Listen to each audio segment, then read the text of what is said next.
Ladies and gentlemen, thank you very much for taking the time to join us today despite your busy schedules. As it is now time, we will now begin the IATSS International Association of Traffic and Safety Sciences Research Project Reporting Program.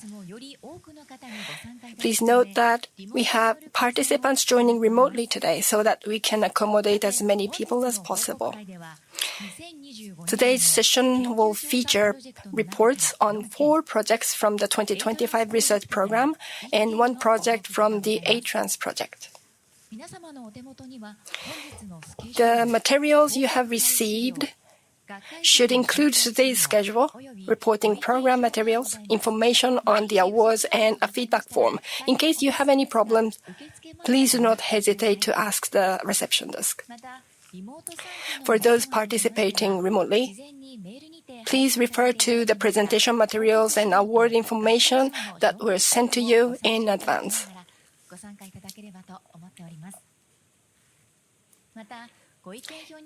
Regarding the feedback form, it is designed to automatically appear as a survey on your computer or device once your Zoom connection ends. We kindly ask that you please provide your candid feedback.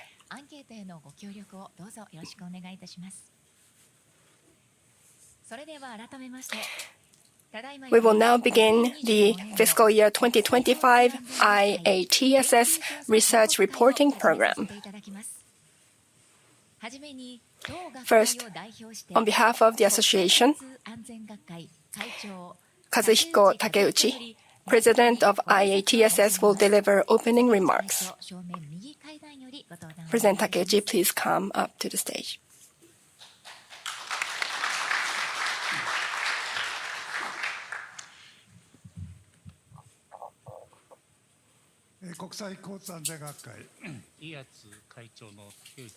I am Kazuhiko Takeuchi of IATSS IATSS.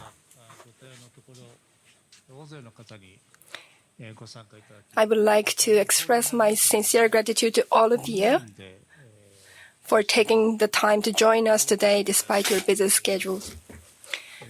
I understand that we have participants joining online today. So, again, I would like to express my sincere gratitude to your participation.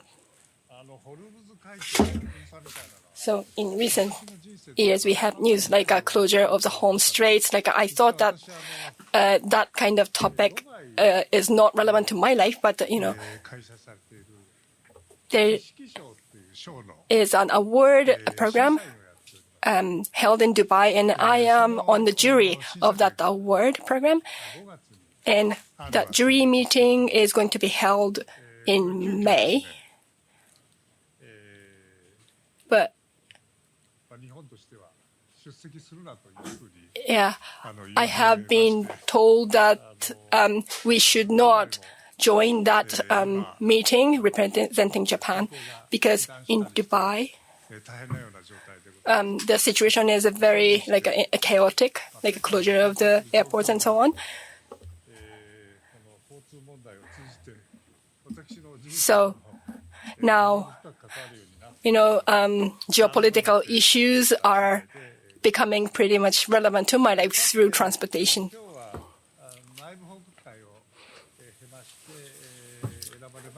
So through the internal reporting session, we have selected the topics to be reported. And 2 years ago in September, we celebrated the 50th anniversary of IATSS. And back then, we established the IATSS Vision 2024, centering around mobility, sustainability, and well-being.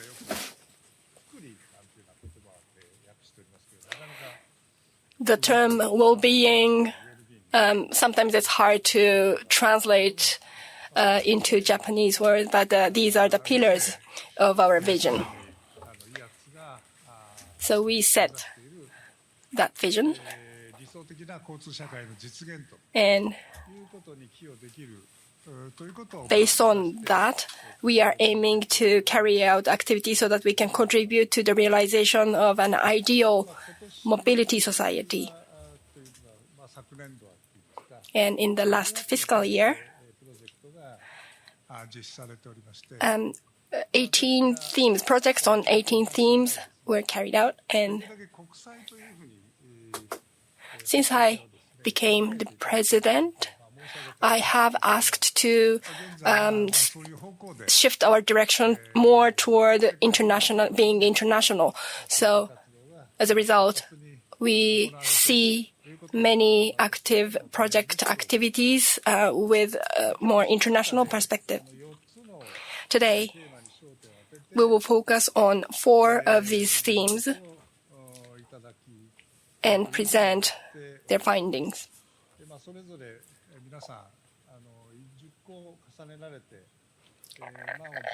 So all of these project members carefully thought through the contents, and I believe they are well prepared for today's presentation. I am very much looking forward to those presentations.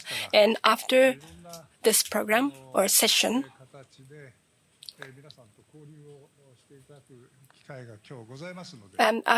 later today, you will have various opportunities to interact with each other. So I would like you to use this program as an opportunity for networking. So that concludes my opening remarks. Thank you very much.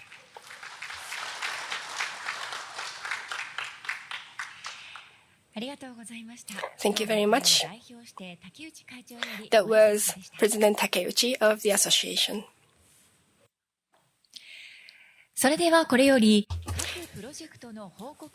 We will now proceed to the reports on each project.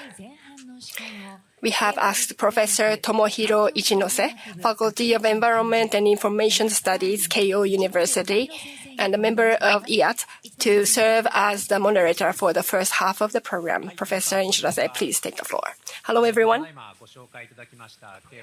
I am Tomohiro Ichinose from Keio University, as just introduced.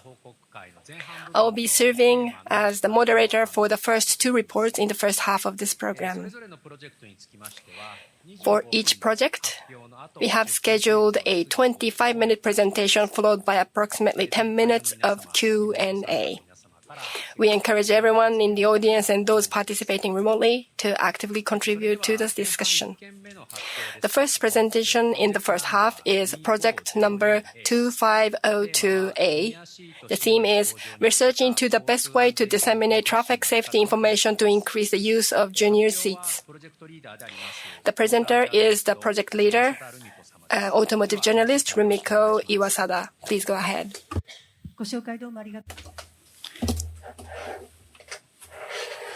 Thank you for your introduction.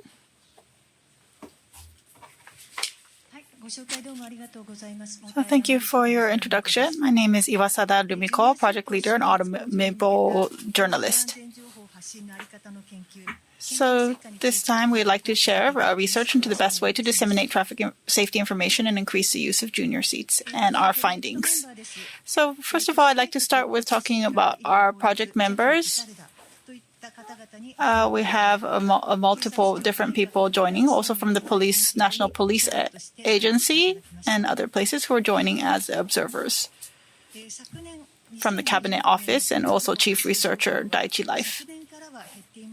So the traffic accident status has decreased in recent years, but compared to previous years, but shows signs of plateauing.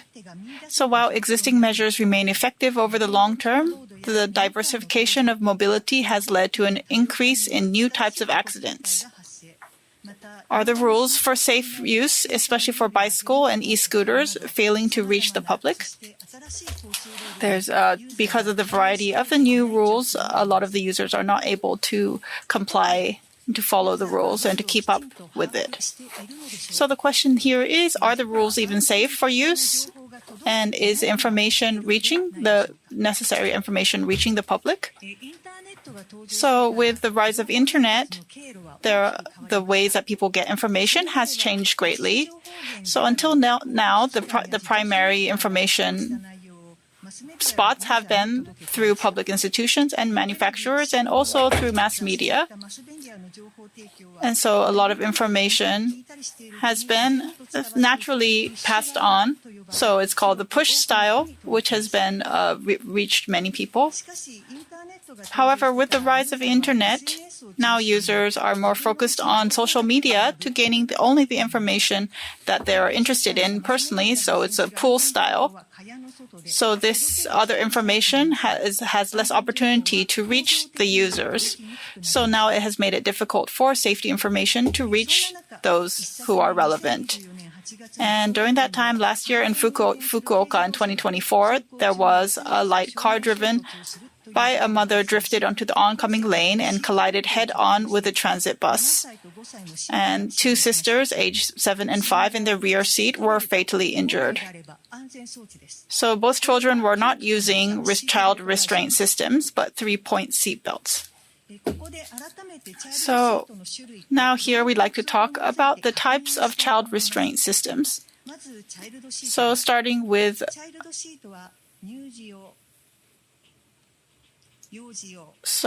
infant car seats. So there's infant car seats, toddler car seats, and booster seats. So even for the infant car seats, they're also called car seats, child seats, which makes it difficult and confusing sometimes. So what we're talking about here is this junior seat. And other times it's called a harness, which uses a vehicle 3-point seatbelt to put that on the child. And when they sit in the junior seat, in the booster seat, it's used with the vehicles to make sure that it fits them properly. So they move to this booster seat from 4 to 5 years old. And next, confirming the Road Traffic Act regarding CRS. So right now, currently is mandatory for children under 6 years old to use a CRS. And right now, the average height at age 6 is 116.7 and 115.8 for girls. So children typically reach 150 centimeters at age 12. So the reason why they decided on that is that vehicle crash tests use dummies representing a height of 150 centimeters. So therefore, safety is not guaranteed for occupants under 150 centimeters. So they have not confirmed whether the seatbelt is covering the children. And if the seatbelt is not placed in the right place, then it is necessary for them to use a CRS. So revisiting this accident in Fukuoka, why did the mother allow the 7-year-old to use only the seatbelt? And it was not. Did she falsely believe that as long as the seatbelt is on, that they are safe? So it's possible that she believed that. And is this critical safety information failing to reach the parents accurately? So right after this accident, I did a research using some smartphone to see junior seats and toddler car seats and booster seats, and did a research. And unfortunately, there was no sites that can help me. I could count on one hand only few sites that led me to the right page to find out accurate information. So what's important here is that we did a survey online, a nationwide online survey for parents, 10,000 parents with children of elementary school age or younger, and 3,000 non-parents, so a total of 13,000 members.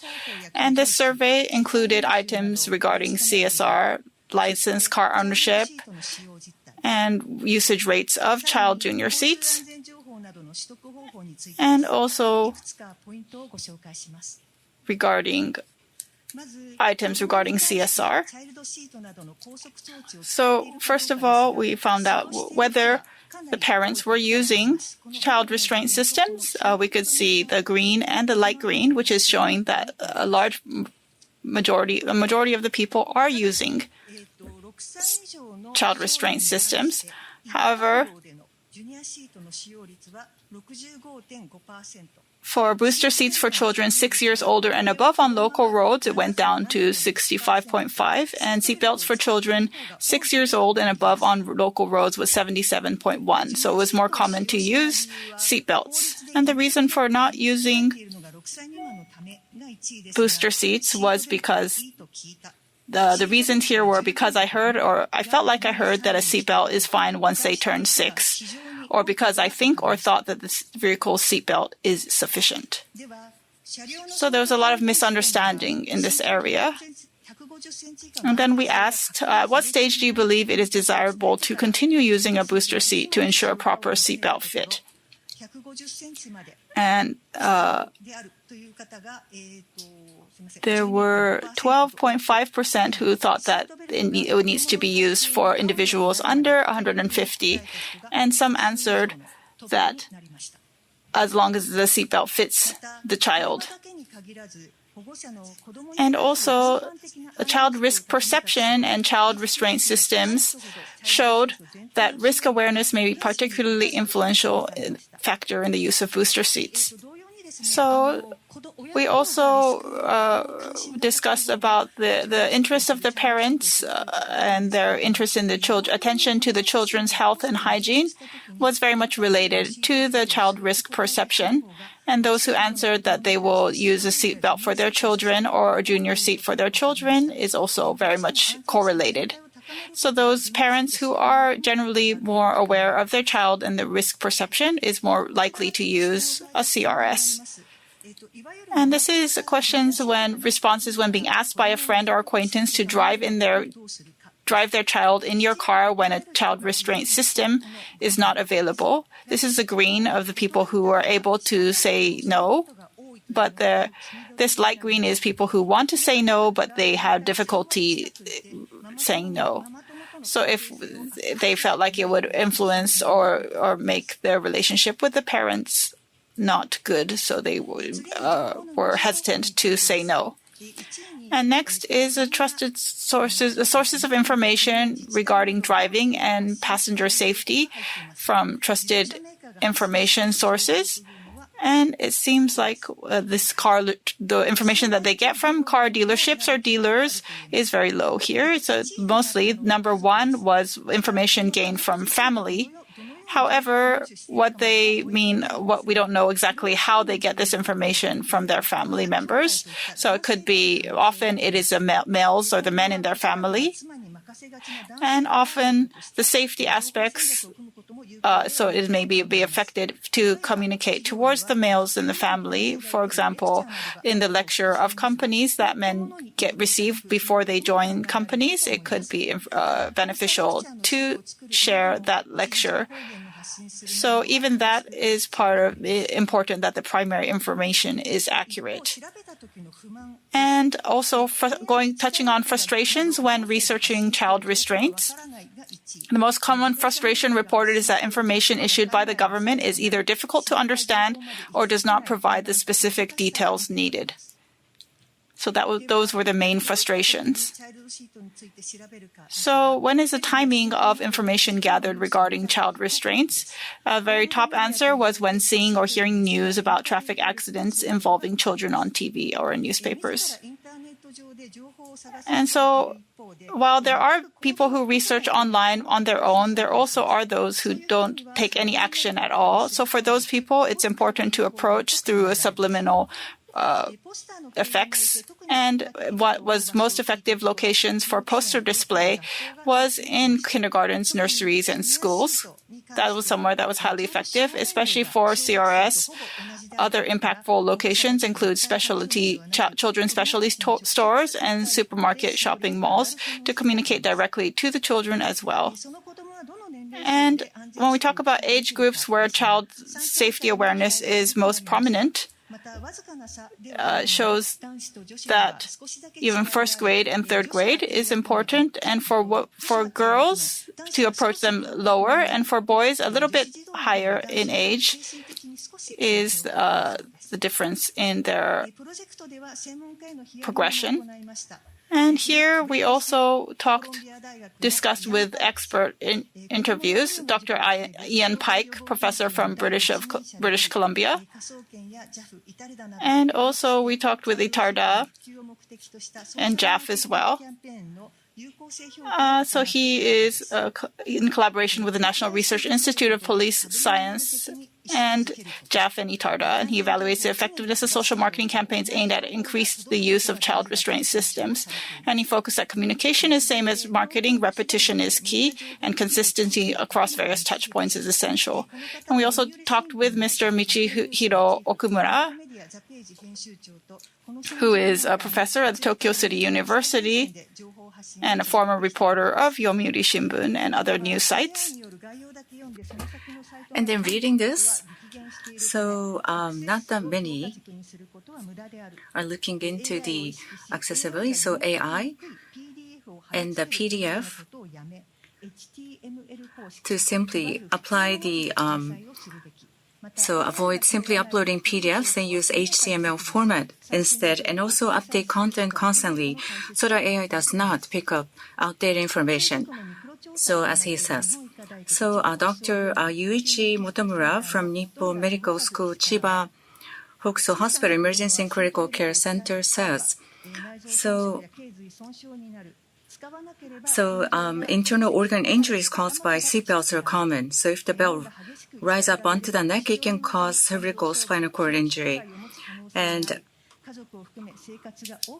when the head sustains a strong impact, not only skull fractures but also severe brain shaking can occur. So seatbelts and CRS are safety devices. Promoting their proper use is an urgent priority. And this is Mr. Masahiro Sozu from Child Seat Lab says. So as children grow, child seats require adjustment, yet there are few opportunities to learn how to do so. Many continue using infant cushions or keep the headrest at the original height set up purpose. So there are hardly no information disseminated through the course of the hearing. So the keyword arise. So consistency, up-to-date and accurate information, and the repetition. So we have done the observation of 3 rounds. So first, we have attended the JAF event.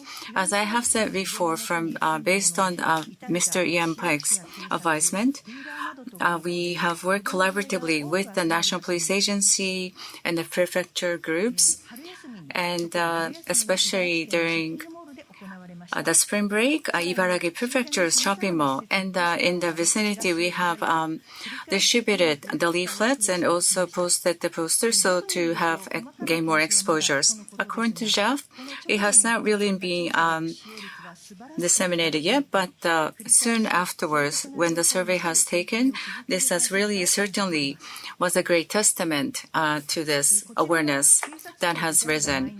So this is what has been conducted by the NPA and the JAF every spring. So after 25 years, sometimes the infant is carried in the back of the car, or sometimes they're just seated on the knee and of the father. So using the junior seats, we really certainly need to raise awareness in the society. And with the accuracy and information need to be disseminated, and I feel how important it is to continue to disseminate such information. And also when we are putting together such a source of the information on the internet, this is also important for AI day and age when aggregating information for the sake of accuracy. Therefore, on the internet, there are such AIs, and against the backdrop, the ideal flow of information dissemination remains unchanged even today. This is the primary information, as it says, for the public institutions and manufacturers. So there are so many other organizations and the agencies that may fall under this category. So in this day and age of this social media. We have held a symposium back in November. This was held at the Japan Automobile Hall, and many of the manufacturers are part of this. So even if they are not part of this symposium, I am certainly sure that they were able to raise their awareness. Like so, this has been held last year. So to all of the participants here, for all of the agencies and the governmental institutions, I would like to extend my appreciation for your participation. And this is the post-symposium participation survey that has been taking place. So this was certainly very helpful to our future activities. So 150 centimeters in height. So that is necessary. And this has actually been captured in the mass media. So NHK's Ohio Nippon Kanto Koshietsu region has featured this and have garnered so much attention. And also for Asahi Shimbun, there was an additional interview. So on February 3rd, 2026, the printed edition and online edition came. And also for other journals as well. And IATSS, this is the primary information. And to really garner so much attention and to be issued from IATSS and to mass media and to be captured by the mass media, to be able to disseminate such information to the users, we have certainly been able to create such paths to our users. This is the fundamental reliable information sharing system, so that users can access the correct safety data wherever they seek it. So not to disseminate the information. So there may be some cases that may garner attention based on the news that talks about the car accidents and captured by mass media and heard in hearsays, and the users will be able to understand about the situation. And then once again, they would search into the public institutions and manufacturers' websites. So the role of the primary source, this shows how important the role that it assumes. And in addition to that, the users, where it says territory source user, so this is the word of mouth, that's also a part of this territory source user. And those social media's influencers are also contributing to this territory source. So such influencer on the social media, when they start from primary source dissemination, they are always thinking about increasing the number of the viewership. And with regards to the safety information dissemination, so we are on the same page. And for this primary source, so it is important to engage with the media and try to mobilize the influencers to bring about such initiatives. So we are hoping that such influencers will be able to do so. So fortunately, with the course of our activities, so JAMA has readily contributing to the betterment. And also for the Importers Association, JAMA, only the Japanese manufacturers are the members. And there is a Importers Association that we are also asking them for their support as well. And for the parent, for the child, and to get into this car accidents. So, and not only to do with the junior seat and the kickboard and the bikes, by sharing such appropriate information that is going to be disseminated, we will certainly be able to prevent any of those accidents going forward. So for this project, so we are going to explore and directly approach elementary school children who use booster seats. And we are going to see them to raise their awareness. And through the course of the survey, and there has been more increase of the users for the share cars and rental car.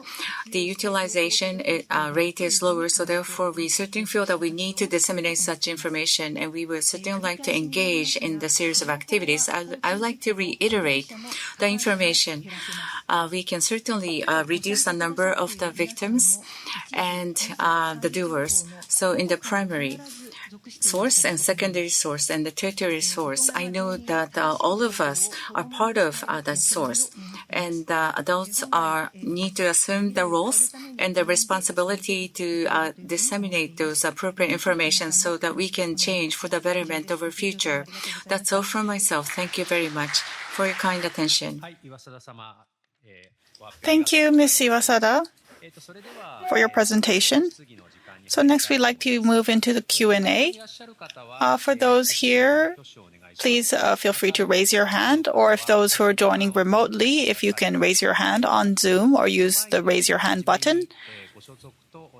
And before asking your question, please also mention your name and where you're joining from. Does anyone have any questions?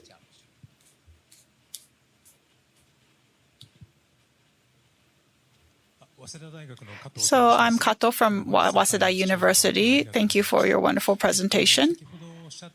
So as you were speaking earlier about the strength of information dissemination and how that brings behavior change, we think is very valuable data, information.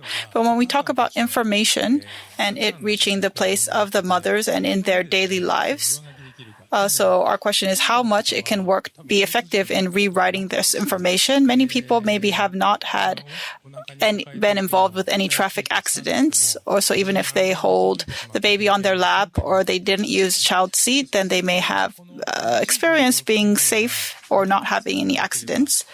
So the question is, how strong does this information dissemination have to be, and how can it override their bias of thinking that we'll be fine or we'll be safe? How strong do you think this information should be in order to override their current biases towards safety? Yes, thank you for your question. So as a premise, I'd like to say that there is the current situation of accurate information not being shared. So we want, of course, to share it, and then it lead to behavioral action and to make those actions stick. So what we are thinking is not necessarily the strength, but the far-reaching effects of this information dissemination. So earlier, Takeuchi, president, talked about international, but in Japan there is a tendency of everyone is doing it, so I should do it too. So there is a personality trait that many Japanese people share. So in that sense, I would say that it's kind of like a Othello board where the white will change to black, or conversely the other way around, where when people around them are using it, and that's to be expected or normal in order to protect your children, then if that foundation is created, that becomes normalized, then it will make it easier for mothers to be more attentive to this. For example, even 40 years ago, even in seats like this, there were people smoking. However, since we continued to communicate to create a non-smoking world, it has changed the normalization of the expectations of what's normal. So I think that consistency in communication is important. Thank you so much. So I was just wondering I'm hoping that trigger point will come at some point soon to change what is being normalized. Thank you very much. And also to add to that, may I say that this accident that I mentioned in Fukuoka last year, when we talked at the shops, a lot of people did buy child restraint systems right after this accident was news. So take into advantage that sort of information and make sure it's far shared. Any other questions, please?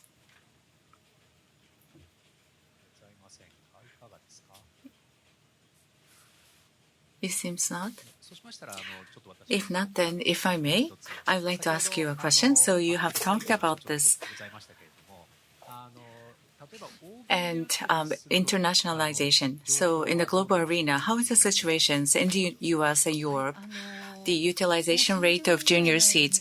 So some 3 decades ago or so with regards to the child seat, and the sentiment for the child seat, more so than Japan, is much more stringent.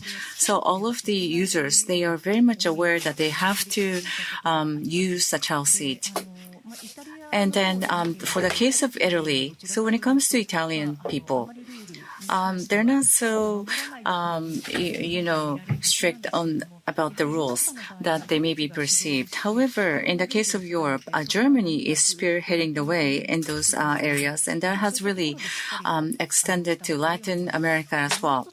And for the case of Vietnam, starting from spring, this child seat has been regulated. So therefore, to that end, we can certainly contribute for the betterment of the research so that the information dissemination will certainly contribute for the betterment and the utilization rate of the child seat all the more. Thank you very much. Any other questions, please?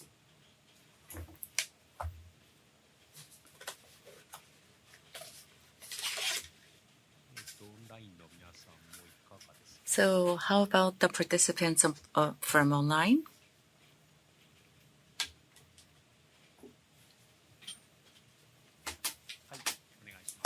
Please.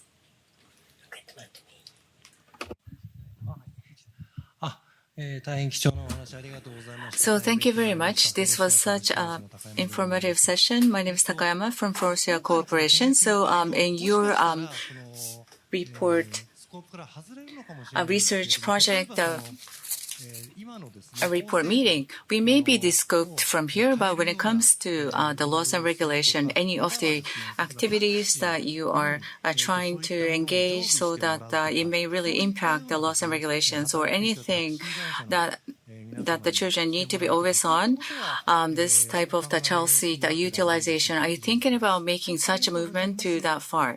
Thank you for your comments. So when it comes to the laws and regulations, to regulate this, strictly regulate the use of the child seat, that is one way to go. But when it comes to the laws and regulation, that is the information dissemination. So amongst the survey, in the survey when we have asked the question, so just because under 60 years old, they're mandated to be in the child seat. And then this led to the misconception that as long as they are using the seatbelt, they're safe. However, NPA and JAF, they jointly conducted the survey for the utilization of the child seat. It is regulated by the law. However, it is prevalently not used correctly. So when it comes to the laws and regulation, that's up to the NPA. But as for us, we have to use the child seat across the board. So we will certainly like to motivate such awareness. And also the use of child seat in the taxi. So I know that we have conducted the interview with the taxi companies, and they are saying that they have to always have the child seat in the trunk of the car. If there are two children, what to do about the child seat? So we have not, and we're still exploring the bottom line to this. One can be said that there is so-called smart kids belt. This is a very simplified type of the seat belt. So there are many voices that can be utilized as well. But in the case of the collision accident, that kids belt can be utilized. However, if the child is sitting, child need to be seated in a very proper way, and it is very difficult for children to stay in the right position all the time. So I would like to avoid, the promotion of using the kids belt, smart kids belt altogether. Thank you very much for your comment. Any other questions, please? We can certainly entertain one more question.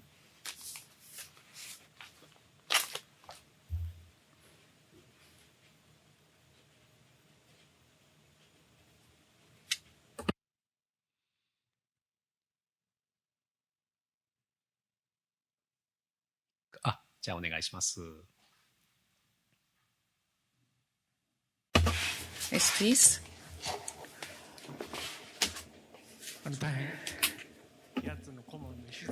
My name is Suzuki from IATSS Advisor. Thank you very much. It's all about how you can disseminate the information. That is a very challenging theme, and including the data, you have been able to engage in the in-depth research. I'm very impressed. On the other hand, in the case of the seatbelt, the way, fatality rate in terms of whether the child was using the child seat or not. In the case of the child seat, the fatality rate. So meaning, how do you interpret, how you can disseminate the information, how effective the use of child seat is? As we have put it earlier, so for JAMA, have not really conducted this experiment. So I would encourage them to exercise in that kind of experiment to JAMA. When it comes to JAMA and the collision experiment, this is very much aligned with the UN standard for the safety. So therefore, does not mean that Japan is belittling the situation. So across the board, and it is sold, and all of the vehicles sold globally, and have been distributed after passing those safety standards. So under 150 centimeters, it's not incorporated into the criteria. So junior C should be created to accommodate to those children with the height up to 150 centimeters. That needs to be incorporated into that. And the fatality rate, so then, well, it is very, very difficult to gauge that in Japan due to the fact that with the low birth rate and also the number of the populations are very few. Due to that reason, it's very difficult. And then when the police goes to the accident site and asking the parent, was your child in the child seat? And majority of them would answer, yes, they were. However, appropriate use was done. So the police cannot really keep up and to follow up on those points. So therefore, the lack thereof and such data are non-existent. So that's why it's very difficult for us to gauge that accurately. So in the low birth rate era, and such data would not be coming here. So even without that, we have to certainly like to promote the use of the junior seats all the more. Thank you very much. Any other questions, please?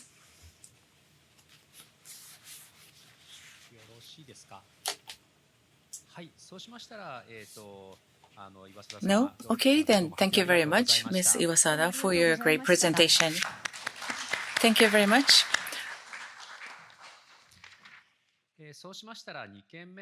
Let's move on to the second presentation. This is project number 2503C. The theme is Empirical Study on Encouraging Vehicles to Yield at Pedestrian Crossing Without Signals. The presenter is Professor Kobayakawa from Nippon University. Hello, everyone. I'm Kobayakawa. First of all, thank you very much for giving me the opportunity to present in this program.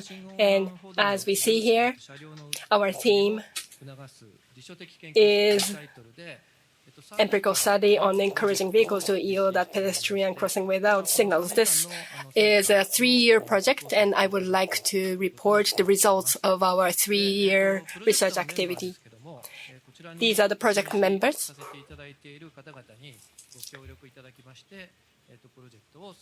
These people have worked together to implement the project. First, the background of the project. Recently, in Kanagawa, in unsignalized crosswalks, there was a traffic accident killing one child. So, safety. It is important to increase the safety at the crosswalk, like involving the pedestrians.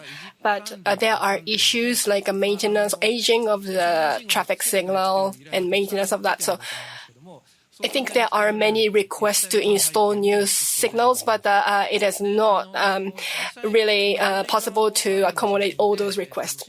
And the photo on the left, so you see, so when there is no signal, we have signs and markings. So instead, in addition to the statutory signal or signs, many non-statutory markings have been added, but it has not helped enough. So just produce this data. So this is the rate, yield rate data.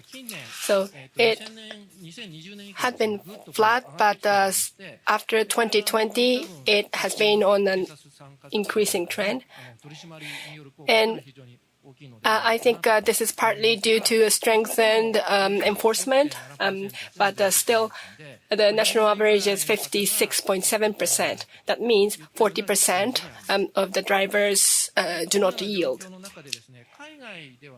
And in such circumstances, in overseas, so there have been an introduction of the behavior prompting devices using LED. Many of such devices have been introduced in North America, Canada, and US, and this is called RRFB, Rectangular Rapid Flashing Beacons.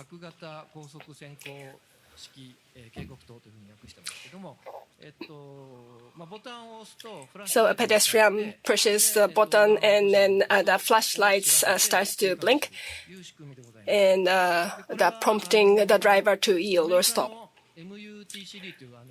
And the US MUTCD, this is a manual for traffic control device. So this RFB has been officially stated in this manual, and this can be installed at lower cost compared to traffic signal. So this has been widely adopted as low-cost, high-impact safety infrastructures. When it comes to Japan, so over the past 3 years, more and more of these devices have been implemented. Different types, given different names in different parts of Japan. So, tri-post or light up display, notification board, but the specifications vary from region to region, and we don't have a good enough standardization of the devices. So the objective of the project is to analyze the infrastructure measures and regulatory frameworks in Japan and also the overseas,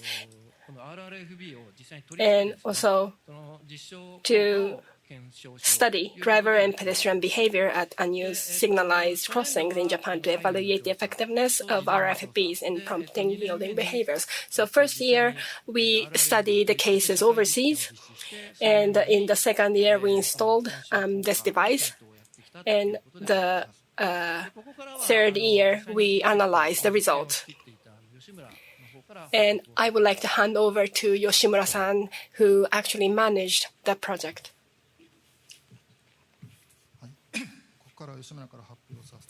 Hello, I'm Yoshimura. Let me take over the presentation. First is definition of yielding and pedestrian priority. In Japan, we have a Road Traffic Act, and the cars must stop at the road, the line.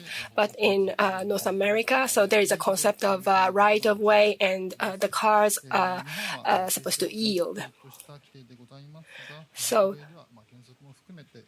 and in Japan, so the rule is forces a car to stop, but in North America, it's either stopping or slowing down.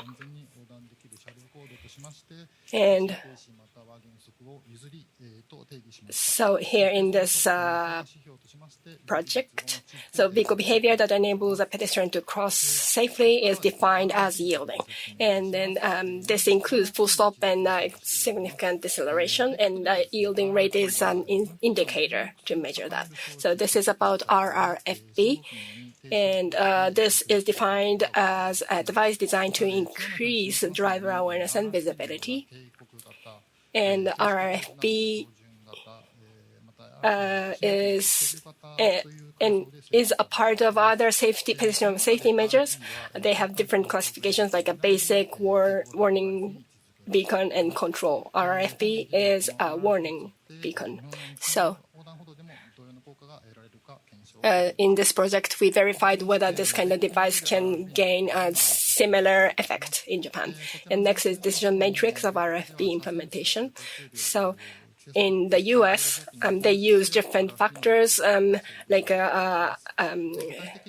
speed and traffic volume and so on. And then as a result, they set the different levels of the application, like a recommended candidate for consideration and engineering judgment. So this chart shows the judgment criteria. And in this project, we apply this orange criteria. And next is about the design elements and its impact on effectiveness. So there are different design factors like a shape or the placement and the flashing patterns. But those design elements have limited effect. So in the US, the standard specifications are rectangular beacon, bottom mounted placement, and WW and S-flash pattern. So we also use this standard. And please watch how it is working in the real situation. This is in Vancouver, Canada.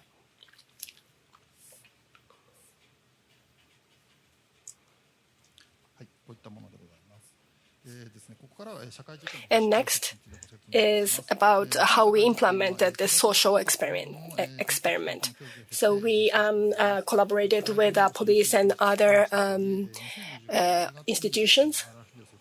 And then we established this RFB and then carried out an experiment for the next 1 year to make a general observation. So we made the observation at 6 time points from before the installation to 1 year after. And next is the specifications and the layout of the device. If the left chart, so the RFBs are installed at the both ends of the crosswalks. And as you see at the bottom, so when the pedestrian pushes the button, it starts flashing. So the flashing pattern is like this. This is WW plus S. And the flashing duration is 10 seconds. And other specifications are shown on the tables on the right side. So we follow the standards used in the US for this experiment. So this is about the site and research design. In Funabashi, Chiba, so the crosswalks on the arterial road. And the crossing distance is 13 meters. So we have one point which is a RFB crosswalk intervention site, and we have another site which is non-RFB site as control site. And the distance between the 2 points is 100 meters. So we use these 2 points to verify the effect. So we set the video cameras of the 2 sites, the intervention site and control site, and record for 24 hours. And we install the camera on the setting, like the sign as a part of the sign pole. And this is this is when the RFB is working in Tsudanuma Station.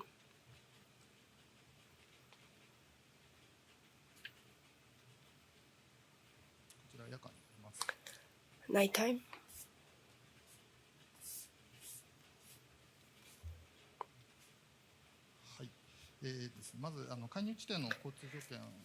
So traffic condition at the intervention site is shown here.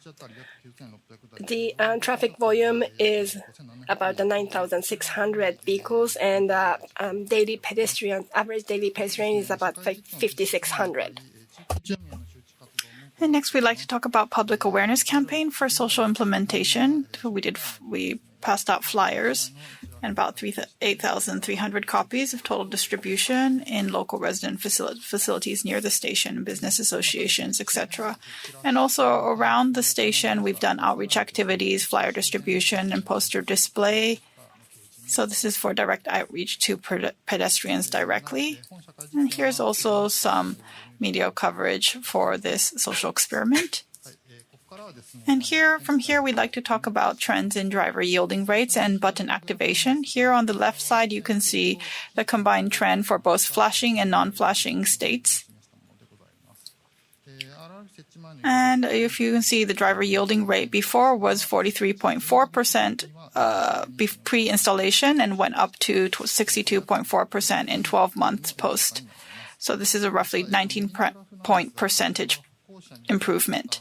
And on the right side is trends in the frequency of button use. So the push button activations increased from 40 times 1 month post to 397 times 12 month post.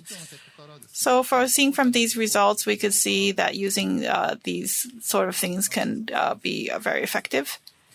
And following is the analysis of RRFB effectiveness and temporal sustainability. So here on the left side, you can see when the light is flashing, and it's a simple comparison test. And in the early stages, when the light was flashing and not flashing was different. However, this comparison with more time passed didn't consider the time passed. So on the right side here, it shows a logistic regression analysis accounting for the temporal shifts. So that shows that while the flashing effect remains statistically significant, the magnitude of this effect trends to diminish over time. So it's not directly related to yielding rates, and it showed an upward trend over time. And so while the flashing effects remain statistically significant, the magnitude was shown to diminish over time, as I said. And next is comparison of yielding behavior and intervention sites and control sites. So here it shows the areas that we set up RFBs and those we didn't, unsignalized crosswalks. And so the method for this was a point-in-time comparison that cannot isolate the effects of RFB installation from general temporal trends common to both sites. So in order to address this, we employed a difference in difference analysis to compare the relative changes between the two sites. So some key findings were that it went from 11 points increase, and it showed an increase in yielding rates. And also showing yielding trends by vehicle type and time of day in the non-flashing. So this we examined the breakdown of the increased yielding rate during non-flashing and flashing states by vehicle category. So here we saw at the intervention site, although baseline yielding levels vary by vehicle type, an upward trend was confirmed across multiple categories. So in the areas where the RFB was set up, there was multiple higher yielding rate was confirmed. And we also did this based on time of day in the non-flashing state. So this was during Sunday before it showed that the yielding rates were higher, whereas during the nighttime and late night hours, changes in yielding rates were limited. So across all, of course, there were lower samples, so it's not entirely reliable. However, across all observation periods, we did notice that yielding rates consistently remained lower during nighttime compared to daylight hours. So this shows that time of day does affect yielding rates. And from here, we'll talk about driver survey. So this was done online, a web-based survey. So the first phase was 8 months post-installation, and this was residents of Funabashi City and those who drove through the study site within the past year, and those who are aware of the RRFB system. And the results of this survey was, have you ever driven through the crosswalk while the lights were flashing? And it went from 44.3% up to 49.3%. So when we break this down into driving behavior and perception of flashing, it went 65 to 72% of people were saying that they stopped or that they noticed the flashing. And even on a self-reporting basis, it shows that the results show that the RFB flashing effectively encouraged yielding behavior. And following, when it wasn't flashing and yielding rates during that time, when we asked about that, even if there were the light wasn't flashing, some even said that they still stopped anyway. So that also increased. So that means roughly half of them said that even when it's not flashing, they are more inclined to stop for pedestrians than compared to before. And going into, this is also pedestrian usage patterns and time of day demographics. So if you look by trends by time of day, that's the graph above. And here the button activations are concentrated during peak hours, which is 6 to 8 a.m. and 4 to 7 p.m. And especially during morning hours usage during morning hours increased over the study period, and nighttime usage remained limited. And also on the graph below, this is talking about the demographic trend. So this is mostly focused on the adults who are the ones who mainly use the RRFB, especially those who are commuting, is initially dominated by male adults, and the proportion of female adult users increased over time. And next, we're going into the results of the pedestrian survey. So this is also on the same method as the driver survey. This is also a web-based survey that was done, and roughly 3 to 4% experienced using RRFB. And as far as the reasons for use and non-use of RRFB, a lot of people were mostly used it for safety and communication. And for reasons who they chose not to use it was because there was mostly situational factors. If there was no vehicles there, no cars were coming, or they were able to cross right away, so it wasn't necessary to use it. So mostly it's used for safety and communication, whereas it's also affected by situational factors that affect when they choose not to use the button. And this is the last question here of the pedestrian survey regarding perceived effectiveness and public acceptance. So the question was, when you pressed the button and the lights were flashing, did you feel that vehicles were more likely to stop for you? And the response went from 52.9 down slightly to 48.3. So this is mostly because of it became more publicly accepted. Whereas when we're talking about public acceptance, it moved from 51 to 61%, so roughly went up 10%, so showing that approval among pedestrians rose and a more significant shift in attitude compared to the drivers. So here we can see an overall greater public acceptance overall. So lastly, here we want to talk about a summary of this social experiment at unsignalized crosswalks.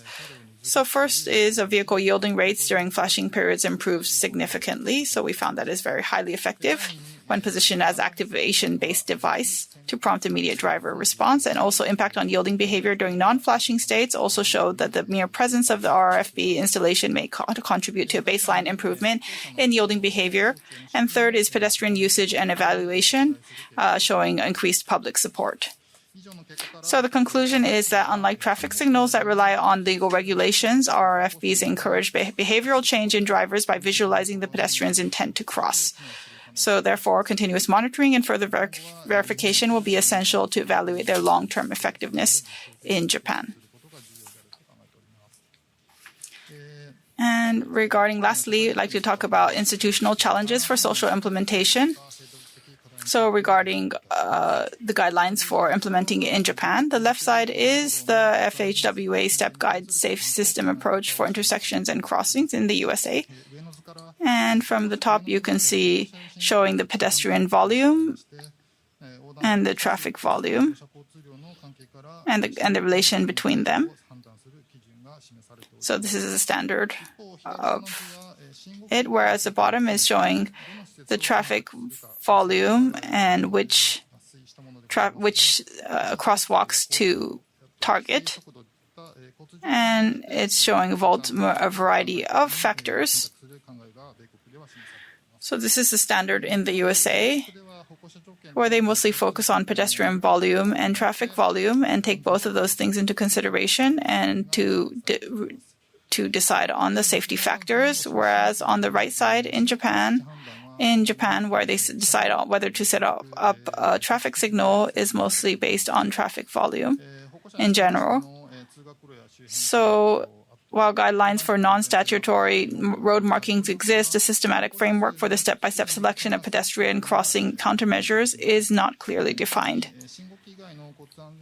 And standards for determining traffic signal installation are based on vehicle traffic volumes on major and minor streets.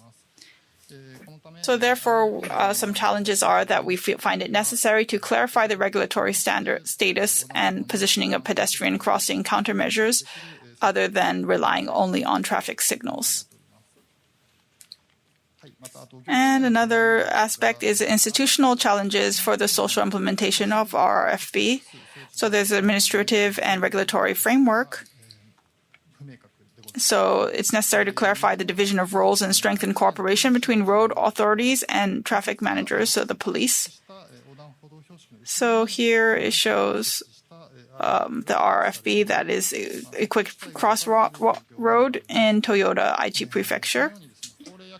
So depending on the regulatory framework, there are some lack of clarity between the division of roles between the municipalities and the traffic managers, and also regarding technical and operational standards.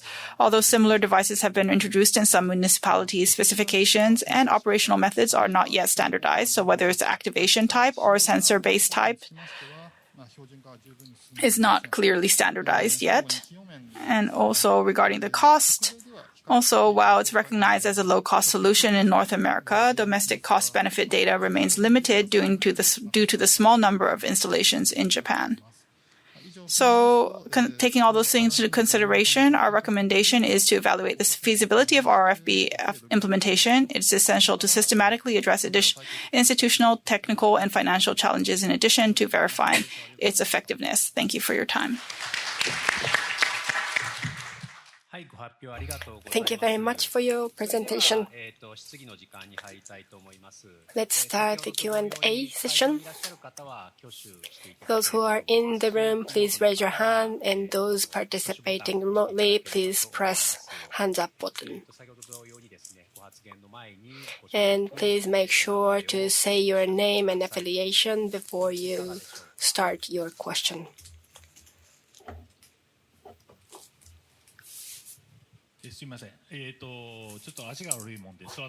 So please allow me to stay seated. I have a problem with legs. So I'm Matsubara from Sukoyaka Machizukuri. So I have high expectation for RRFB and this social experiment. If I look at the road condition, it's a 4-lane. And there are many stores along the road, many, signs, and some of the signs are very shiny with LED. So I guess that it was not very easy to notice this flashing, and because this is a 4-lane, so sometimes when a big vehicle like bus is ahead of you, it's hard to see. So if you to do this social experiment, maybe you may want to choose a fewer lane road, so like a 2-lane road instead of 4 lanes. So could you please comment on that point? Thank you very much. When we selected the place, we consulted with the Chiba Prefecture Police, and they said that this is the crosswalks which had the most traffic accidents. So this is the first reason. So this particular point has lots of traffic accidents. And this is a 4-lane road and then the busy commercial district.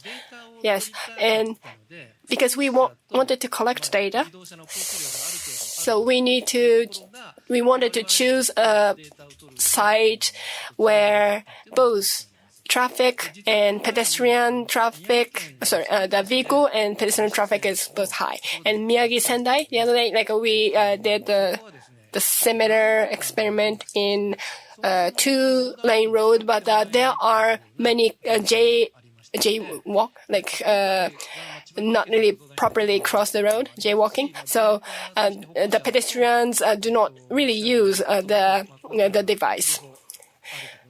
So one of the biggest reasons why we chose this site is that we wanted somewhere which has both high volume of cars and pedestrians. But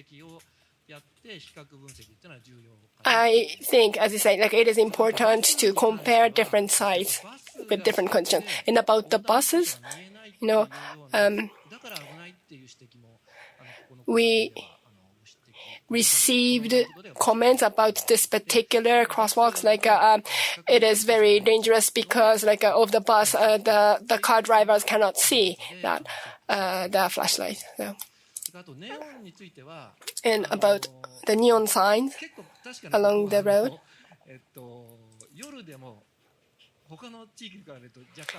even at night, this district is kind of a lighter because of the neon light. But there are more pedestrian users of the road in the morning than in the evening. So we wanted to see, we wanted to verify the effect when it's dark. But for this particular crossing, there were more users in the morning. So we were not able to exactly determine the effect of the darkness and the flashing light, but I hope you understand the background. Thank you. In that sense, so maybe the effect seems to be presented lower than what actually is. I'm not sure about that, but what we are paying attention to is this. Sorry, it's not. Can you pull up the slide? Yes. This is what we pay attention to the most. So after 1 month, of course, the yielding rate is high when flashing, but after 1 year, even when it's not flashing, the yielding rate is high. So we call it the permanent installation effect. So because the drivers they know that there is a device at this crosswalks. So, and their awareness has been raised. I think we have that kind of effect.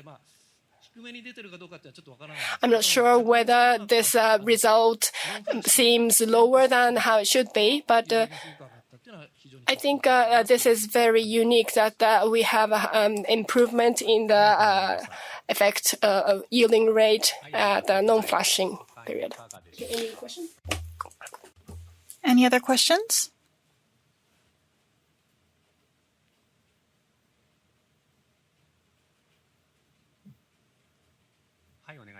Okay, please go ahead. So my name is Takayama from Forcia. Thank you for sharing your research with us.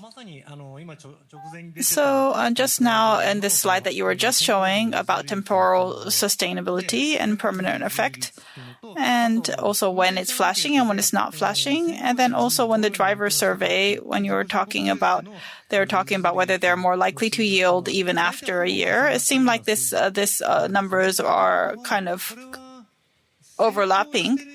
So that means that whether it's flashing when it's flashing, there's no chance that they didn't see the flashing. They most likely did see the flashing, in other words, right? Is that the right answer? Would that be the right interpretation of the results? So as it said on the slide, so this time we had a certain RFB that was on both sides on the road. So we had a side, two levels of the sign on both sides of the road. So from about 10 meters away from the crosswalk, even if there was a bus that was parked there, definitely they will be able to see the flash on the right side. And it would be easily recognizable. So as you said, it's not likely that they didn't see the flashing unless if they were within the 10 meters of it, then maybe it's possible that the peripherals wouldn't reach there. But from farther away, over 10 meters away, they definitely will be able to see the flashing. Most likely, it's likely that it's unlikely, highly unlikely that it was overlooked. So that's how we interpret this data. So, and just to add to this, because it's on both sides of the road, facing both sides of the traffic. So even those who pushed it as well can see the flashing of the lights as well. And for those coming from either side of the road, will also be able to see the flashing. So this was the type of light that we use. So it's unlikely that it was overlooked or missed. Okay, thank you so much. Okay, one last question.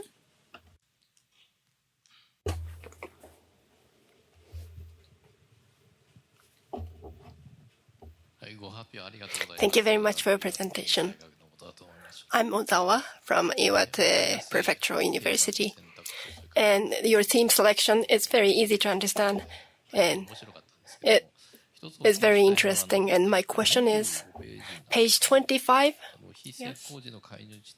Non-flashing, the comparison and the change in the yielding behaviors at the non-flashing time.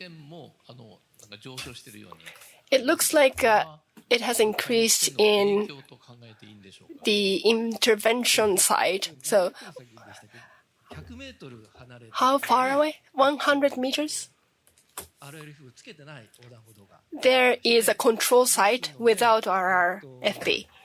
So it's hard to say. The cars, so, if a car passes the intervention site, it also passes the control site. So because the awareness of the car increases as a result of RFB, when the car also passes the control site, it has high effect.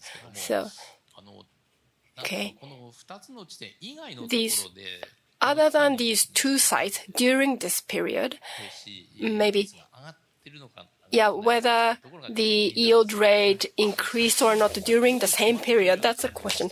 Because I feel that more cars stop, and because of other regulations, maybe we can estimate that the yield rate is increasing in general, not just because of this. Yeah, but the result of JAF's statistics, it is increasing throughout Japan. So the yield rate is increasing in Japan. So I think it is also the case for Chiba Prefecture. So the difference between, or whether this is a result of RFB or just a general change of the mindset of the drivers, it's hard to say. And we measure that at 100 meters away. So the increased yield rate is because of RFB. I think we can say that, but we have not checked for other places. Outside Japan,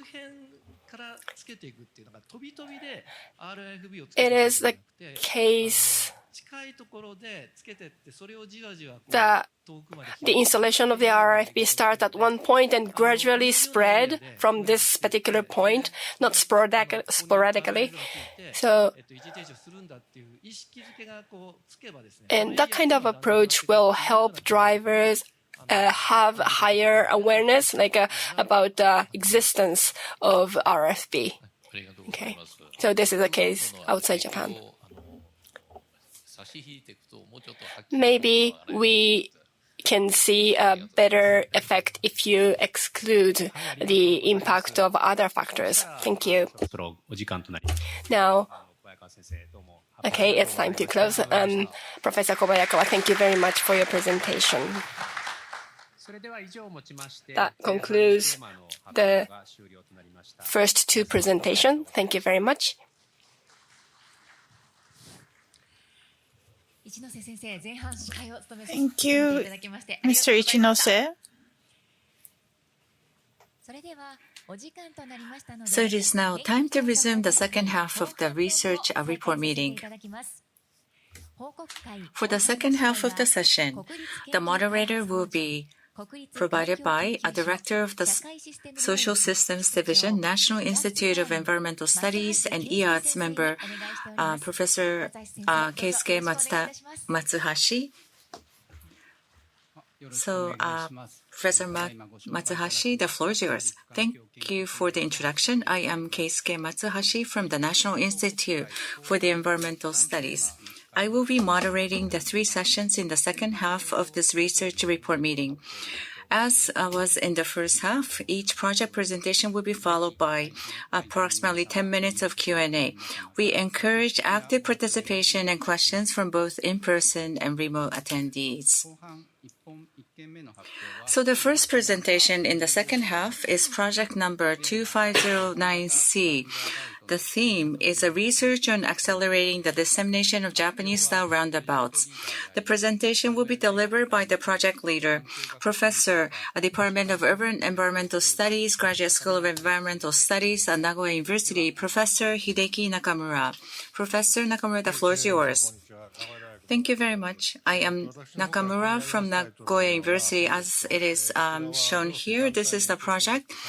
This marks the last year of our project research term. And as for the member, this is the collaborative effort with NPA and all of the government and the private sectors and the engineers. So we are working collaboratively with the industry, academia, and the government just to show you some of the backdrop of the situation. So at IATSS, since 2009, we have launched a dedicated project on roundabouts, and we have been continuously engaging in the research and investigation. At the outset, this has started. We have done the social implementations and went through the series of revision of the act. And just recently, when it comes to roundabouts, there are, despite the many advantages of roundabout, Japan currently has only about, as you see in the left below, table, so about 170 installations at best. And what is the situation here? So as compared with the advanced nations, so from global looking in to Japan, so the Japan situation is just at the beginning of the situation. So I know that there has been such roundabout that started to be initiated, but we're very far from other countries. On the other hand, in other countries, they have been increasing and adoption has grown exponentially for the likes for the United States. So approximately 10,000, exceeding 10,000 roundabouts in 20 years. And South Korea, they have started preceding Japan. And they're very active in installation of roundabouts. So over 1,500 roundabouts installed since 2010. So the backdrop of this project and some of the challenging aspect. So we believe that when it comes to Japan, we need to promote roundabouts suited to Japan while taking an international national perspective. So as you can see, we need to exponentially increase this. So this is a situation in the US. So at the turn of the century has grown exponentially. And then this is the purpose of this research. We wanted to identify the factors hindering the widespread adoption of roundabouts in Japan and to develop strategy for their elimination or mitigation. One is to promote awareness. So we wanted to conduct the awareness surveys, which we have done so, and identify the factors. And then we have hosted seminars in regions where recognition of RFBs and roundabouts remain low, and enhance and analyze the existing databases. We have done that so by dedicated to these activities. And Japan has said that with a very limited space and land, and we're under such circumstances. So therefore, in order for us to install the roundabouts, we really need to have a good streamlining of the space. So space-saving and cost-effective so-called mini roundabouts need to be thought through to demonstrate effectiveness and collect empirical data through social experiments on collector roads and the residential street, and by going through such societal implementation. And we would like to feed back to the new guidelines going forward. So as a result of that, so when it comes to Japan, those necessary roundabouts and the implementation policy, we refer to that as a Japanese-style roundabout. So such implementation policy tailored to the specific needs and constraints of the Japanese road environment need to be presented. So this is the 3-year research project flow. So identification of analysis of barriers. So we have conducted the surveys and interviews with local municipalities last year. Results shows that the low public awareness. We have held and hosted the seminars to exchange in ideas. And it was very difficult to streamline the space and the land. So therefore, so-called mini roundabouts, very much dedicated to those areas where we have hosted the seminars. We wanted to exercise and to implement at the same time.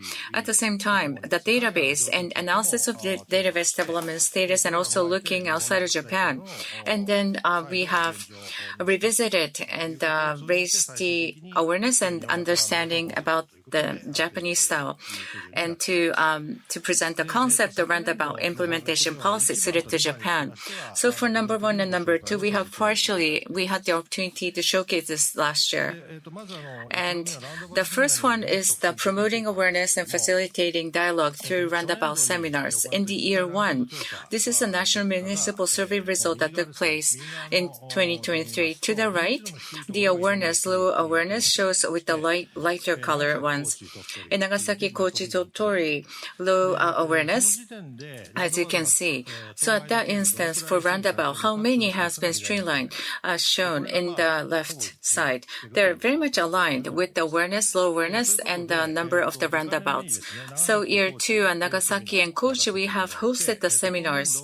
And this year, to the left, the Yamaguchi Prefecture, similarly, we have hosted the seminar. And then at the end of July, so similarly to that of last year, we have conducted this. So the first portion was in a sitting lecture series from MILT, and conducted this. And some of the characteristics of the seminar. This is a one-way way of the lecture series. This is a round table. So we held such technical overview exchange at the round tables. And at Yamaguchi and 6 crossroads, we have identified those locations, and the plan, we have put together and formulate the plan for those, especially for those municipalities. And we have asked them to divide them into 2 groups, and we have coordinated their exchange of ideas. So they have had the first-hand view and to engage in the series of discussions, and such advisement have been given. Through the course of exercise, they have been able to deepen their understanding. And as a result of that, this roundabout and the penetration, so we have conducted the interactive case study based on the discussions. And this left below, this darker, the red, pink, as you can see, the changes in interest levels have risen, as you can see. And this trend, Koichi, Nagasaki, the similar trend, and Yamaguchi Prefecture resulted in higher interest. And this shows the survey results similarly. So for those participants at the seminar, so we have asked them to identify what are the important aspects. So those in the yellow areas, so this shows the benefits and about that. So such activities are still in need. And so number 2, represented by green. So expanding solutions for high volume intersections. And those mini roundabouts shall be applied. And there are such heightened needs that we have been able to confirm that through the survey. And then this with our project, so we have held 3 seminars in total. So this is the post-seminar follow-up sessions, and the roundabouts and social experiments and full-scale implementation have been initiated across various regions at Koichi seminar. This is the Shimanto town, Takaoka district at Koichi. So social experiment is currently underway. And at the Nagasaki seminar, which I'd like to talk about that, this is Ise Hayashiri and mini roundabouts. Social experiments are ongoing. And this is the intersection that as a project we proposed. And this year, Yamaguchi seminar. So the theme amongst those cross intersections are Yamaguchi City. And the prefecture already started such feasibility studies and being conducted. And also the Shunan City and such consideration and further feasibility studies are ongoing. So, and through the course of our follow-up activities after the seminar really extended effectively to the social implementation that we have to confirm. So this shows how important it is for us to continue with the such follow-ups. Sessions. So now I would like to talk about this implementation and deployment of mini roundabouts social experiments. So since last year, how we have been able to progress. This is the Isahaya City mini roundabout social experiment at Nagasaki. So-called mini roundabouts that we have conducted within the current road space. We have conducted the social experiment. So as per the guideline conventionally, it just so happens that we kind of go for specific intersection with the higher aspects and also at the initiation time. So the managers are very conscious of the situation. So high costs resulting higher costs and overdoing it, and the structure-wise might be much wider. So as a result of that, so with our project, we wanted to we have identified them as hindering aspect, obstacle for us, for them to, install more roundabouts. So we have advised them, you don't need to overdo it. So this is something that we wanted to really, demonstrate this in Japan. So we have done this. This is Isahaya City Warigoi. So this is the Warigoi-cho, Isahaya City, Shibudai residential area, municipal road, and unsignalized 4-leg intersection. So we have had the supported by Isahaya City, Nagasaki Prefectural Police Headquarters, and Isahaya Police Station as well. And this is the diameter of 20 meters. As I have said before, when it comes to the conventional roundabout, it's very wide, about 27 meters diameters. That was thought to be a standard. However, we intentionally put it as the 20 meters of diameter. This is actually the largest, widest one. And then we have started this from February 14th of last year. And this is the actual situation. Warigoi Machi. So it's a huge, massive space. And those excessive one, So we will not need to use that. So within the asphalt, space, we have been able to set up this temporary, mini roundabouts with a diameter of 20 meters. So this year, after February 14th, we have been able to really advance this without any hitch, and very much well received by the local residents. And as for this project, we wanted to make it as better as possible. From technological perspective, we wanted to capture as much data as possible. So therefore, we have kind of changed geometric improvements. So as you find below, so the blue line is as of February 14th, how it is structured. And at that instance, it was 7 meters for the central island diameter. So we have really improved that, made it larger to 8 meters, as indicated in red. And the adjustment of its position, and then reduction of circulating speed through a decreased eccentricity of the center position. And not only that, we have installed the KY blocks at the corner areas, thereby reducing the entry speed by narrowing the entry width. So it was not consistent before. So we have conducted this experiment. As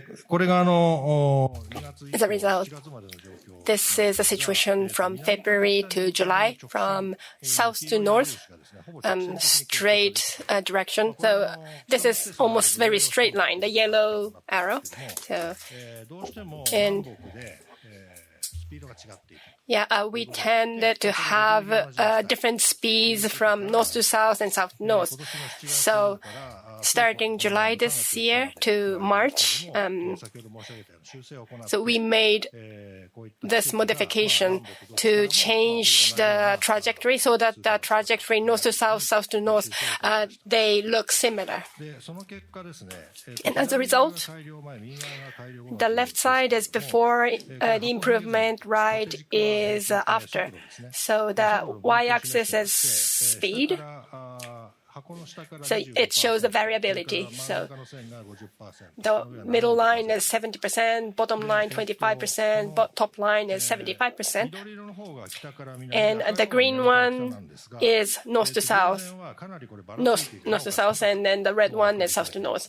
And before the implementation or improvement, the variability was bigger. But after the improvement, you can see that the variability reduced. So we can better control the speed and creating more stable flow of traffic. And we put the KY block, red and white block, so we modify the position of the block, and as a result, we successfully controlled better the entry speed. So based on these data, we think that this data should be used for the guidelines.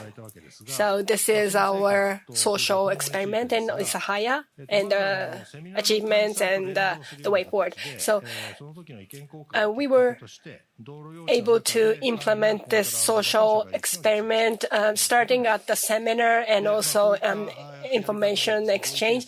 And then we were able to implement this very simplified mini RAB.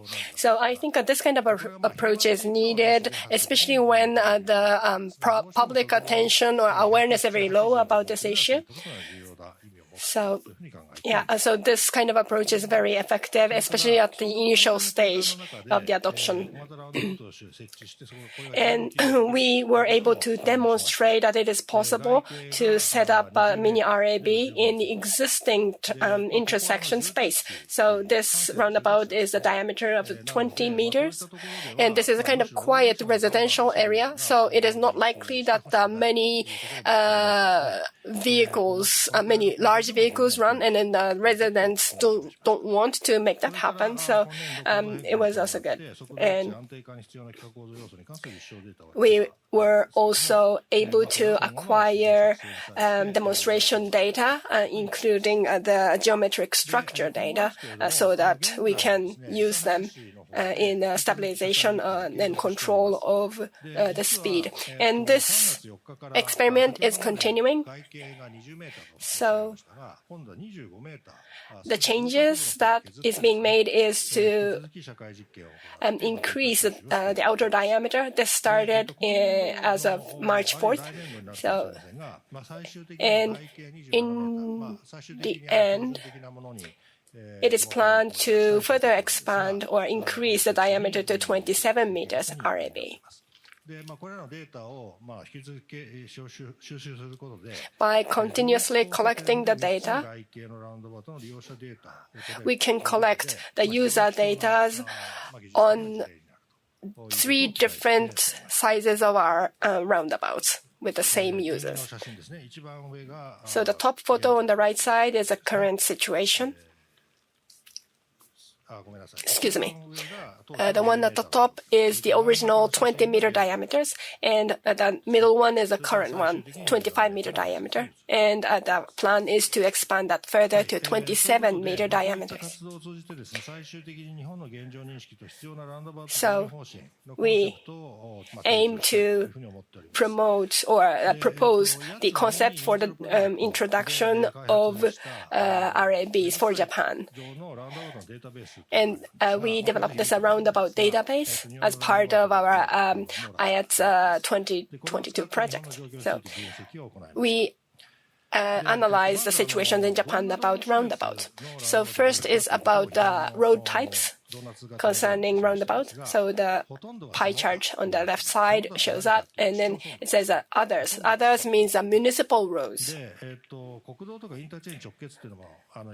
So in the past, there were development of roundabouts for larger roads, but not anymore, really. So only 30 locations on the prefecture roads. So majority is on local municipal roads. And next is the outer diameter. In most cases, 27 to 35 meters in most cases. So there are limited numbers of smaller roundabouts.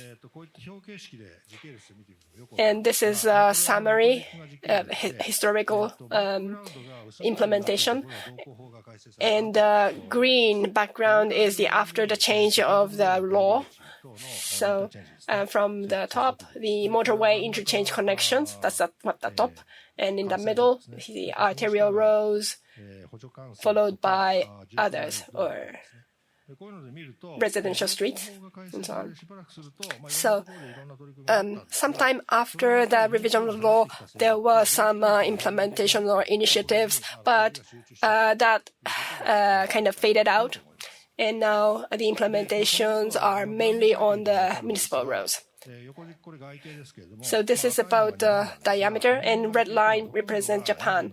So outer diameter, in Japan, most of the cases is 27 and 30 meters between that area. But outside Japan, many countries, there are more variations. So some are much smaller, some are bigger. In Germany and the US, so they were latecomers in terms of implementation of the roundabout, but they have made very quick progress. So around the interchange, the right photo, so they removed the signals and then installed the roundabouts. And the bottom one is a smaller roundabout installed in a residential area. And in Japan, we have many municipal roads, but many roundabouts installed so far in Japan are relatively big, and there may be some mismatch between the size of the roundabouts and the roads. So this is one example. Milton, the US, is a state road, and you see different types of roundabouts, larger ones on the state road and smaller ones on the residential roads. Another example is from France, Nîmes, where there is ancient remains. In France, it is common that they do not install the signals, traffic signals. Red one is highway, and next orange one is national road, and green is a departmental road. So most of the intersections have roundabouts in various sizes. France is one of the countries which introduced roundabouts quite early. So in Japan, many roundabouts are compact roundabouts, but going forward, we will need more mini roundabouts offering space saving and cost saving. But we also want to consider the technical feasibility of a larger roundabout to improve travel speed service. So I will skip the summary. I don't have time, so please refer to your material. And that concludes my report. Thank you very much.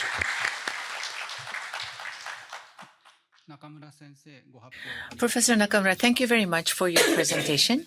So now we would like to open up the floor for questions or comments. For those of you at the venue, please raise your hand. And for those joining us remotely, please click the button and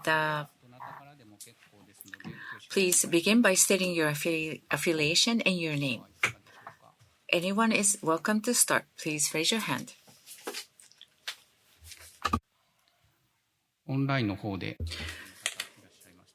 Anyone would like to ask a question from those joining us online, or rather from the floor? Thank you very much.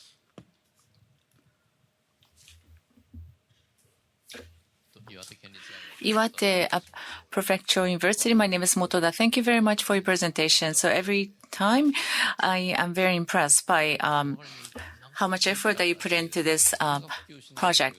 And yet I'm conscious of the fact that the roundabouts have not been installed fully, penetrated in Japan. And as you said that you're hosting in these regional prefectures for seminars, how does the government or the ministries think about this? This is something that should be spearheaded by the governmental agencies. What do you think about this point? Thank you for your comment. So to the project member, and we do have such members from the ministry and such, and NPA, and MLIT, and also at the seminar, we have had the governmental agencies and such technical explanation and such statistical analysis have been presented. And also, at times they are supporting us in any way they can. And with the societal experimentation and out there in the field, whether it be the city or the prefectures, municipalities that are supporting us, and the local municipalities and agencies, and they're also supporting us so that we have been able to advance with the project. Having said that, so when it comes to the government to spearhead the way of this roundabout installation, I will not be able to speak on behalf of them, but there are so many other policies, and with the limited number of the resource and lack thereof, so how much they can provide to us, how much support that we can seek out, that may be challenging at times. So therefore, we feel that we are the ones who should be spearheading the way in this kind of the project. So therefore, we're engaging in the series of activities. That is a reality for us. Thank you very much. And then you have given us such data for the national roadways. At first, there were no direct national roadways, and from Hokkaido, there were such cases for the roundabout installation. Maybe not direct, but for the national highways, there are such roundabouts that has been installed here and there. So for the directly operated national highways, we would certainly like to foresee such a roundabouts installation. Thank you very much. I could be answering here, but I'm here to support you. Thank you very much. Any other questions?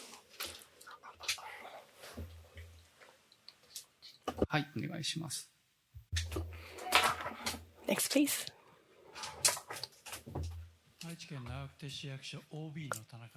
I'm Okay, sorry, I'm from a municipal government official, former.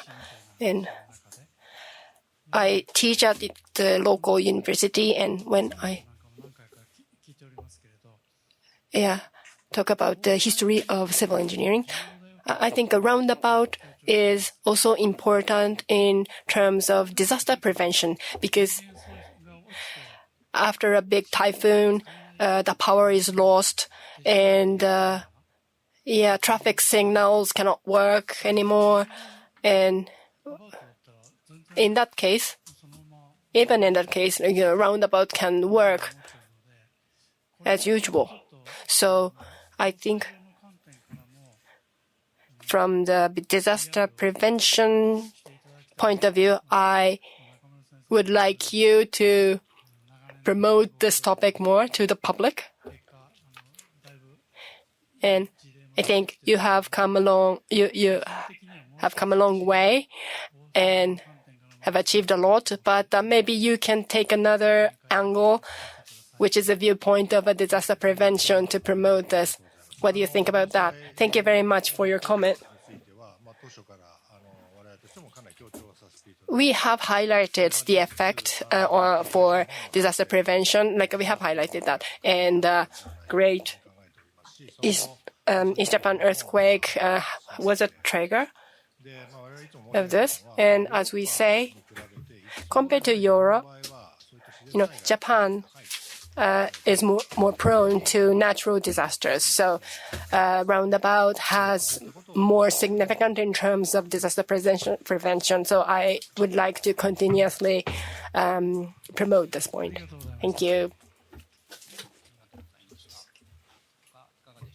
Anything else? Please.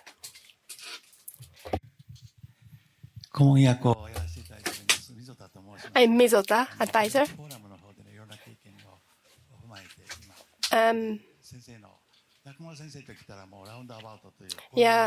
Professor Nakamura is a kind of symbol of a roundabout activities, and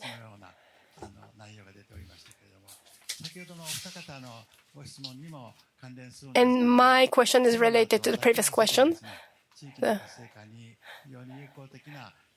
I think this roundabout initiative is quite effective also in regional revitalization, and by disseminating the roundabout. So I think there are benefits and disadvantages. I think you also discuss these points in your local seminars, right? So I think you may want to speak more about the benefit of the roundabout. So, and I would like to understand whether you had discussions in your local seminars. So I live near Isahaya. So, and geographically, when it's very difficult, so it is hard to acquire land for roundabout, but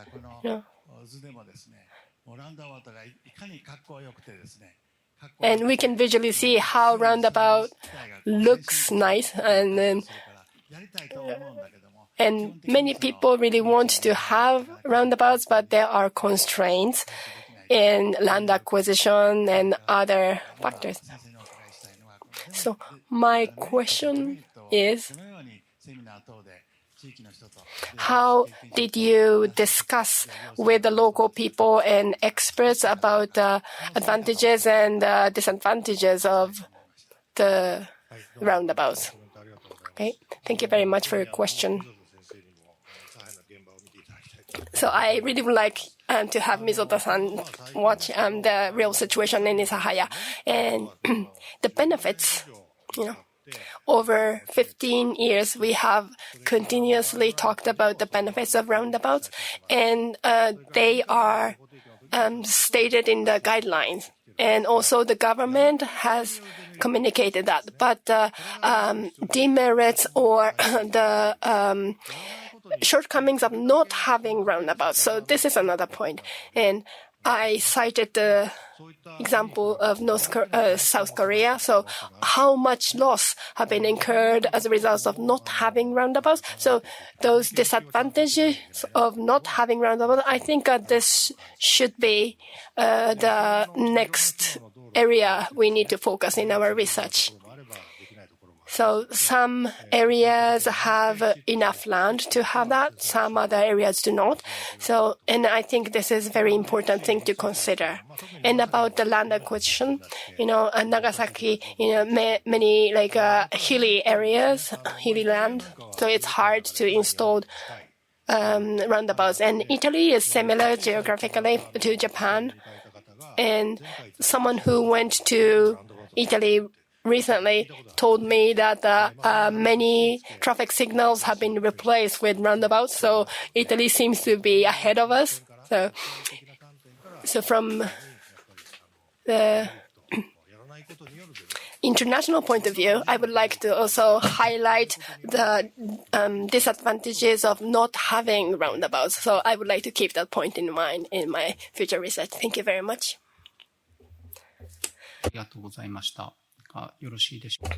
Any other questions?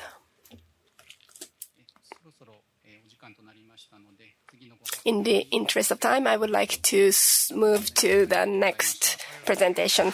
Thank you very much, Professor Nakamura.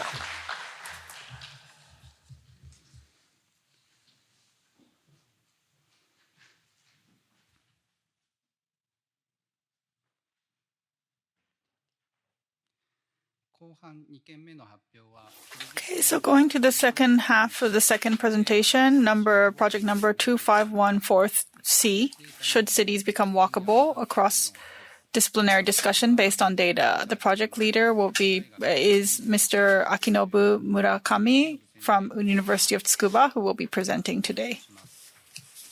Please take the stage.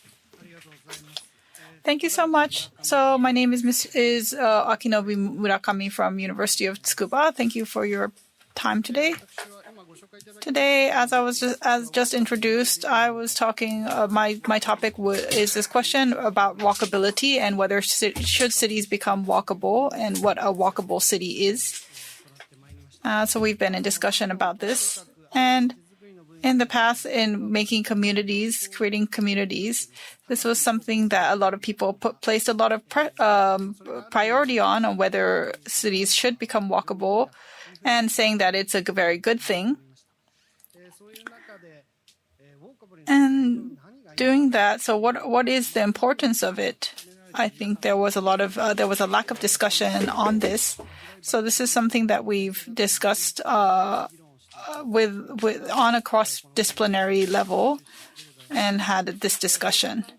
So from that perspective, we'd like to share our findings with people from multiple different sources and backgrounds. And we collected data based on the data and how to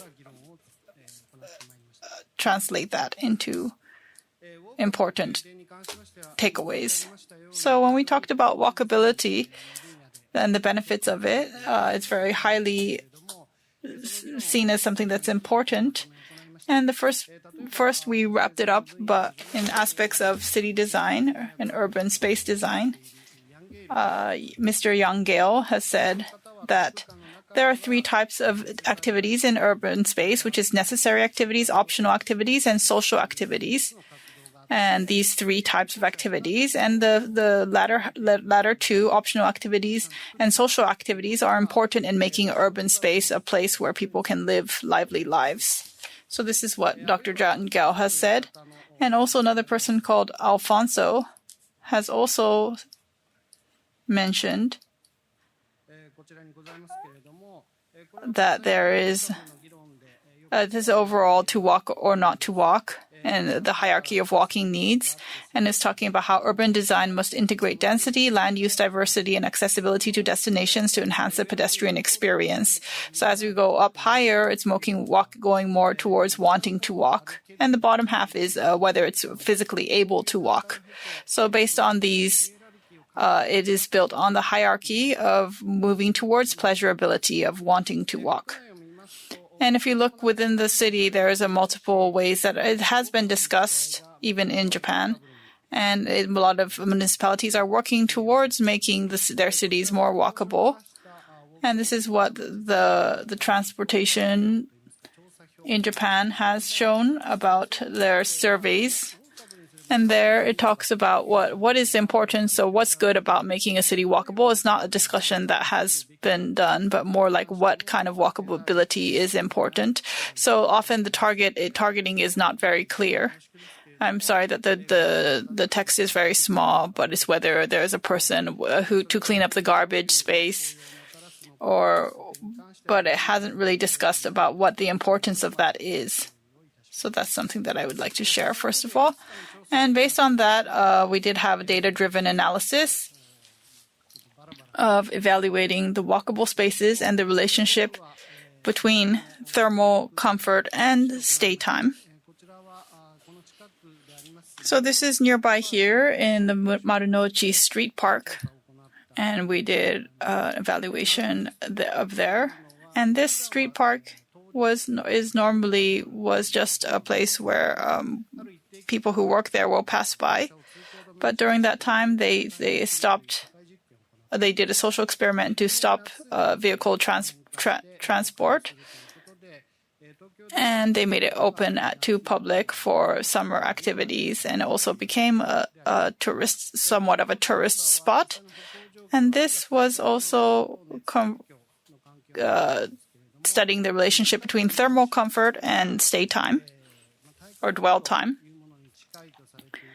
And this was, we used the SET,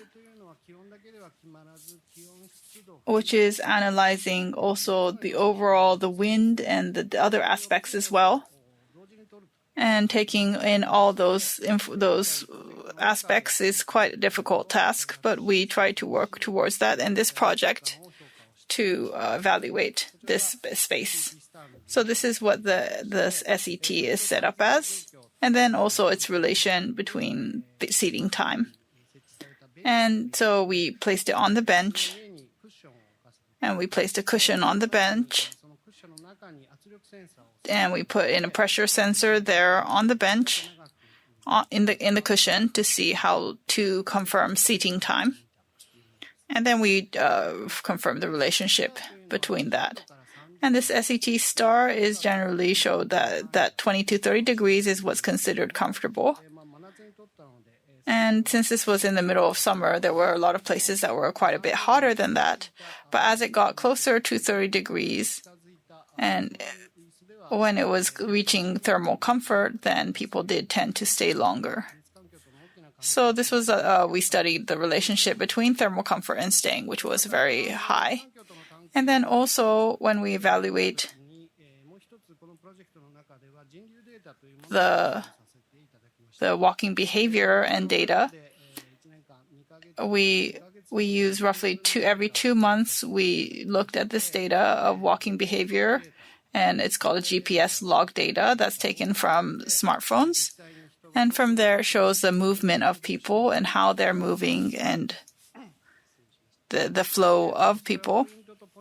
So this was between the per point and studying their speed, and then from there seeing whether they're still or whether they're walking or what they're doing. So we collected this year of pedestrian flow data. And then regarding the heat, we did a simulation and used 3D data and set this SET star and the pedestrian flow, and we created a total. And that's what this graph shows. So the left is the SET star, and then the top is their amount of activity or movement. So here, this in this blue dot square is what's considered comfortable thermal comfort. And as it gets lower, every centigrade it goes down. It showed that it clearly significantly altered the volume of walking behavior. And when it's too low, it also didn't show walking. But when it's a little bit low, then it did increase comfort of walkability. So this shows that when it's cold, we can wear more clothes or layers so they can adjust. So this didn't significantly alter the volume of walking. So it's very easy to understand data and to be expected. So this is the relation between thermal comfort that can induce walking behavior. So this was an interesting insight that we had from this analysis. And conversely, looking at this, when we show hot weather, it can also show if we can decrease at least 1 degree, it can significantly alter or increase walking behavior. So if we can influence the space and the temperatures, then it can also help to create more walkable spaces. And this is also regarding comfort of walkability and evaluation of walkable spaces. So this was, we put in a few video shots of the space, and then we had subjects walking using these glasses and to see where they focus on. And so we developed this tool to examine whether people are walking comfortably. And we watched this video and to see what the visual obstructions are. And here we are able to see what people are viewing. And we can see when they lean towards something that was uncomfortable, what were the reasons for that. And as a result, we saw that when there is visual obstructions in the direction of traveling or facing, or if someone passes in front of them, for example, or someone was sitting there and blocking their view or overtaking, these were things that were observed as things that reduce walking comfort. So based on that insight, this was a video, but it's called the agent-based model. And here you could see that on a certain street and see the walking, the amount of people walking and the movement. So this was a tool that we used to examine. And also when we talk about the utility of walkability, we looked at it from a lot of different perspectives. And this is Marunouchi Street Park. And this shows that some people have beacons and show when they entered the space and where they stayed.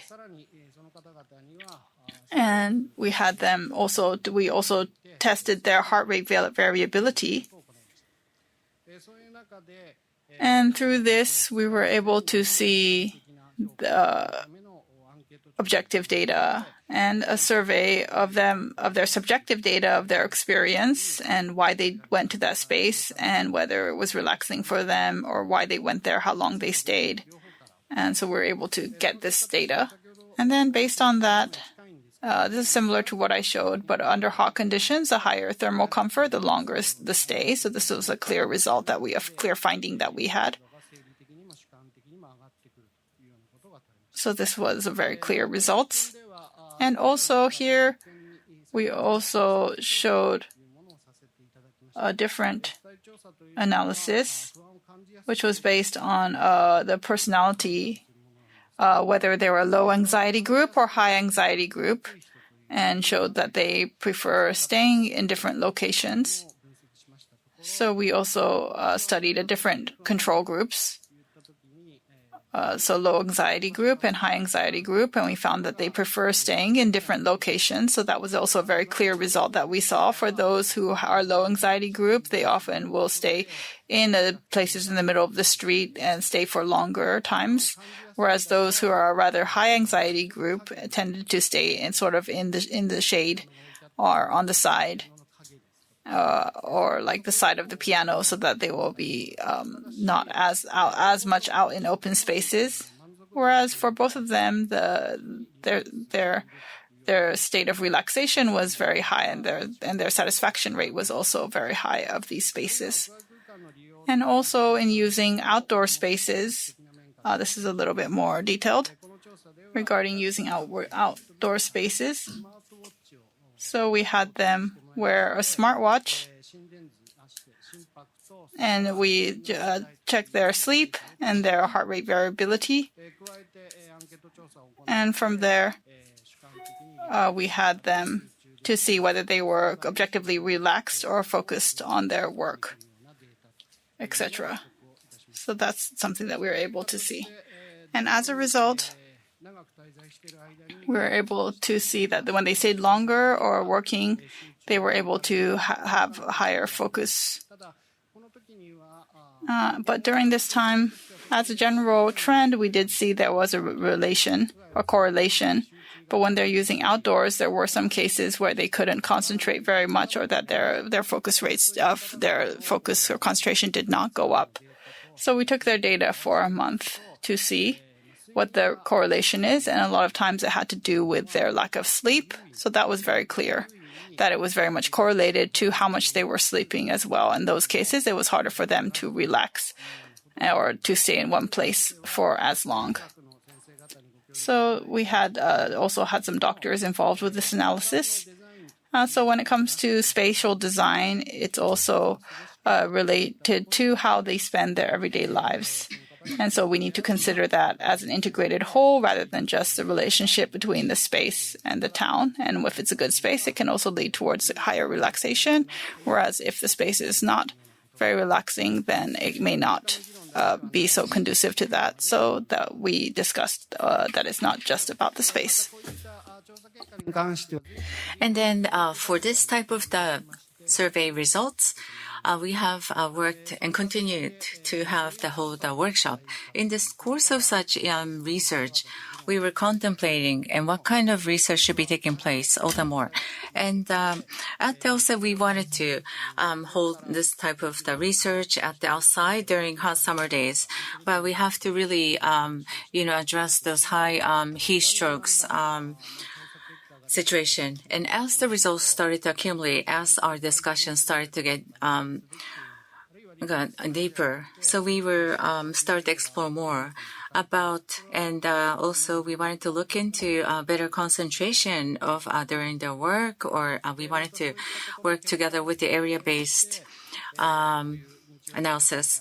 And then it is very important, and as we started to talk all the more. And we are now able to deepen the understanding about what we can create better in the process of thinking about the town by itself. And with such data results, we can certainly leverage that and then think about town making, which should be a sustained activity to improve the immediate living environment gradually. And we have been able to cater to that. In addition, as I have said before, so for those high anxiety members, so there are such their favorite spots or locations, and they stay a longer time at those places. So as we can start to see that in light from the data. So there are very relaxing and very favorable spot of their likes. That's something that they should be very proud of for this project, to be able to, to generate such data. And they were so impressed by the outcome. And then of course, in addition to such, direct effects such as relaxation, so improve concentration and the acquisition of personally preferred places. The sharing of the fact that these effects exist can also become a form of pleasurability by increasing attachment to the town. And then when it comes to this project, so we have looked into the other advanced European nations with their use cases of the walkable town. And as you can see to the left, this is Pontevedra. This is a Spanish town, and this is Barcelona. And Pontevedra, the mayor, we have had the opportunity to meet and greet, and also Marunouchi Street Park, we have the opportunity to showcase our project as well. and engaged in the series of discussions. So the striking difference between Japan and the Barcelona, well, so to make it a walkable network, so this encompassing this whole area to make it walkable, that has been decided and formulated into the plan, in the town plan. And then they coordinate with their relevant municipalities to make it a walkable town altogether. So Marunouchi Street Park, so this is connecting the dots.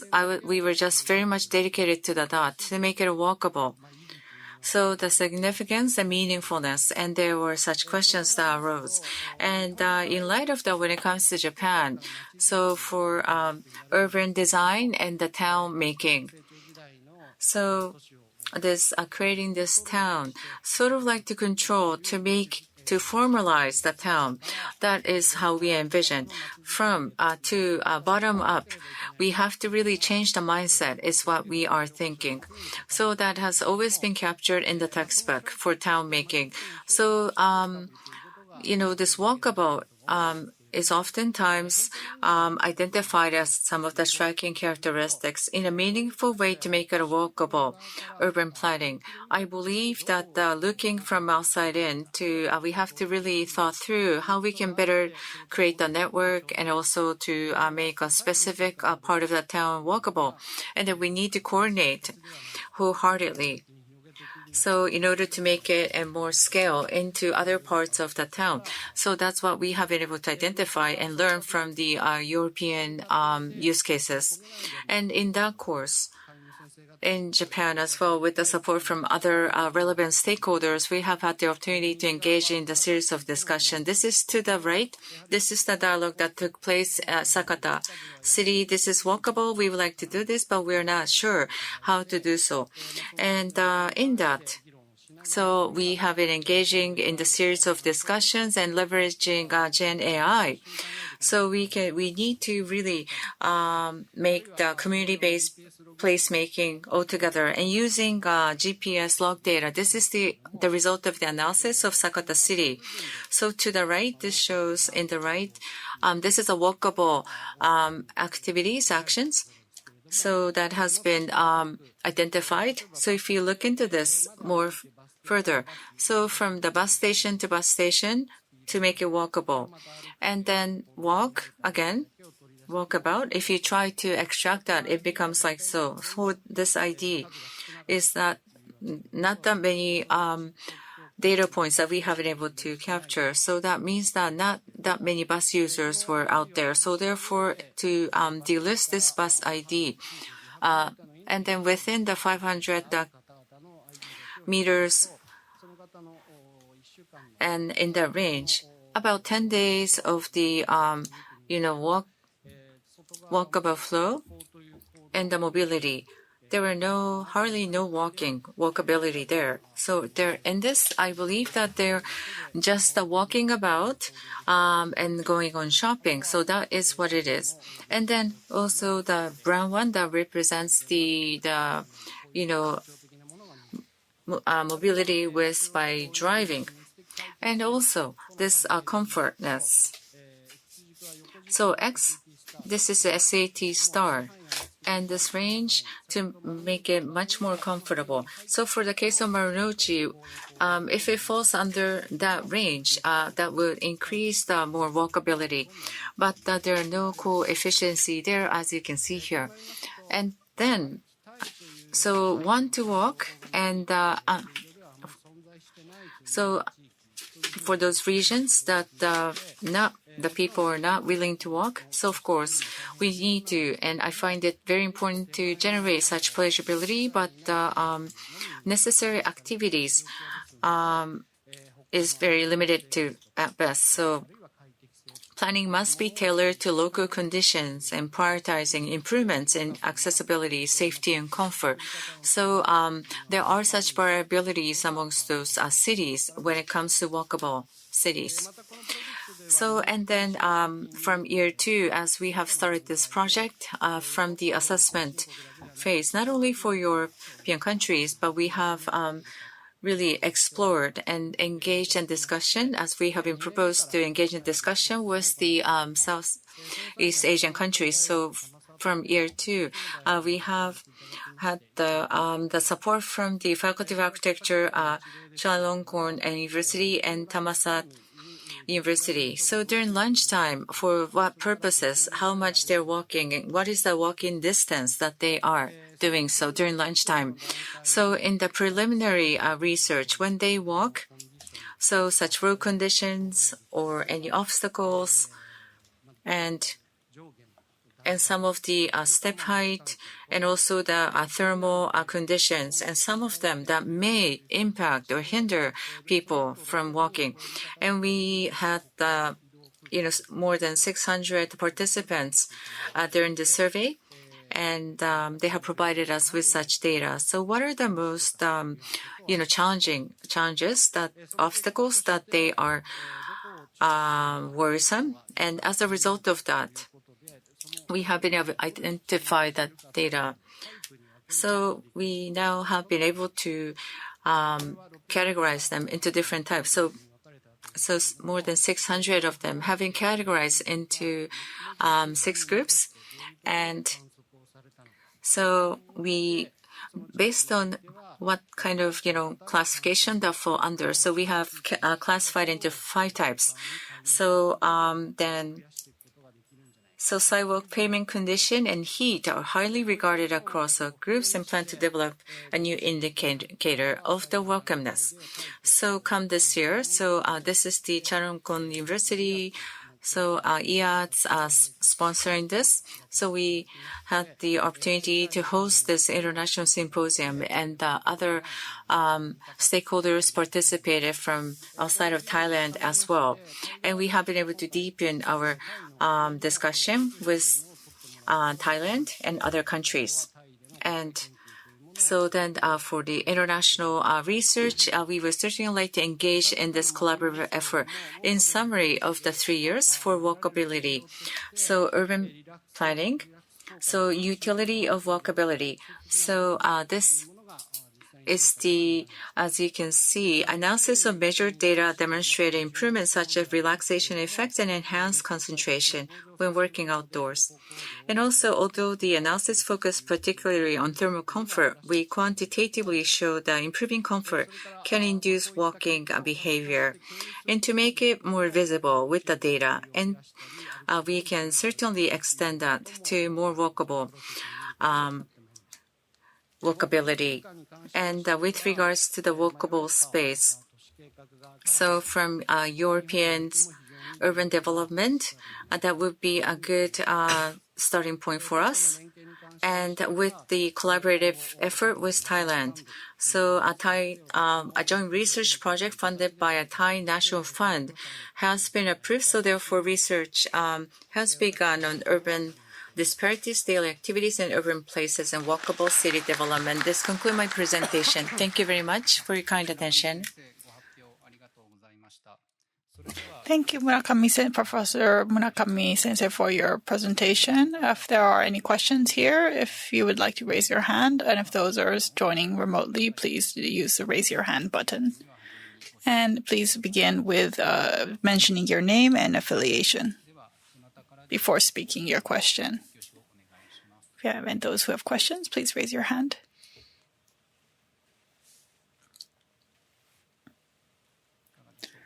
Anyone? Any questions?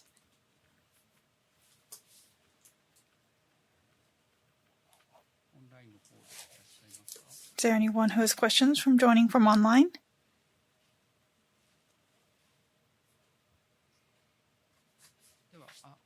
Okay, please ask your question. So thank you for your research. My name is Takayama from Furushia. So when we talk about the changes in the thermal situation and walkability, so this is I found this is very interesting data, and it's also very interesting from the perspective of city development. So are we talking about this area And whether it's in the evening or during the daytime, are we saying that the overall population or the people who are there is also increasing? Like, for example, people who are coming from far away, or it depends on the day, or whether it's tourist season, etc. Do we also know, is there data on the changes between more tourist activity or during the daytime or nighttime? Is that something that you considered in getting this data? Thank you so much for your question. So regarding this data, there was a little bit of lack of explanation regarding this, how we got these numbers. When we talk about, we based on the different changes in different seasons. And what we broke down was from 11 to 2 p.m., 11 a.m. to 2 p.m., and it was on the weekdays. So this was not taken during, for example, especially in Marunouchi and Otemachi, it's mostly business people who are there. So it's mostly their lifestyle movements. If it's more or less, we assume that their movements will be usually the same during weekdays, during the daytime. So what's different in this space is only the thermal situation. So that was how we broke down this analysis. So just the only changing factor would be the thermal environment. So of course we could have separated from daytime to nighttime as well, but we figured that especially because businessmen will also walk outside during the daytime as well. So we took that into consideration in collecting this data. So in that case, like for example, right now in Marunouchi, there are a lot of visitors from abroad as well walking there. So that means is the premise that we can ignore those numbers or not consider them? Well, of course, those people would be considered in these overall numbers. So it's not just the business people, but also tourist visitors as well. But for those who are visiting, even whether it's cold or whether it's hot in the summer, we're just looking at the movement of walkability and how it changes. When it's colder, people walk less, whereas whether it's a nice temperature, then they do prefer to walk. So that's what's shown in that behavior, and that's what the data shows. Does anyone else have any questions?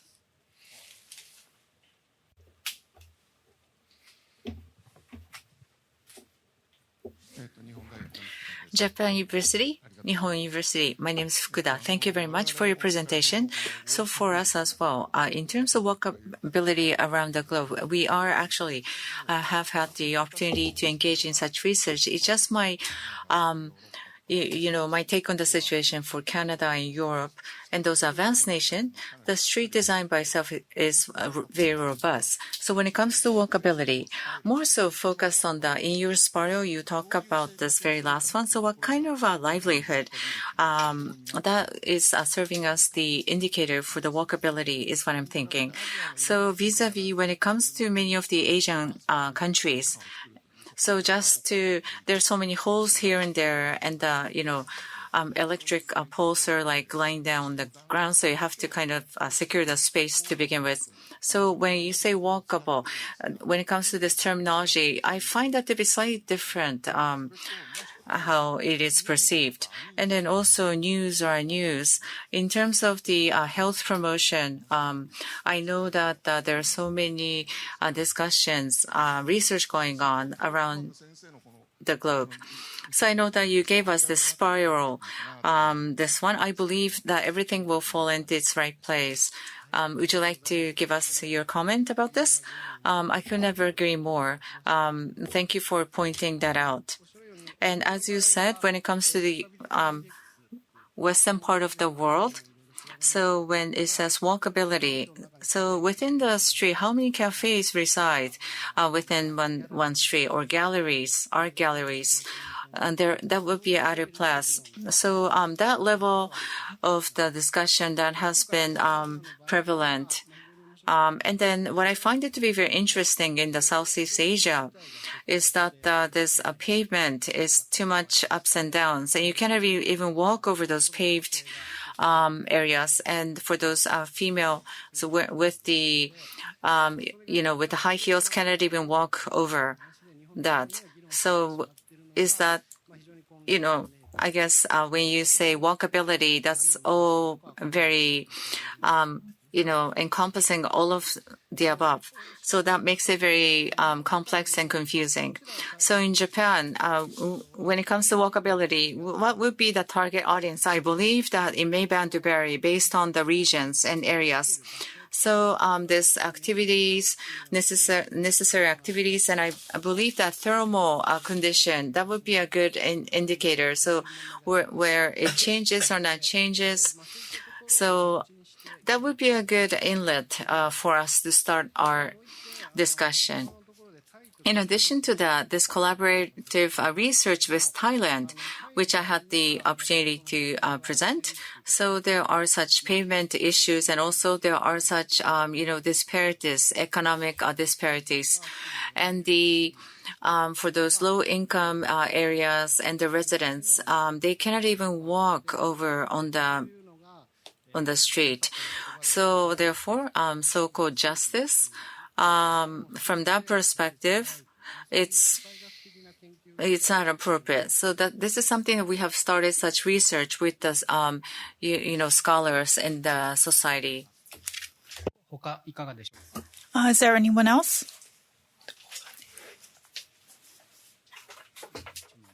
I think we can have time for one more question.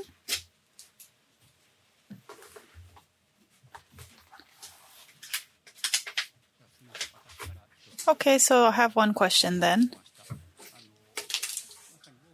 So when we're talking about walkability, I think we're talking about how easy it is to walk, and then there's also the environment and how long that people stay in that space.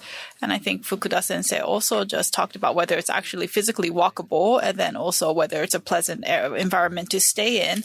So would you be able to speak a little bit more about the relation of those two? Yes, thank you. So I think specifically when we have discussions in Japan, I think when we say walkability, it really is matter what kind of axis we are deciding this on. And I think that's something that we would like to continue to discuss in Japan as well. So I think maybe it's like the size of the sidewalk, and also whether it's, nicely paved or not, of course, are important factors, but also not just the spaciousness, but also its relation with the vehicles that pass or other aspects that influence overall walkability. So regarding those points, we do have more and more data on this. So we hope to analyze this, and also analyze private and public sectors. And also regarding walking movement, of course, as a discussion, it might be easy to separate it, but we also have to think about the purpose of walking and its connectivity to how it's connected to one another is also important. So we have to take that into consideration in the methods of our analysis and how we continue to move this forward. Thank you so much. So now we have come to a close of our time, so we'd like to move to the next presentation. Thank you very much, Murakami Sensei.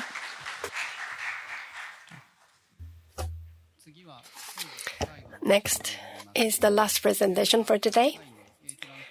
The presentation is by ATRANS project.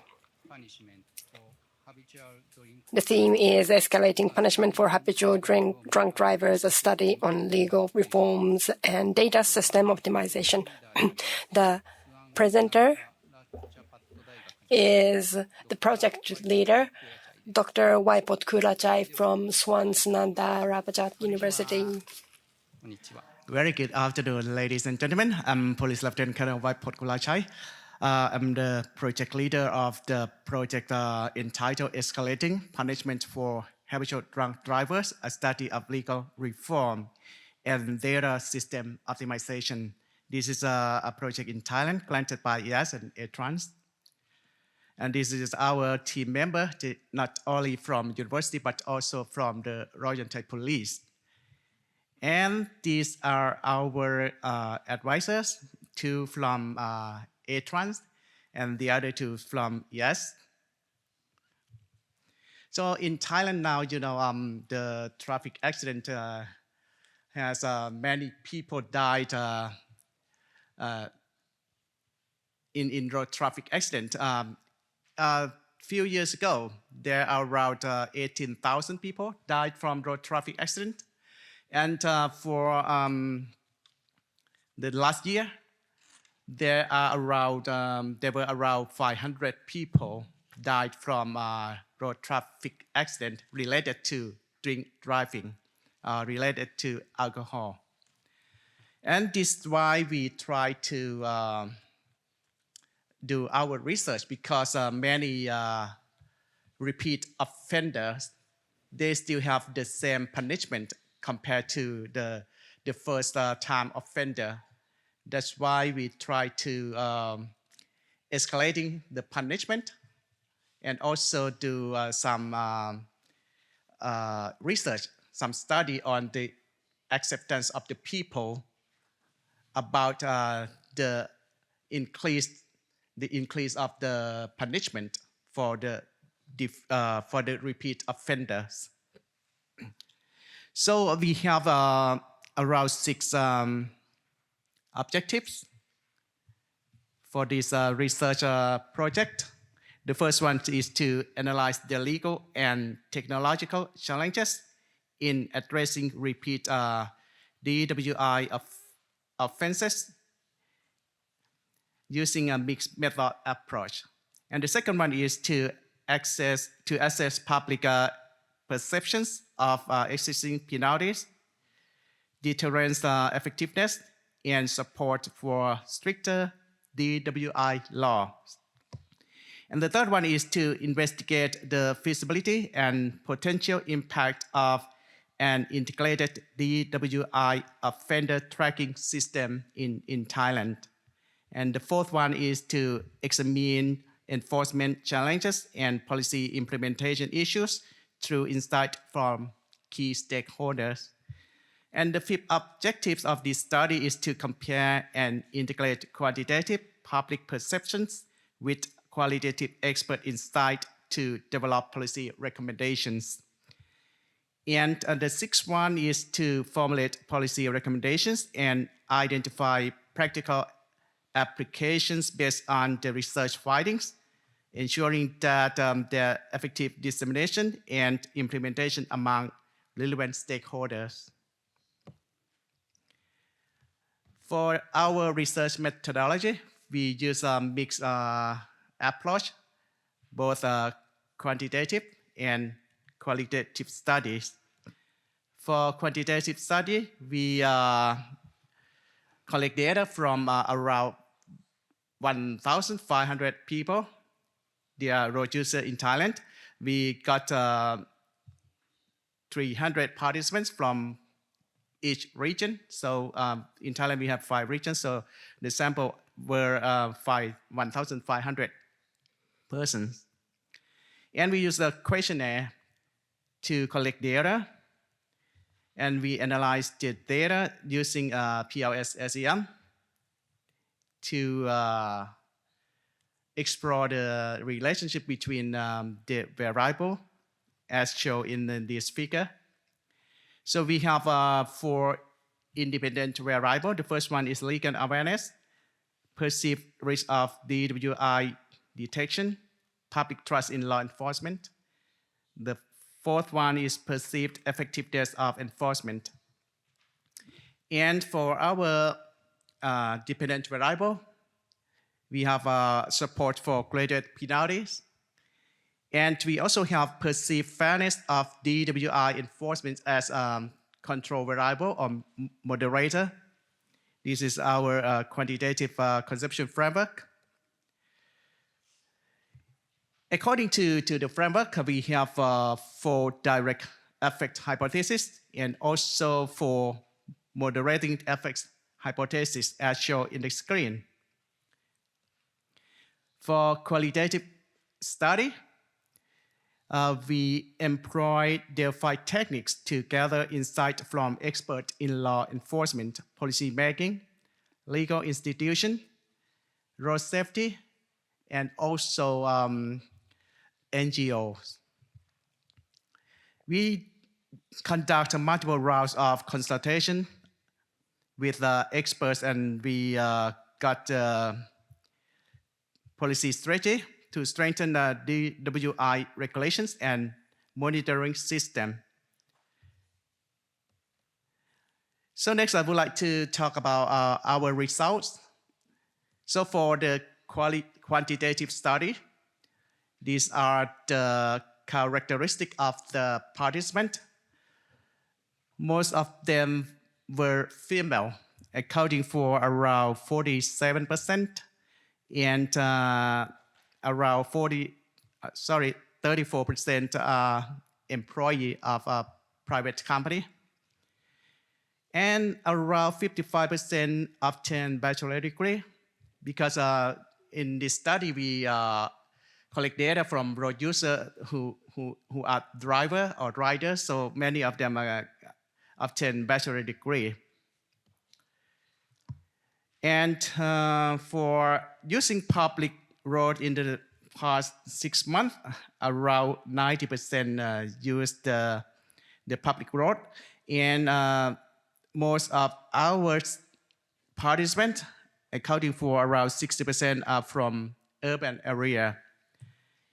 And we also asked the experience of DWI violation. They reported that around 80% of the participants reported that they experienced DWI violation. So after we got the data, we analyzed the data using PLS-SEM. So we have to report 2 steps. The first one is to assess the the measurement model of the variable. So for the construct reliability and validity, we got the Conbra alpha and composite reliability, which exceed 0.7, that meet the threshold. And for the AVE, or average variance extracted, we got the values exceed 0.50.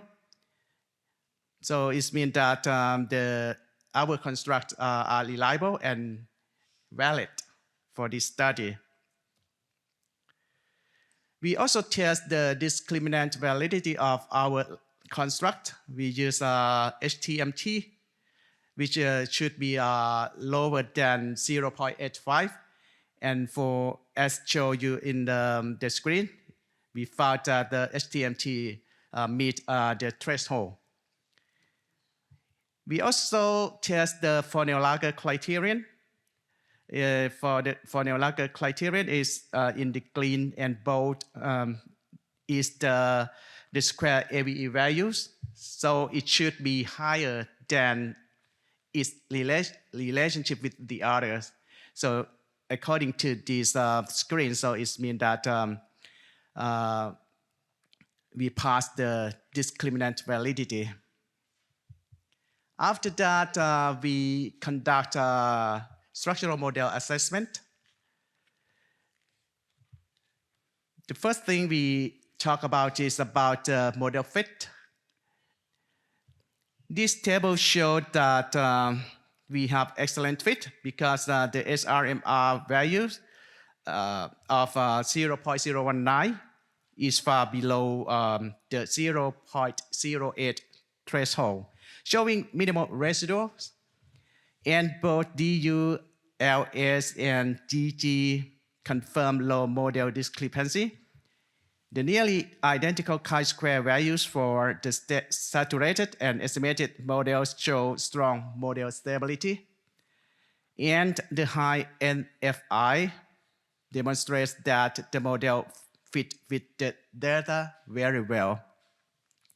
So this is our structural model assessment. And we can find that all of our hypotheses were supported according to the p-value below 0.05. So I would like to explain about the key findings. It's more easier to understand rather than seeing at the the statistical values. So for the key findings of this study, we found that legal awareness, perceived risk of detection, public trust in law enforcement, and perceived effectiveness of enforcement has like a positive effect on support for graduate penalties. We also found that fairness on enforcement directly increased support for graduate penalty as well. And we also have other findings.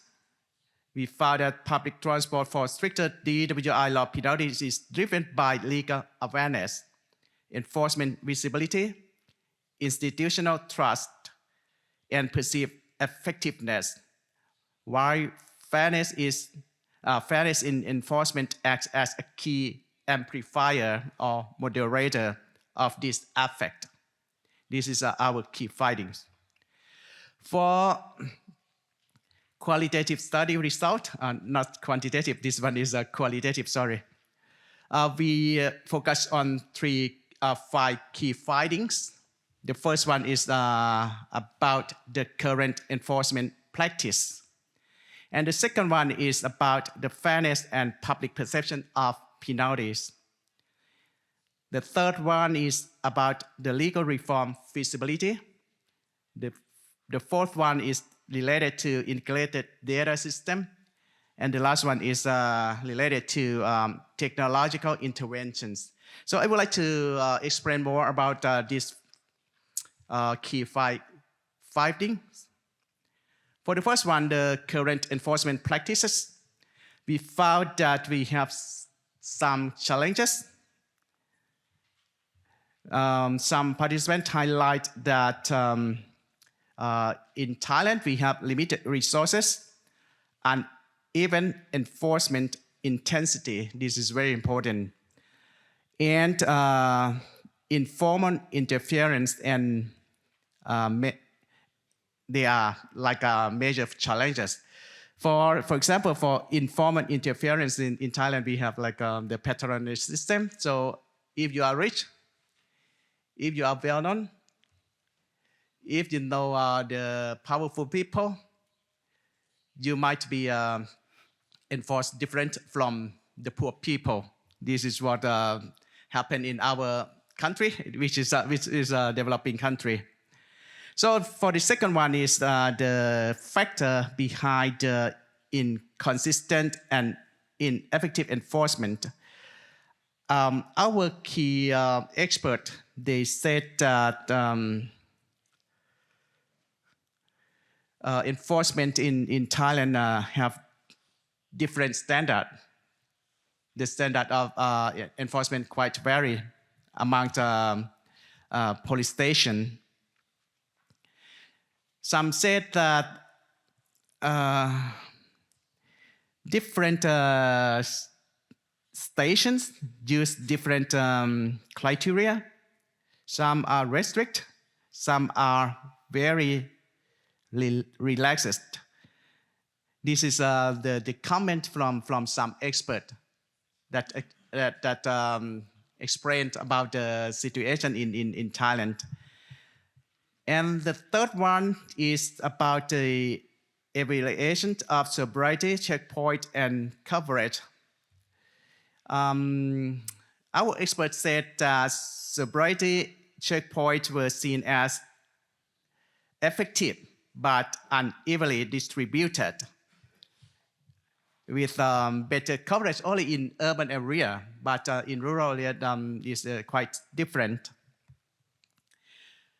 So next, I would like to talk about the fairness and public perception of penalties.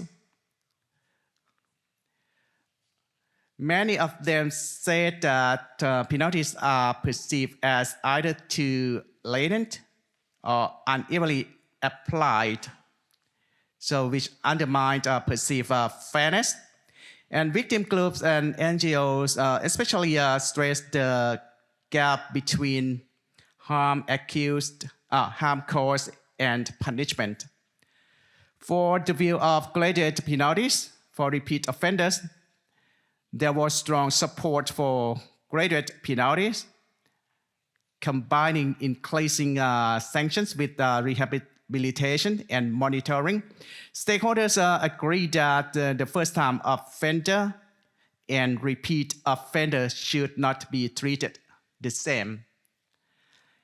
And for the influence of fairness on public support for stricter laws, on groups emphasize that perceived fairness is crucial for gaining and maintaining public support for tougher DWI policies. And if the enforcement is viewed as biased or corrupt, even good laws lose legitimacy. When we talk about legal reform feasibility,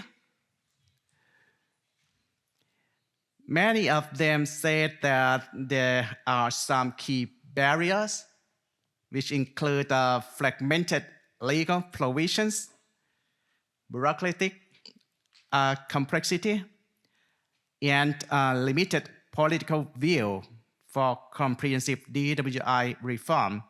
This is very important because if political politicians who make the policy do not place importance on this issue, we might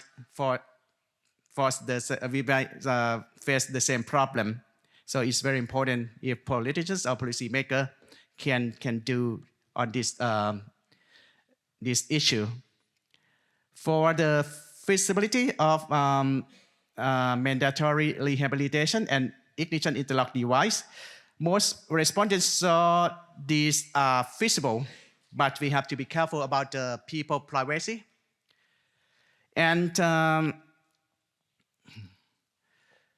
when we talk about who will be the key person to increase or to propose the law to increase the punishment for the repeat offender, most of them agree that the legislators and senior Ministry of Justice officials were seen as primary agent, agenda setter, and Royal Thai Police, public health experts, and NGO were identified as influential in providing evidence and public pressure. And for integrated data system, we still have major challenges because we have a silo database, incompatible IT system, data privacy concern, and limited technical capacity to local level. And when we ask how to improve data integration could help sanctioning, most of them agree that it can help. And also we need interagency cooperation because this is very important to enforce the law effectively. This is when we talk about integrated data system. For technological intervention is very important because we can use ignition interlock device or ALPR to enhance the traffic law enforcement, but we just concerned about the privacy and the data, the personal data. And these are our recommendations. We have to focus on standardize and strengthen DWI enforcement nationwide, establish an integrated cross-agency DWI offender database, adopt graduated penalties paired with mandatory rehabilitation, expand and modernize technology-supported enforcement, and build public confidence through fairness, transparency, and communication. And we also organize an operational seminar on the 20th of March 2026. And the seminar reaffirmed that sustainable DWI reduction depends not only on stricter laws, but on system integration, technological innovation, institutional trust, and procedural fairness. And policy recommendations should focus on 4 dimensions as shown in the slide. And we also have a chance to give a recommendation to the Royal Thai Police because I serve as an advisory member of the subcommittee on safe road user under the Thailand Road Safety Operations Center. At the first meeting, I proposed that if the police would like to increase the law and restrict enforcement. They should aware of the fairness of enforcement against road user, because if they enforce the law fairly, the people will accept and agree with them, and then we gain more public trust. This is the end of my presentation. Thank you. Thank you, Dr. Kurachai. ご発表ありがとうございました。それではご意見、 Let's take questions and comments. 会場においでの方はその場で挙手 Those who are in the room, please raise your hand. Those joining remotely, please click your hands up button. And please say your name and affiliation before you start your question. Dr. Kurachai is wearing an interpretation device, so you can ask questions in Japanese. Anyone can start now? Any questions?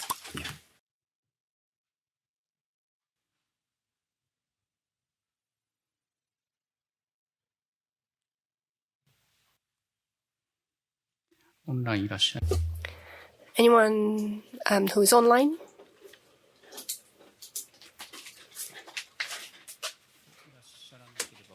If not, I would like to ask one question. In Japan,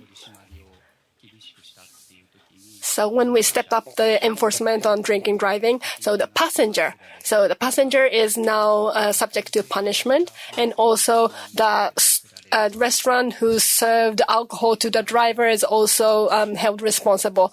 So, and then that has helped us make lots of progress. And this time you talk about the graduated penalties.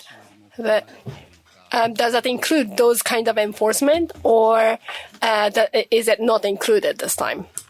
Thank you for your comment. In Japan, I know that you have a very strict enforcement law, but in Thailand we did not, we don't include this in our study, but we try to propose to have more strict enforcement to the other person who supported the driver who drink and drive. And also, we try to promote institutional sanction. For example, if you work for this company, so you the company should be responsible for this incident as well. And nowadays, if you work, if you drive, you drink and drive, and you cause accident, social media is very influential to punish you. So when the video clip appeared on TikTok or other online platform, you might face a very, very, very bad experience and very bad result. So this is might be another way that help enforcement on drunk driving more effectively. Thank you for your question. Thank you. ありがとうございます。 Any other questions? お願いします。 Please go ahead.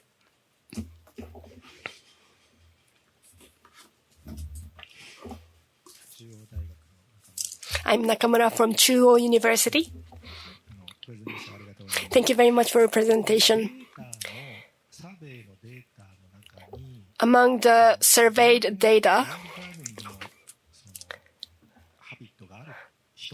so whether this person has a habit of drunk driving, do you have that kind of data? That's my first question.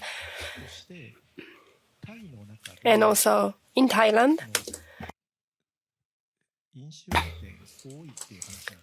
you say that there are many drunk driving cases, but apart from whether they are caught, but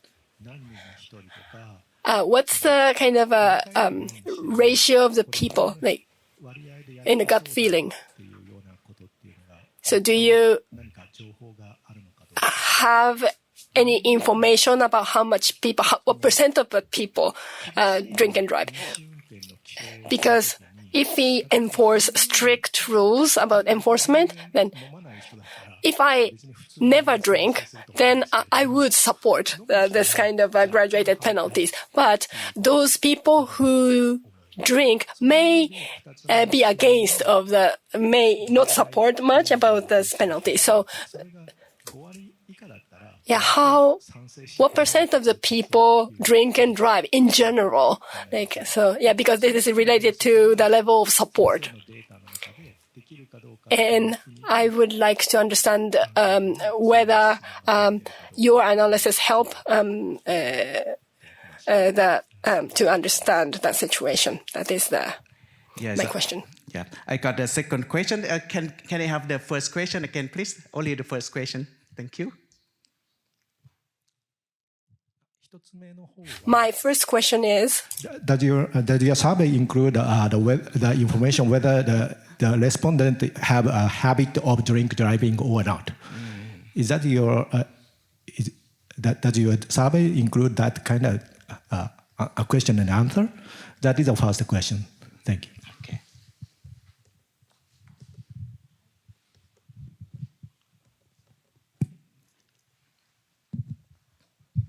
Okay, I would like to answer the second question first. For the number or percentage of drink driving, is quite difficult to obtain this data.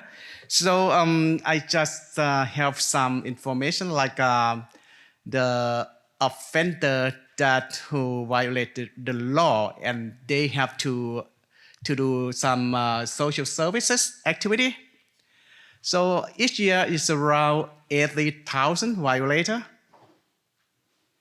detected by the police officer, but there are many that are not detected by the police officer because in Bangkok, we usually have the police checkpoint during the weekend, for example, the Friday, Saturday, and Sunday. So the other days we don't have checkpoint, and we don't even have a mobile checkpoint from the police. So this is quite difficult to obtain the real number of the drink driver. And according to the first question, for our respondent, it's around 80% of our respondent experience DWI violation. So not violation, detection. But in this study, we just obtain the data from just rider and driver in general. So in the next project, I might take this comment for our consideration to focus on the people who drink and drive. This is a very good comment, and we will take this for consideration. Thank you. ありがとうございます。どうぞ。Thank you. I'm sorry, I missed this graph. You already show us that graph. Actually, I think that you can conduct the subsample data to fit your model.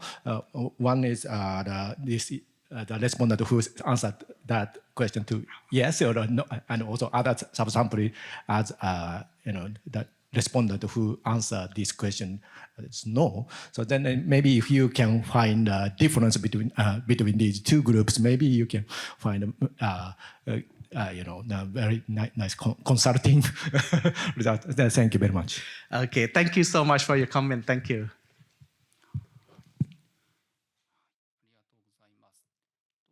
Thank you. Now I would like to close the Q&A session.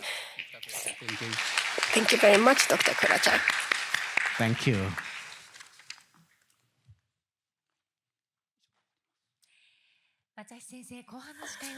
Masashi Sensei, thank you very much for chairing the latter half.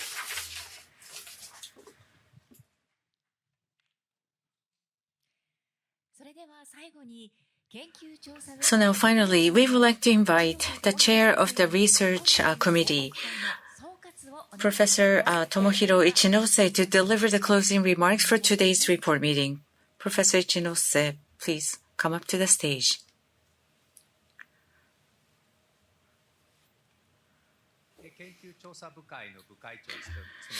I am Tomohiro Ichinose, chair of the planning committee of the research committee. Thank you very much for attending the IATSS 2025 research project report meeting today. In FY2025, we had 17 research projects, a number close to that of last year. So today, we presented 4 top selected projects, along with 1 project chosen from ATRANS. The first report was an independent research project titled "A Research into the Best Way to Disseminate Traffic Safety Information to Increase the Use of Junior Seats." The second report was also an independent research project titled "An Empirical Study on Encouraging Vehicles to Yield a Pedestrian Crossing Without Signals." The third report was a collaborative project with a public agency titled "A Research on Accelerating the Dissemination of Japanese-style Roundabouts." The fourth report was an independent research project titled "Should Cities Become Walkable? A Cross-Disciplinary Discussion Based on Data." And the fifth and final report was an ATRANS research topic titled "Escalating Punishment for Habitual Drunk Drivers, a Study on Legal Reforms and Data System Optimization." As part of our initiatives since last year, we also presented a topic selected by the Research and Planning Committee from among the research team of ATRANS. This is the acronym for Asian Transportation Research Society in Thailand, to which IATSS has commissioned research. All of the projects reflect the IATSS characteristic rigor and diversity in research. We also sincerely appreciate the valuable comments and insights shared during the Q&A sessions following each presentation. We will make a good use of them in our future research activities. Going forward, IATSS will continue to pursue interdisciplinary and international research in a free and open manner, contributing to the realization of an ideal transportation society. We sincerely ask for your continued guidance and support. So now for the 13 topics that were not presented today. Their research reports will be published on the IATSS website in the final year of each project. And we would appreciate if you could take a look at them as well. So finally, we have a request for all participants. We would greatly appreciate your feedback on today's theme and IATSS overall activities, which will be used for future improvements. For those at the venue, please fill out the feedback form provided or respond via the QR code or URL for the online survey. And for those participating remotely, a survey will automatically appear on your screen when you leave the session. So therefore, we would appreciate if you could complete the survey before turning off your computer. After a short break, we will hold the IATSS Award Ceremony. We kindly ask those at the venue to continue participating. And also, we also encourage those joining remotely to continue to stay on. Finally, I would like to express my sincere gratitude to all of you for participating in this research project report meeting. And with that, I would like to conclude my closing remarks. Thank you very much. Mr. Ichinose, the chair, thank you very much. So this concludes the IATSS 2025 Research Project Report meeting. Thank you very much for your attentive participation over the extended period of time and for the active discussions.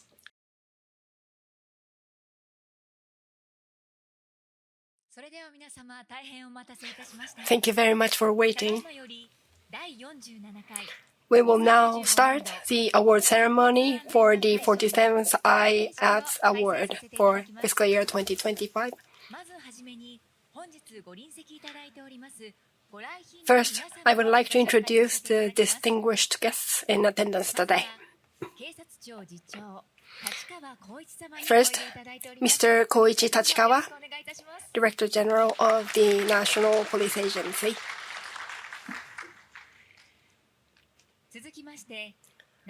Next, we have Mr. Koju Matsubayashi, Deputy Director General, Minister Secretariat, Cabinet Office.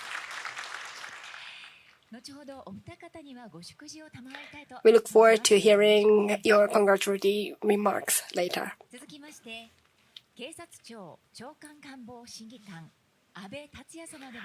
Next is Mr. Tatsuya Abe from MTA.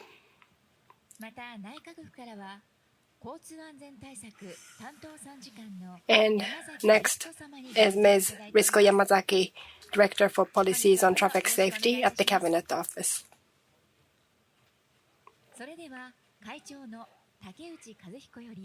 Now, I would like to invite President Kazuhiko Takeuchi to deliver his opening remarks.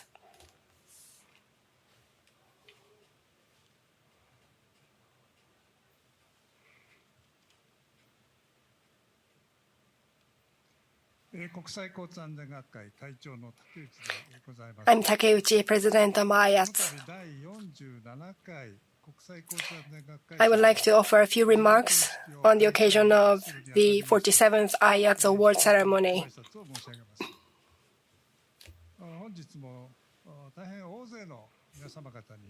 Today, to accommodate as many of you as possible, we are holding the ceremony in a hybrid format also this year. And I'm very glad to have this big audience. And today we are honored to have with us Mr. Koichi Tachikawa, Director General of the National Police Agency, and Mr. Tatsuya Abe also from NPA. And from the Cabinet Office, Mr. Koju Matsubayashi, Deputy Director General, and also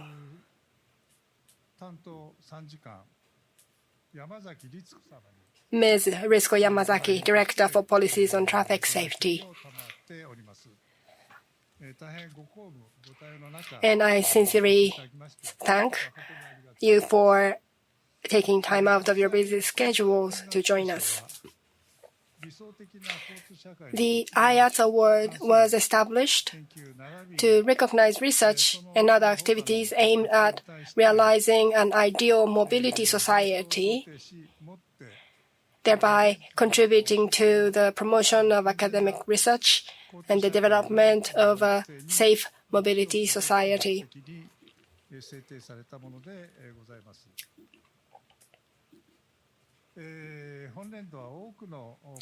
This fiscal year, following a rigorous review and selection process from among many candidates, we have decided to honor 2 recipients of the Achievement Award, 1 of the Literature Award, and 2 of the Paper Award.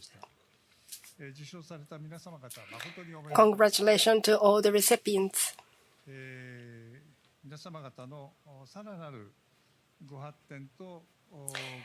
I would like to conclude my remarks by wishing all the recipients continued success and further achievements. Thank you.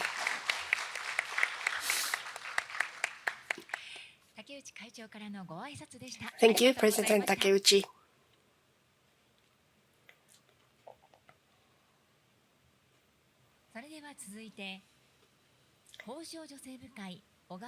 Next, Kazuhisa Ogawa, Chairperson of the Awards and Grants Committee, will report on the selection and review process for the awards.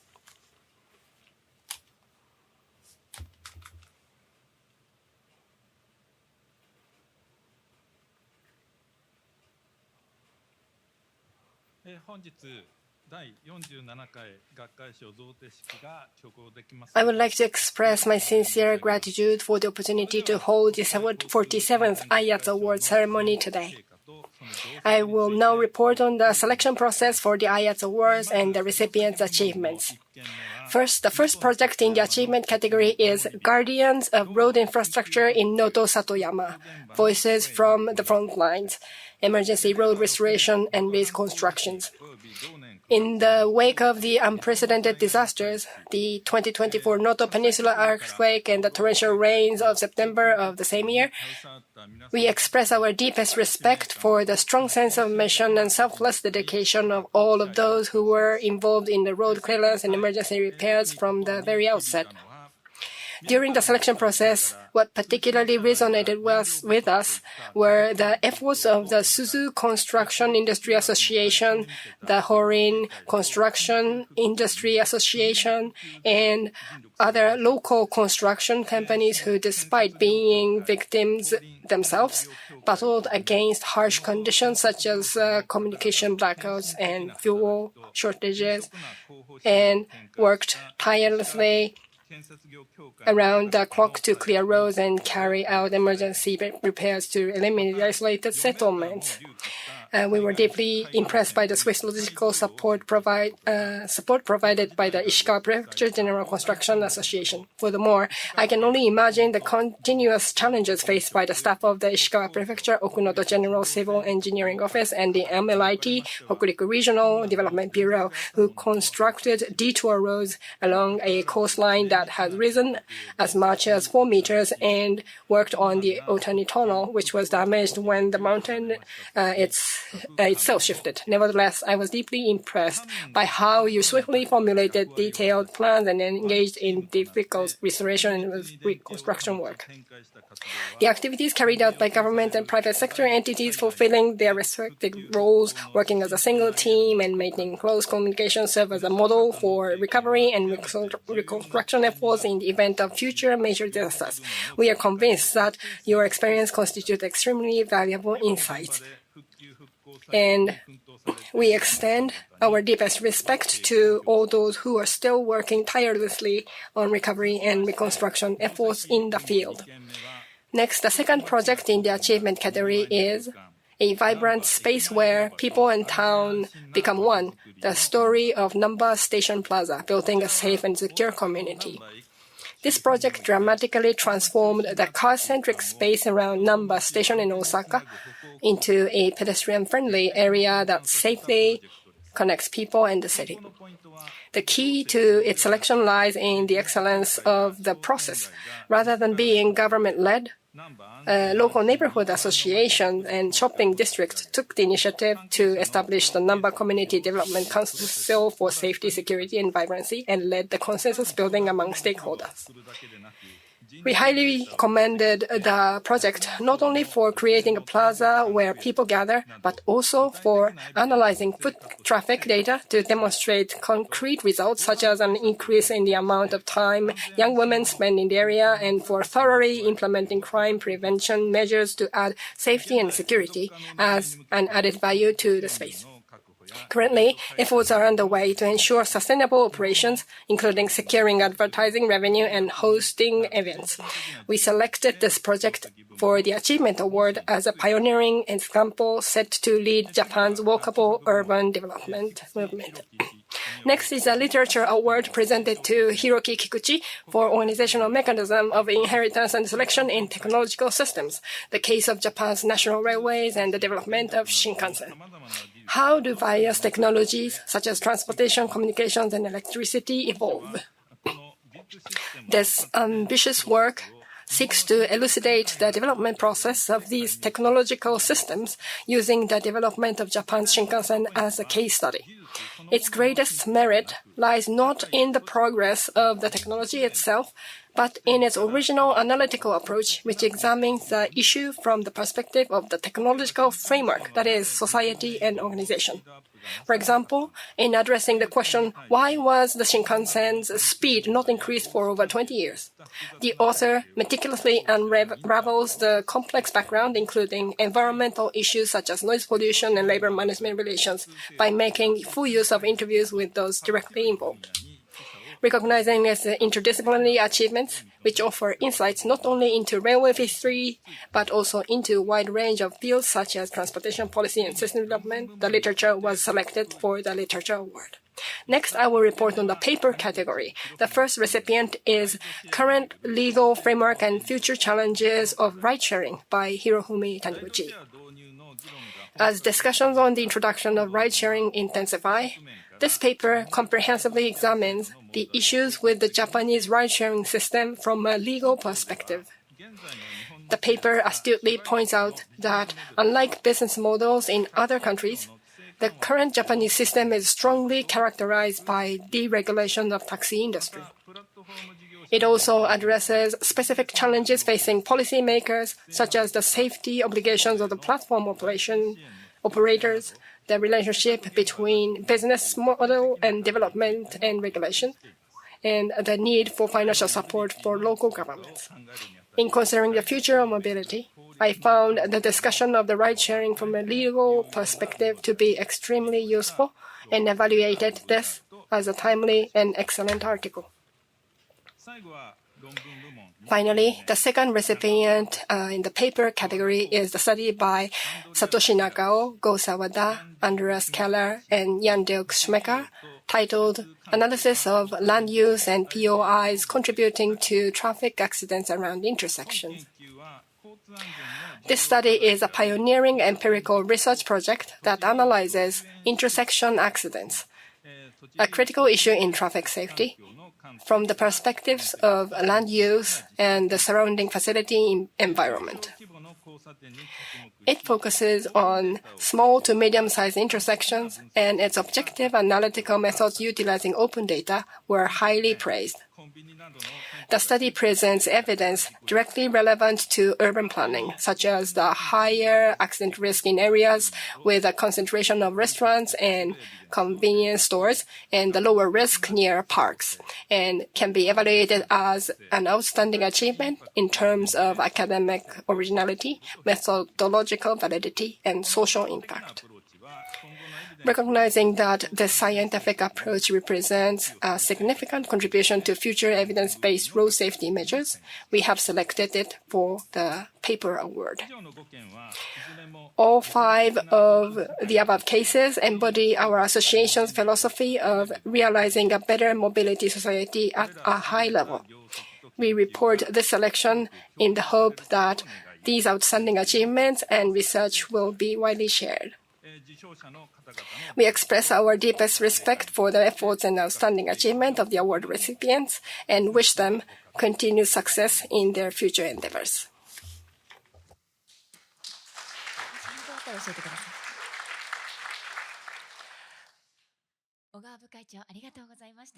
Thank you, Mr. Ogawa.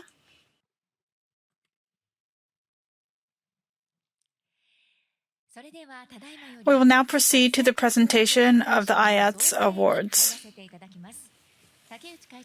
Chairman Takeuchi, please come to the center of the stage.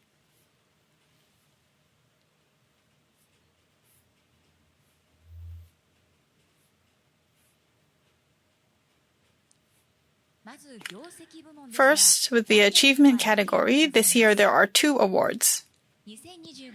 The first award for 2025 in the achievement category goes to Guardians of the Satoyama Roads in Noto, learning from voices at emergency road restoration and reconstruction sites. Ishikawa Prefecture Construction Industry Association.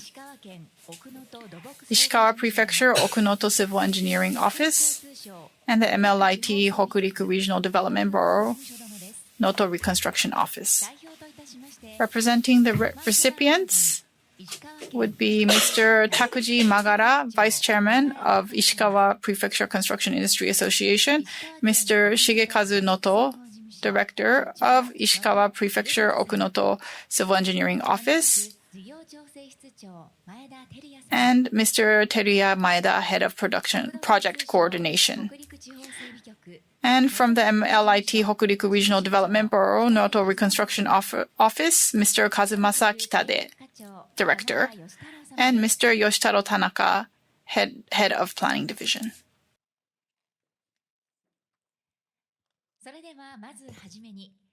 Please proceed. First, we will present the award to the Ishikawa Prefecture Construction Industry Association. 国際交通安全学会賞業績部門能登の里山の道の守り人 So this is presented to Guardians of the Satoyama Roads in Noto, learning from voices at emergency road restoration and reconstruction sites, Ishikawa Prefecture Construction Industry Association, for contributing to realizing safe roads. With respect and gratitude, we award you this. In 2026, April 10th, from Takeuchi Kazuhiko, President of IATSS.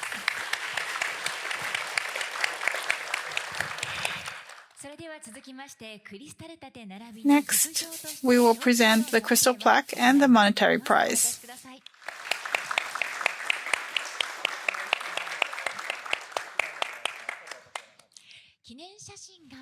We will now take a commemorative photograph, so could you please stay on the stage?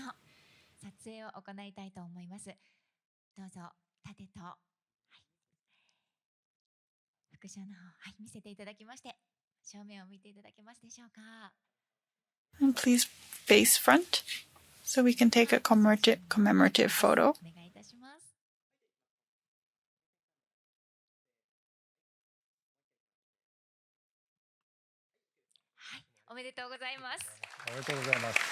Congratulations.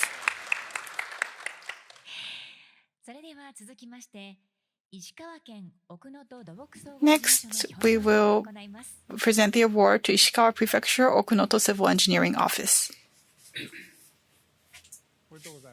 Congratulations.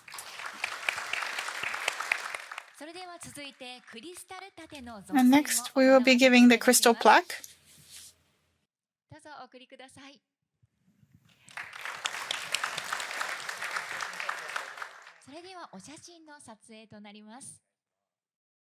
And now we will be taking commemorative photos.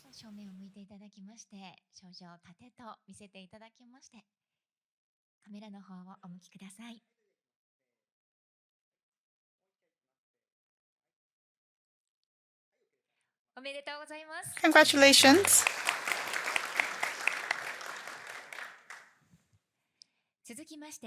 Next, for the 2025 IATSS Awards, we will be awarding Noto.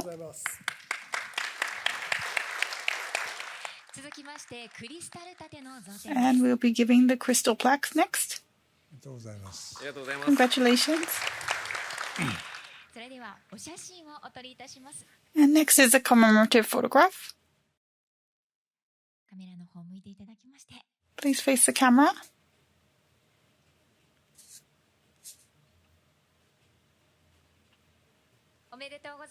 Congratulations.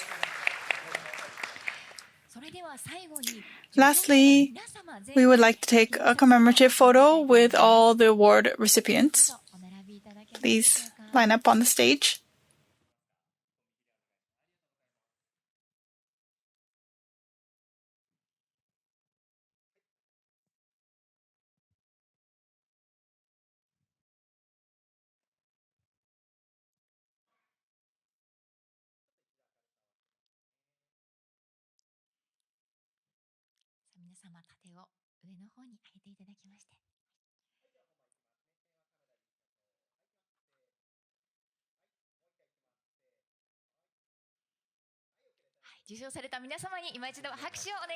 So please give a warm applause to all those who received the awards.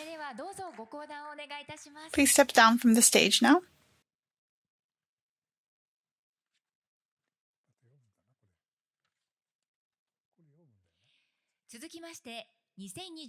And next, the second Achievement Category Award for 2025. A vibrant space where people in the city become one, the story of Namba Station Plaza and safe, secure community development. This award goes to the Namba Safety, Security, and Vibrant Community Development Council. Representing the recipients, Mr. Shogo Kikuchi and Mr. Sei Terada. Please proceed to the stage via the stairs on your left.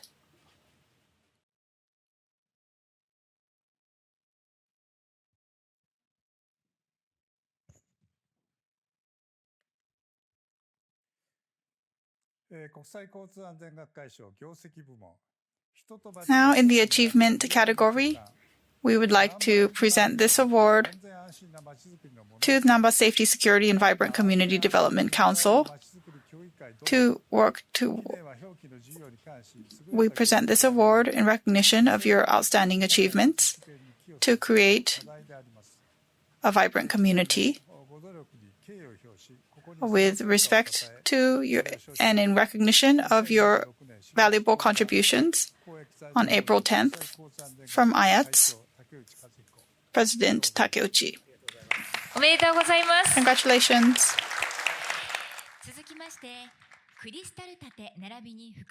Next, we will be presenting the Crystal Plaque and the Monetary Prize. And we will now take a commemorative photograph. Please stand at the center of the stage.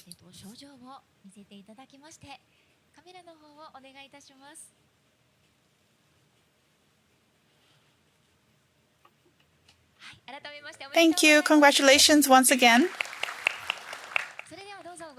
And please step down from the stage.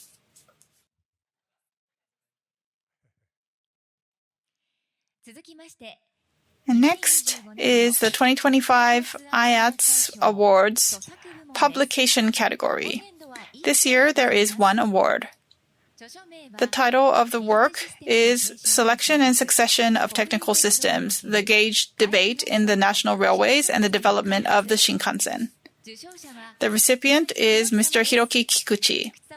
Mr. Kikuchi is joining us remotely today. So please show him on the screen. Congratulations. Thank you very much.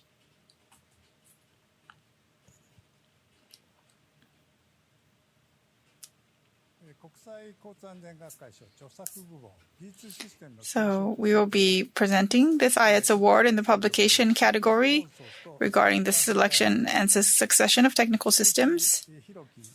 We presented to Mr. Kikuchi, Hiroki Kikuchi.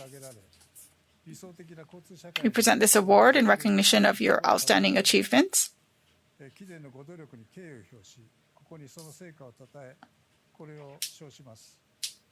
We will award you this on April 10th through IATSS, President Takeuchi Kazuhiko. Congratulations. So a virtual passing on of the award. The staff will keep it for you and pass it on later. And next, we're going to we'll be passing the Crystal Plaque and the Monetary Prize, so please receive that also.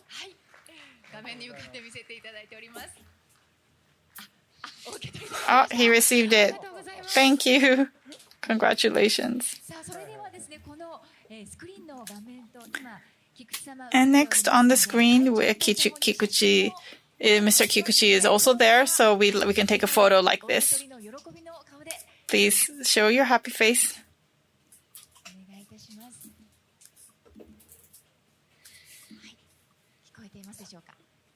So can you hear? 1, 2, 3. Okay, thank you.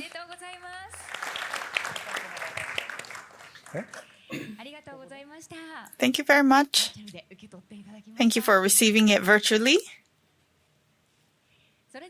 And next, we will go to the 2025 IATSS Award in the paper category.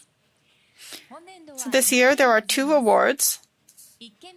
The first award is the current state of legal system surrounding ride-sharing and future challenges. The recipient is Mr. Hirofumi Taniguchi. Mr. Taniguchi is also unable to attend today due to prior commitments. The certificate and prize will be presented at a later date. Next, the second paper category award is Analysis of Land Use and POIs Contributing to Traffic Accidents Around Intersections. The recipients are Mr. Satoshi Nakao, Mr. Takashi Sawada, Mr. Andreas Keller, and Jan-Dark Schmocker. Mr. Keller and Mr. Schmocker are joining remotely today. However, they will not be appearing via video or audio today. Mr. Nakao, Mr. Sawada, please proceed to the stage via the stairs on your left. The IATSS Award, Best Paper Award, Analysis of Land Use and POIs Contributing to the Traffic Accident Around Intersections. Satoshi Nakao, this award is presented to you for your outstanding paper, which represents an exceptional achievement in academic research and valuable contribution to the realization of an ideal mobile society. April 10th, 2026, International Association of Traffic and Safety Sciences, President, Kazuhiko Takeuchi. どうもおめでとうございます。 Congratulations. So next we will be presenting the crystal plaque and the monetary prize.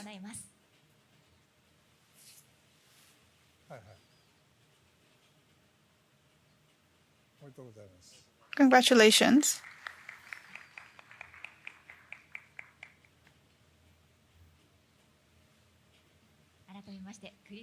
So here's a crystal plaque and the monetary prize. Congratulations once again.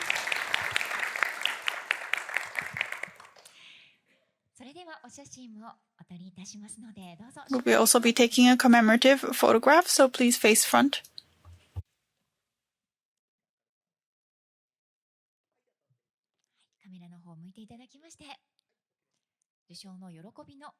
Please face the camera and show your delighted faces. Once again, thank you so much. Congratulations.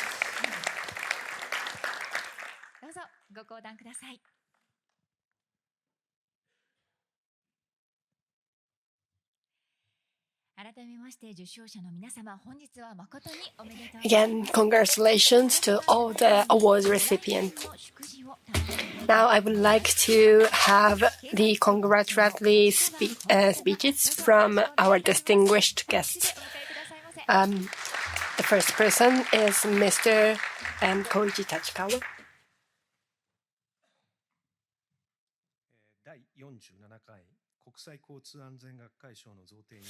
So on the occasion of the 47th IATSS Award Ceremony, I would like to express my deepest respect to all the award recipients for your outstanding achievements and extend my heartfelt congratulations.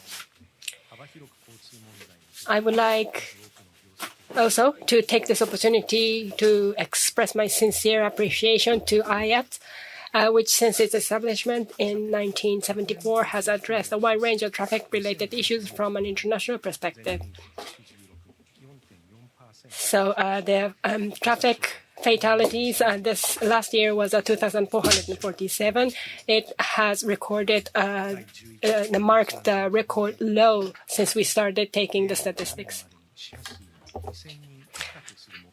So our target to achieve less than 2,000 fatalities by 2030. We were not able to achieve that, but we have a tragic traffic accidents victimizing children, and also we have a very heinous traffic accident as a result of use of smartphone or drinking driving. So this year,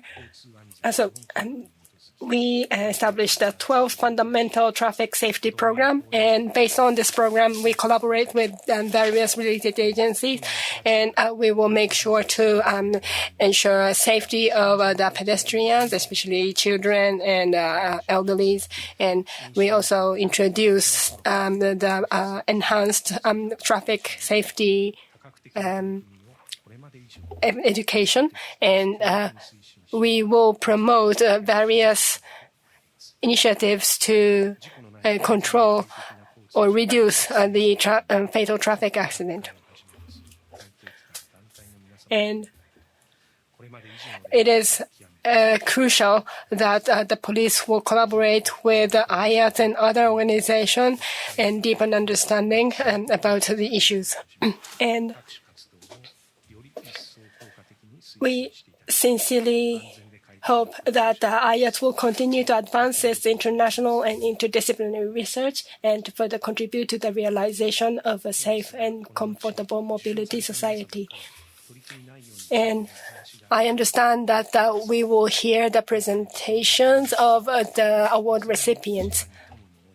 And all of those initiatives are very inspirational and very useful for our future initiatives to eradicate traffic accidents. And I hope that your achievements will be utilized widely in society. And in closing, I would like to wish all of the continued success and further development of IATSS. Thank you very much.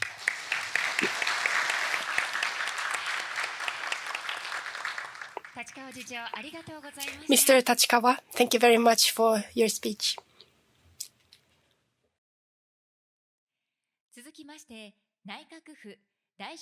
Next, we will have a congratulatory address from Mr. Koji Matsubayashi from Cabinet Office.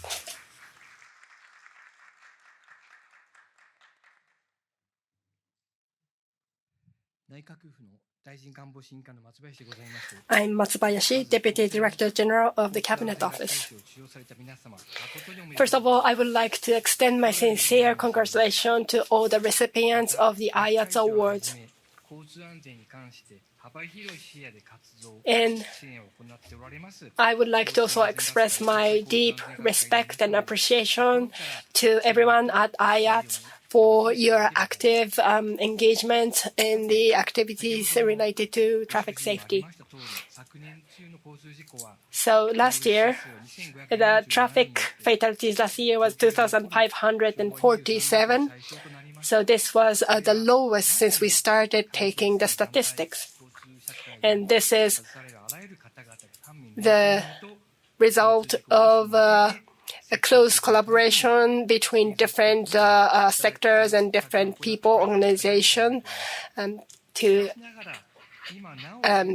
reduce the number of fatalities. But still, traffic accidents are taking lives of many people, and we have tragic traffic accidents taking lives of children, and also very serious accidents caused by drinking and driving. So, based on that circumstances, the government decided on the 12th Fundamental Traffic Safety Program, and we set the target to reduce the number of traffic accident fatalities below 1,900 people in 4 years' time. And we will continuously promote strong collaboration. But your achievements are all very meaningful, significant, and I would like to utilize all your achievements in promoting traffic safety further. And Based on your past achievement, I hope that you will continuously work on your initiatives, and I would like to extend my heartfelt hopes for your continued activity. Thank you. Thank you very much, Mr. Matsubayashi.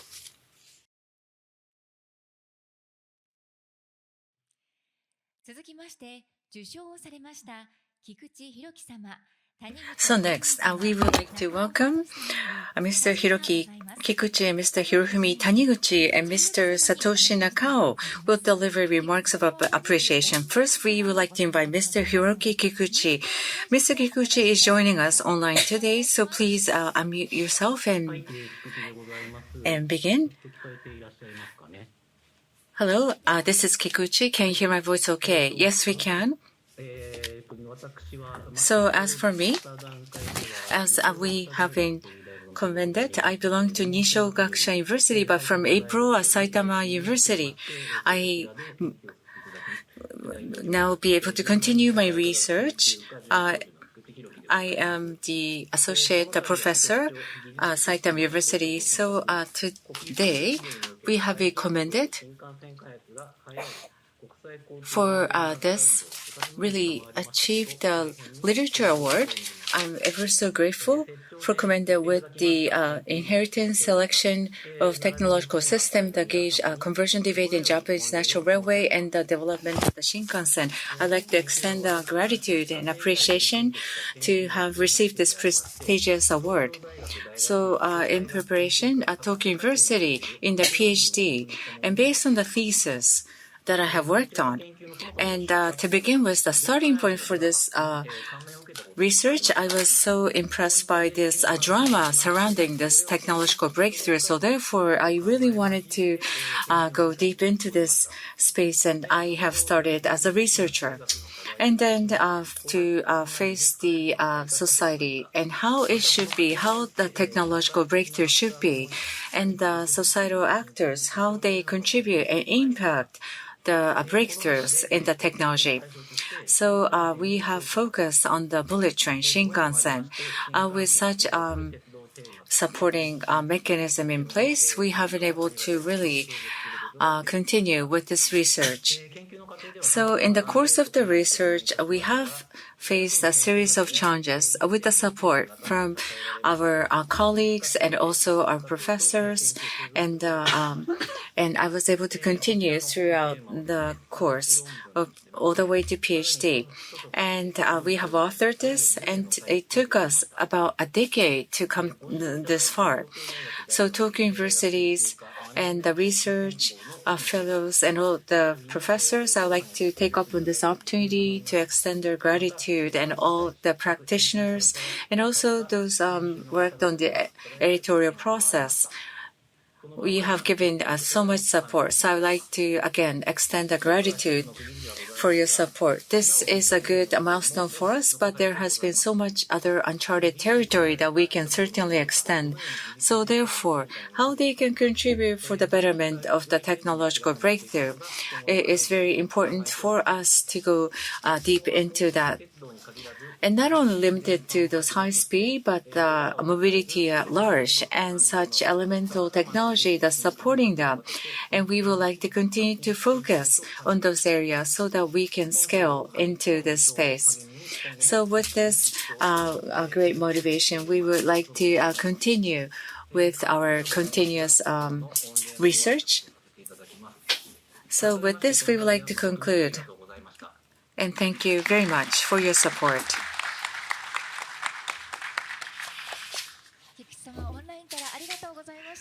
Thank you for your remarks from joining us from Zoom online. So next, we would like to invite Mr. Hirofumi Taniguchi. So Mr. Taniguchi will deliver his remarks by video due to scheduling constraints. So I am Taniguchi, and I'm honored to have received the Academic Society Award in the Best Paper category. Unfortunately, due to a scheduling conflict with my flight to Europe, I'm unable to attend the award ceremony today, and would like to take upon this opportunity to express my gratitude in this matter. I'm deeply honored to receive such a prestigious award. I would like to express my sincere and heartfelt gratitude to all those involved. So my original area of expertise is not transportation, but rather, while serving at the Ministry of Finance, I have worked broadly in the field of public policy, focusing on areas such as administrative and fiscal reform, as well as public-private partnership. However, in 2008, when I served as Director General for Policy Planning at the Ministry of Land, Infrastructure, Transport and Tourism, and was responsible for the comprehensive transportation system, I became deeply aware of the policy challenges surrounding the securing of regional mobility. Since subsequently joining academia, I have continued to take a strong interest in policy developments in this field, including conducting on-site studies of public transportation system overseas. Against the backdrop, ride-sharing has emerged as an issue situated precisely at the intersection of public-private partnerships, regulatory reform, and innovation-driven solutions to societal challenges.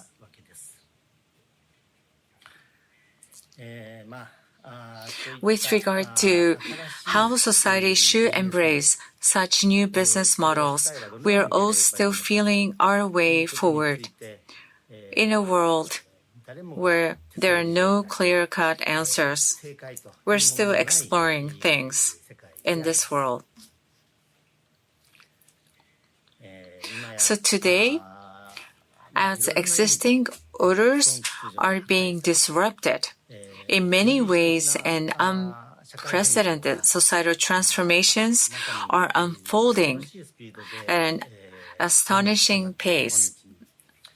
The question is how we should go about shaping a new order. And within this context, my primary interest lies in how the public sector should respond. In this sense, I chose to write on an interdisciplinary topic that addresses societal transformations unfolding in real time.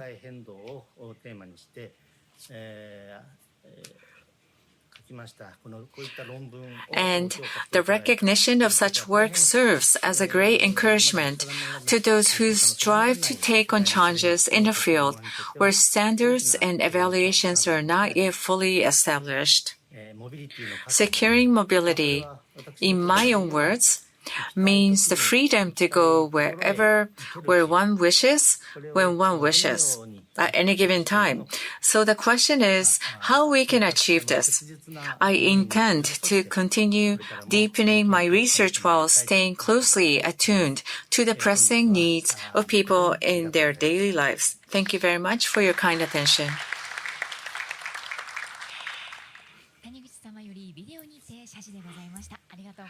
So thank you very much, Mr. Taniguchi, via video.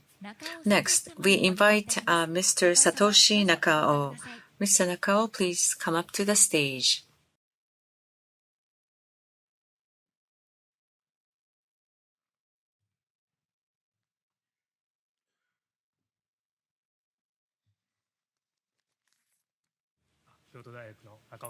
From Kyoto University, my name is Nakao. I'm deeply honored to receive this prestigious award today. So first, I would like to extend our gratitude to IATSS members and stakeholders. Thank you very much. And when it comes to this commendation in the literature, it has been published last year. It just so happens that we have been part of this paper some 4 or 5 years ago, and with Mr. Sawada and Mr. JSPS as a special fellow, and Mr. Keller Andreas, and in the same research group, Mr. Schumacher, Yandak Sensei, and including myself, 4 of us. This is the group effort. And currently, respectively, we belong to different research groups. And when we were commended for this, we were pleasantly surprised. And this was a good opportunity for me to recollect from the past. And let me briefly talk about our paper. So when it comes to this, we have been focusing on the accidents, traffic accident. It is immensely difficult to analyze traffic accident. The data will be accumulated once the accident occurs. So, and now currently in this day and age, that can be captured in the open data. However, this before the accident occurs, how can we capture those data? It is very difficult. So therefore, what we have focused on is the intersection.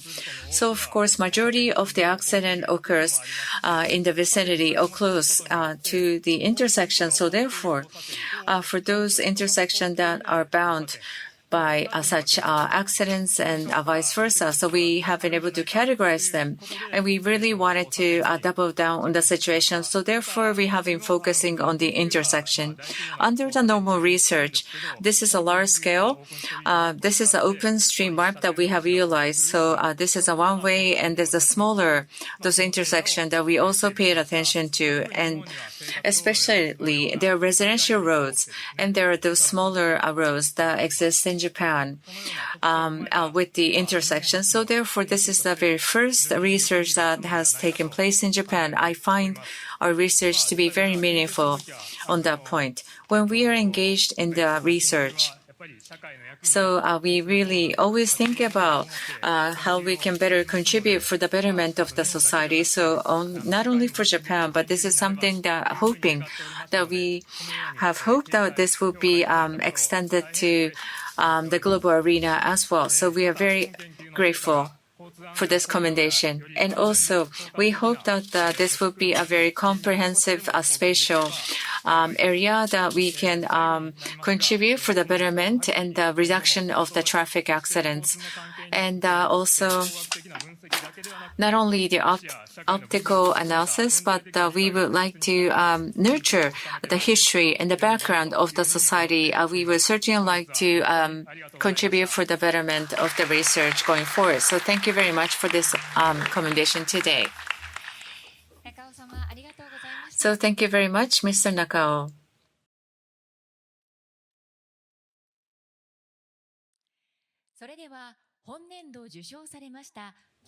Now, I would like to introduce the contents of the achievements of the recipients of the Achievement Awards. And Mr. Tachikawa needs to leave because of his next appointment. Thank you very much for joining us today.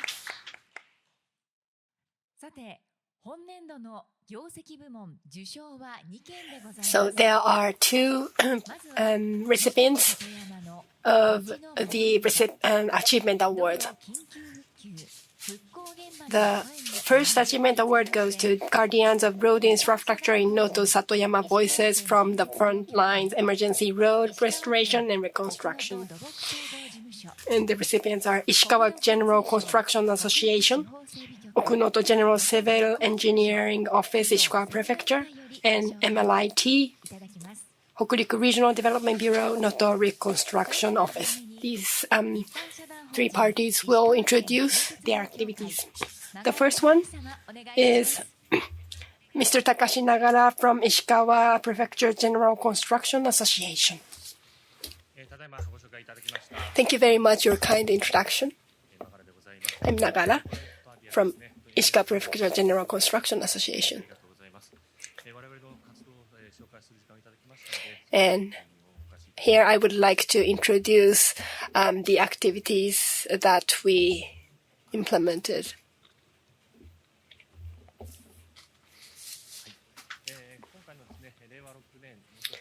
the 2024 Noto Peninsula and earthquake. So the epicenter was in Suzu City, 100 kilometers away from Kanazawa, magnitude 7.6. And this Ishikawa General Construction Association and myself was in Kanazawa City, but the Kanazawa also experienced the earthquake of the seismic intensity of 5. But we were away at 100 kilometers away from the epicenter around Suzu City. So the damage was not as bad as the epicenter, but we gradually learned that the damage is very bad toward the north of the prefecture. And there are 9 area associations. So of the 9, 5 associations, district associations were affected. So the remaining 4 provided support. So I am the president of Kanazawa Area Association, and Kanazawa City has a disaster agreement with Kanazawa City, but not with other municipalities. So this time we stepped 1 level up at the prefecture level and worked. So the earthquake took place on January 1st after 4 p.m. And then the next day we received the request for dispatching the team from the prefecture. And the next day we dispatched people. On the same day we dispatched the people. But in the meantime, there were many big earthquakes occurred even after that. So even after dispatching the advanced assessment team, several very big earthquakes took place, and I was very worried about the members. And the reason why we sent this advanced assessment team, because the year before that year, so we had flood cases in Komatsu.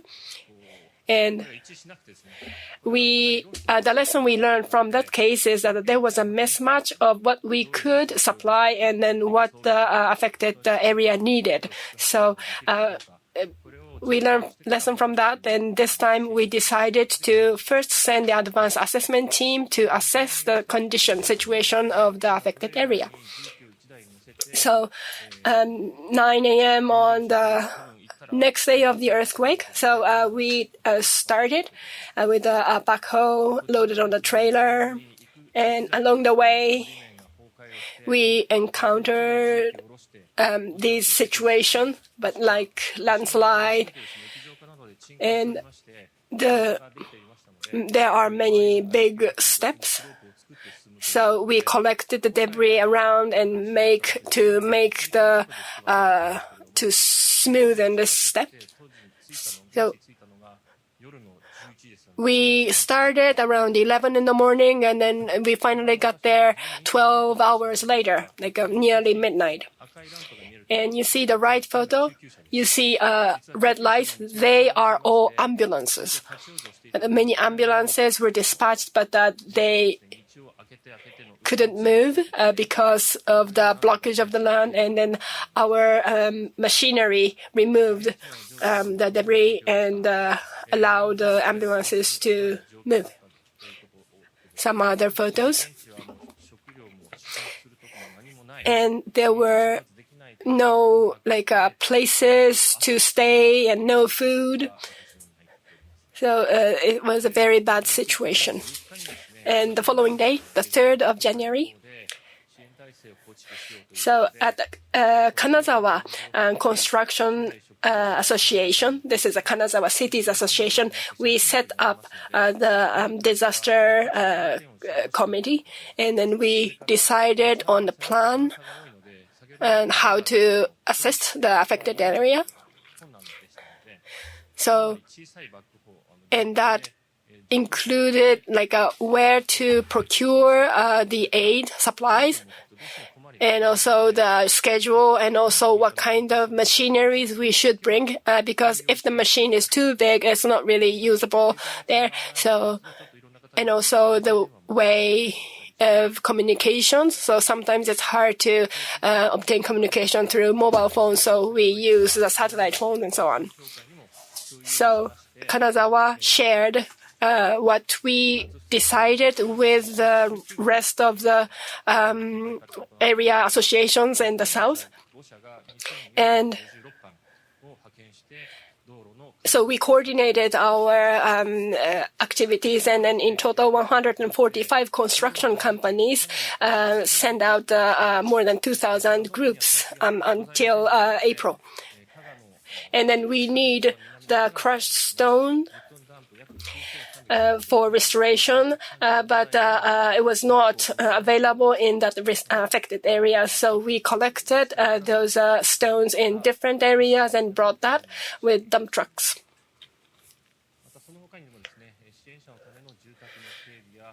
And the Ishikawa Prefectural General Construction Association also developed housing for victims, and also we conducted emergency assessment for affected buildings.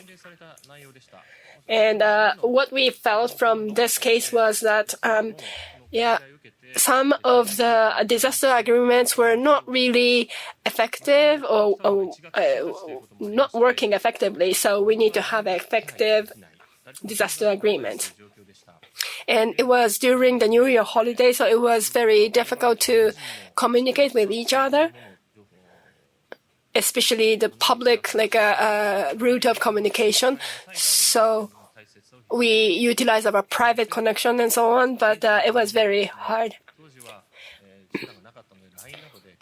And we used Line app and other SNS kind of tools for communication. And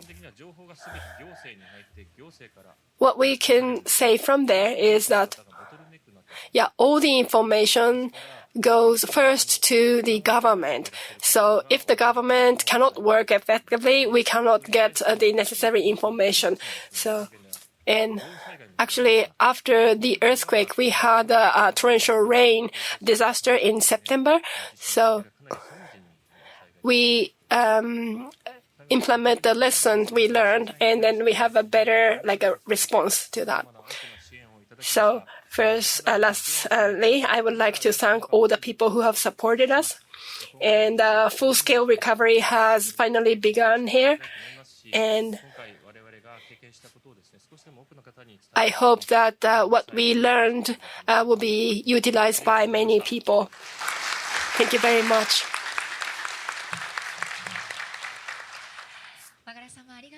Thank you very much, Mr. Magara.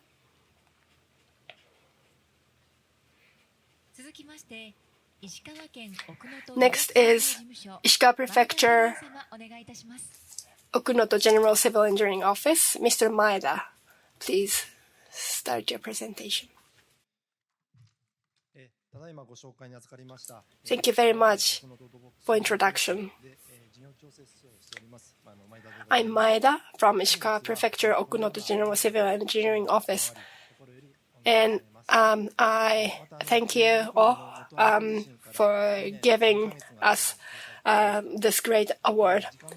So it's been more than 2 years since the earthquake. And today, I am very glad to be given the opportunity to report what we did at the disaster.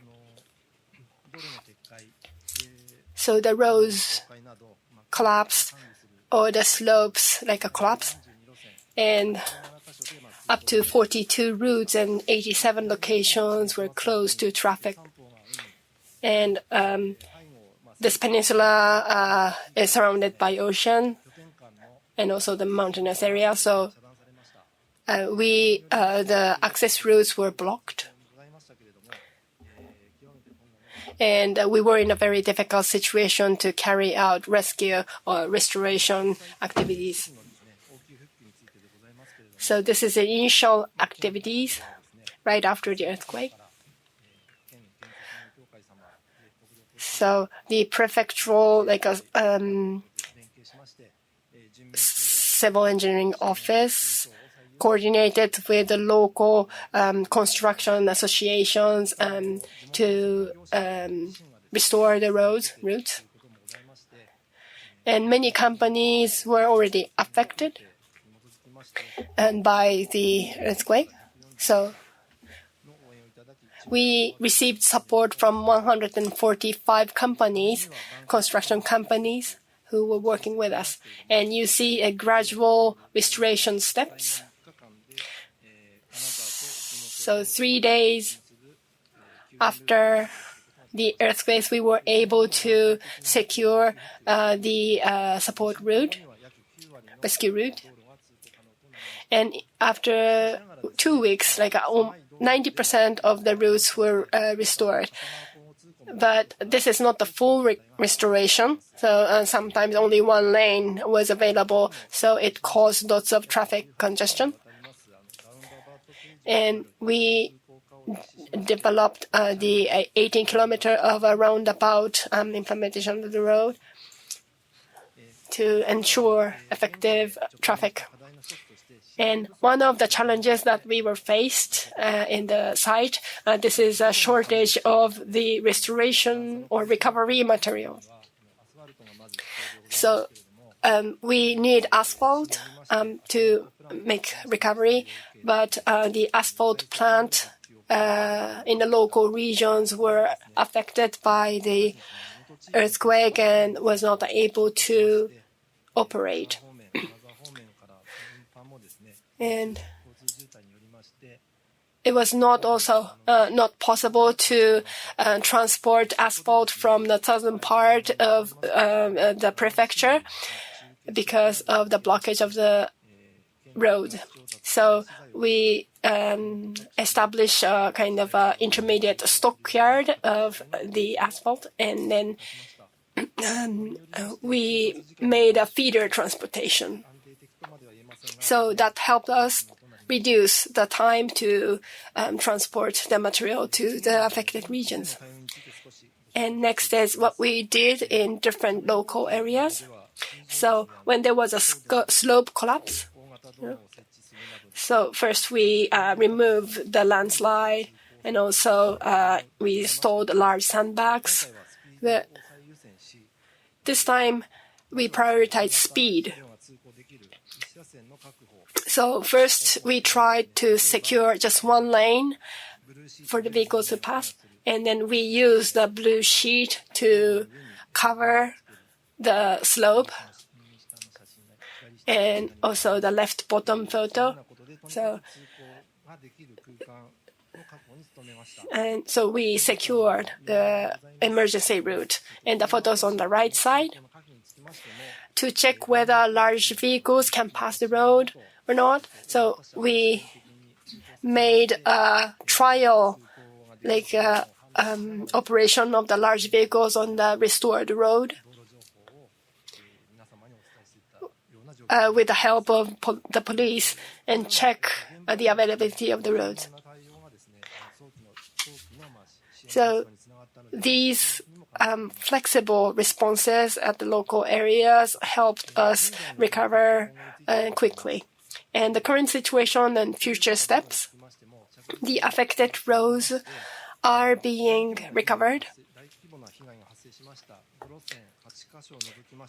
So except for the 5 routes, 8 places which were affected heavily, so except for that, we completed the emergency recovery work. And inside Ishikawa Prefecture, so we prioritize certain routes, this is an access route to city to town in Okunoto area. So we set some priorities and started construction. And then we plan to complete the work, the order of the construction work within this fiscal year.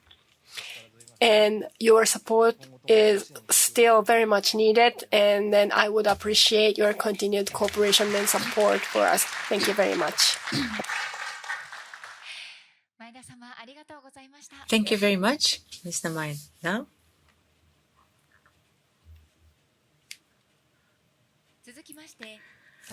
So next, Noto Reconstruction Office, Hokuriku Regional Development Bureau, Ministry of Land Infrastructure, Transport and Tourism, Mr. Yoshitaro Tanaka, please. Thank you very much for this great prestigious award and for the initial response and the current Noto situation for the reconstruction. I would like to share the situation. So this is the overview of the 2024 Noto Peninsula earthquake. So magnitude 7 seismic intensity was observed, and tsunami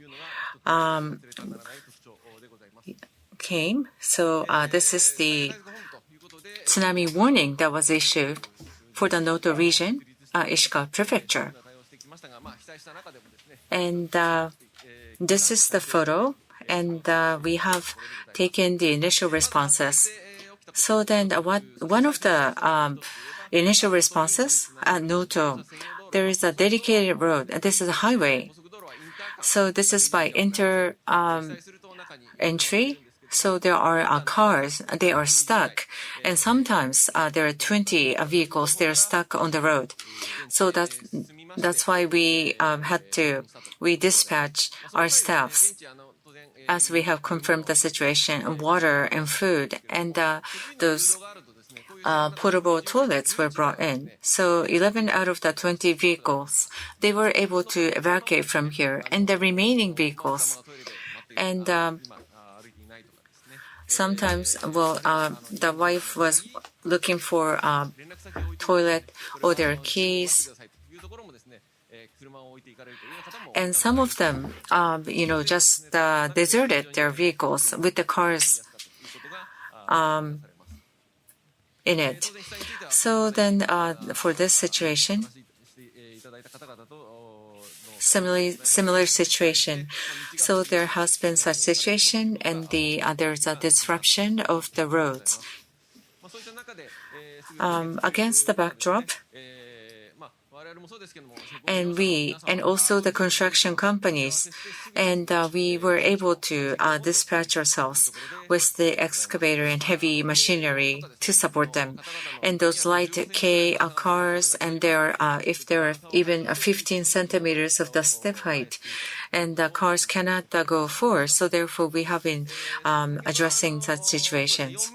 And this 4 meters, we have opened up the roads one after another. So 72 hours, we have been focusing on the initial response. As you can see, even for the one-way road, if it is 4 meters, you cannot pass through. So therefore, one way, and for the police cars and the construction companies and MLIT made such decisions when it comes to the opening up of the roads.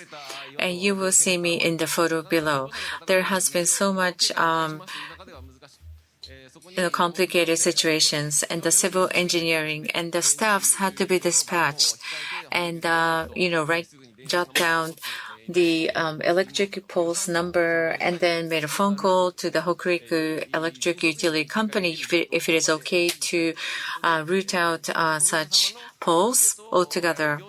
And such insight, and everyone just had to put the heads together and make a decision quickly. And the hovercraft of the National Defense Forces, and they were going through. And from the middle, you'll be able to make it much more efficient by 2 folds or 3 folds. So connecting the dots and connecting the community and people. That's what we have been doing. So, and then one after another, we have been able to open up and restore the expressway. And for those ones, there has been such suspension of the road. So this was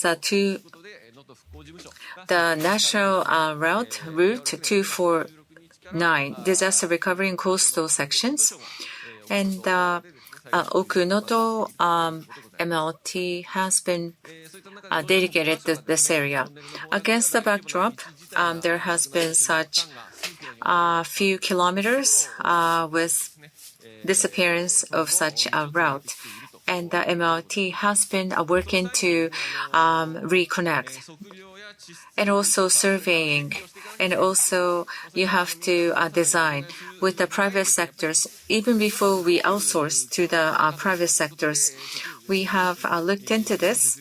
And soon after the office has been established, this is a temporary road and how we can reconstruct. And we have been engaging and working collaboratively with the private sectors accordingly. This is the restoration in the middle when the tunnel was closed down.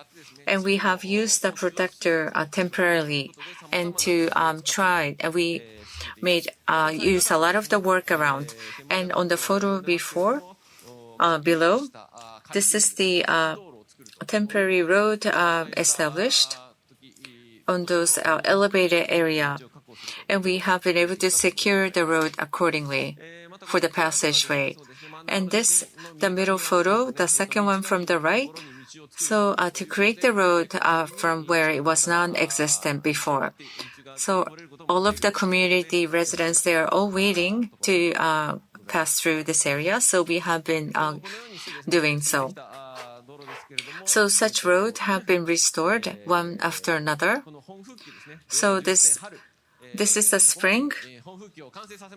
So we have committed in 3 years' time that we are going to complete this road.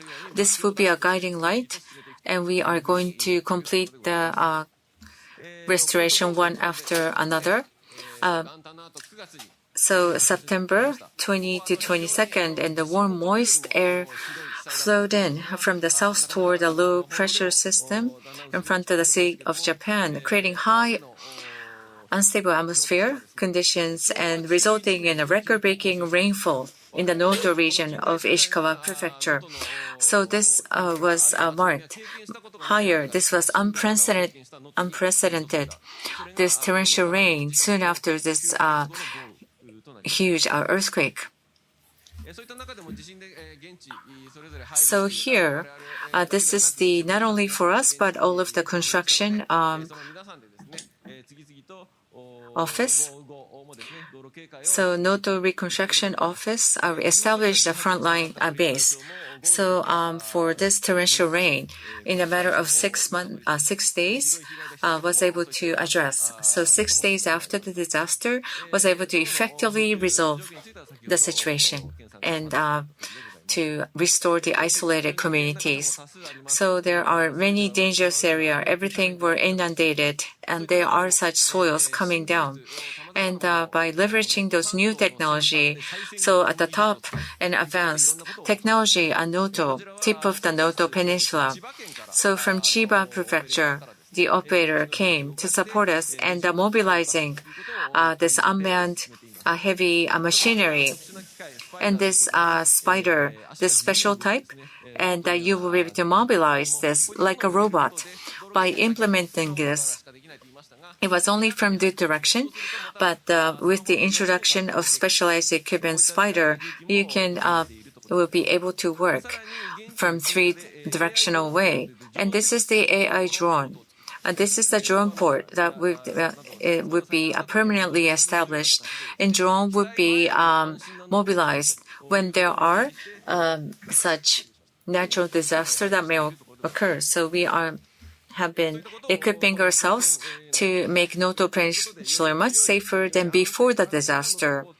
So we hope to continue to establish and advance such new technologies, and we are going to share our insights and use cases to MLIT all the more.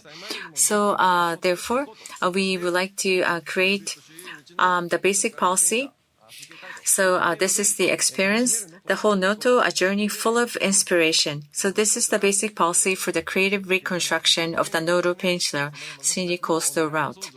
And we have many and envisioned the future and concept image. And this is the new year. This is our slogan. So now, let's unite our strengths now. So we are going to support all of the residents in the vicinity. We are going to make Noto Peninsula much attractive than the natural disaster that hit us, and we will not succumb to that.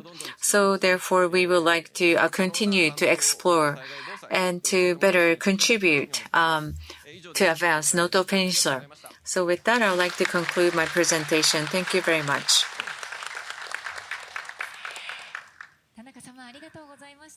Thank you very much, Mr. Tanaka. 続きまして、人と街が一つになるにぎわいの空間。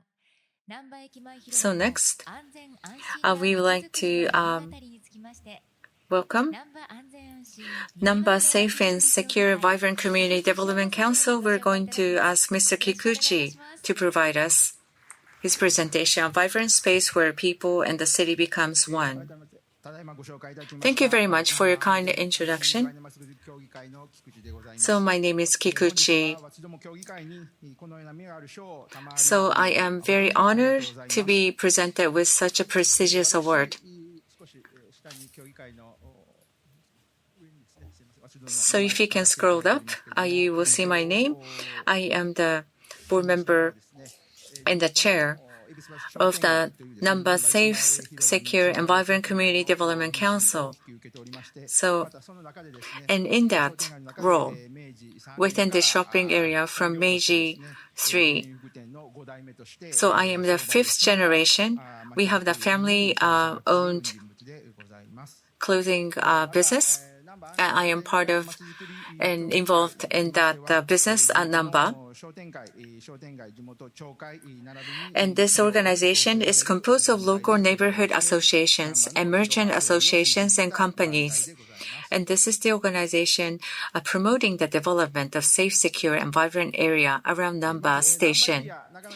So when it comes to Namba area, some of you may or may not know about Osaka. So I would like to showcase Namba area. So Namba area is a north-south urban axis. So new Shin Osaka, Umeda area, and which is the north area of Osaka. And Namba resides on the southern part of Osaka. This is the inlet, welcoming area, gate for Osaka. So major downtown district where commercial, cultural, and tourism functions are concentrated. So this is the terminal, Nankai and Namba, as you find below of the screen, where Takashimaya, Namba Marie surrounding us, surrounding Namba Station. And so we have an award at Namba Hiroba. This is the Ponte Square. And so when you go to Namba Station, you will see, and this will be the starting of the Namba tourist area. And this is extended to our commercial areas that I'm serving as a chair. If you go down, you may have recalled this Guriko, this Dotonbori area that is connected to. And this is the north and south, east and west. You can walk about and you will certainly be able to enjoy this area. And great place to visit. And we have welcomed many of the inbounds and the tourists from outside of Japan, and be able to showcase a very Osaka-style way of shopping and dining. So in order to streamline this Namba area, so here is the background of the development. At Namba area, there has been such, for the past 20 years ago, from around 2005 or so, there has been such heightened concerns about the decline of Namba area status, and very difficult to walk about and unsafe. So that was the perception of the sidewalks. And there has been such issues about huge, board. And there has been such not a nice neighborhood. And at the nighttime, it was perceived that it's a dangerous place during the nighttime. And in that, other than the Namba area, such as Umeda area or Shin Osaka, and back then, looking ahead, and the forward-looking people really wanted to change the Namba area. So against the backdrop of the situation where other regions are formulating such plan to evolve into more advancements, so therefore such concerns were raised and really wanted to change Namba area that would be walkable and very safe area. That's all how this plan has all started. And then in that, so as the association and the council, before this place, Namba, so when you come out of the Namba station, there's a huge crossing road and there's a huge taxi pool. So, well, it's actually very convenient if there are many taxis waiting in front of the station. But when you come out of Namba station, it's very much dedicated to, vehicles. And the customer said, the visitor said, it's very difficult to walk about in that area to the commercial area. So based on this concept, we have advanced and with the support from the municipality, as you can see on the screen, so people-centric plan and has been established, and thus the Namba Plaza development proceeded. So my apologies for this small font. So at the outset, some 2 decades ago, so in 2008, and we have launched the Nankai Namba Station Front Plaza Environment Improvement Council. And 3 years later, in 2011, this the current local council, so we have launched the Namba Safe, Secure, and Vibrant Community Development Council. And we have had a series of discussion with the local council. We have conducted a social experiment, and then in 2020, we have started the construction.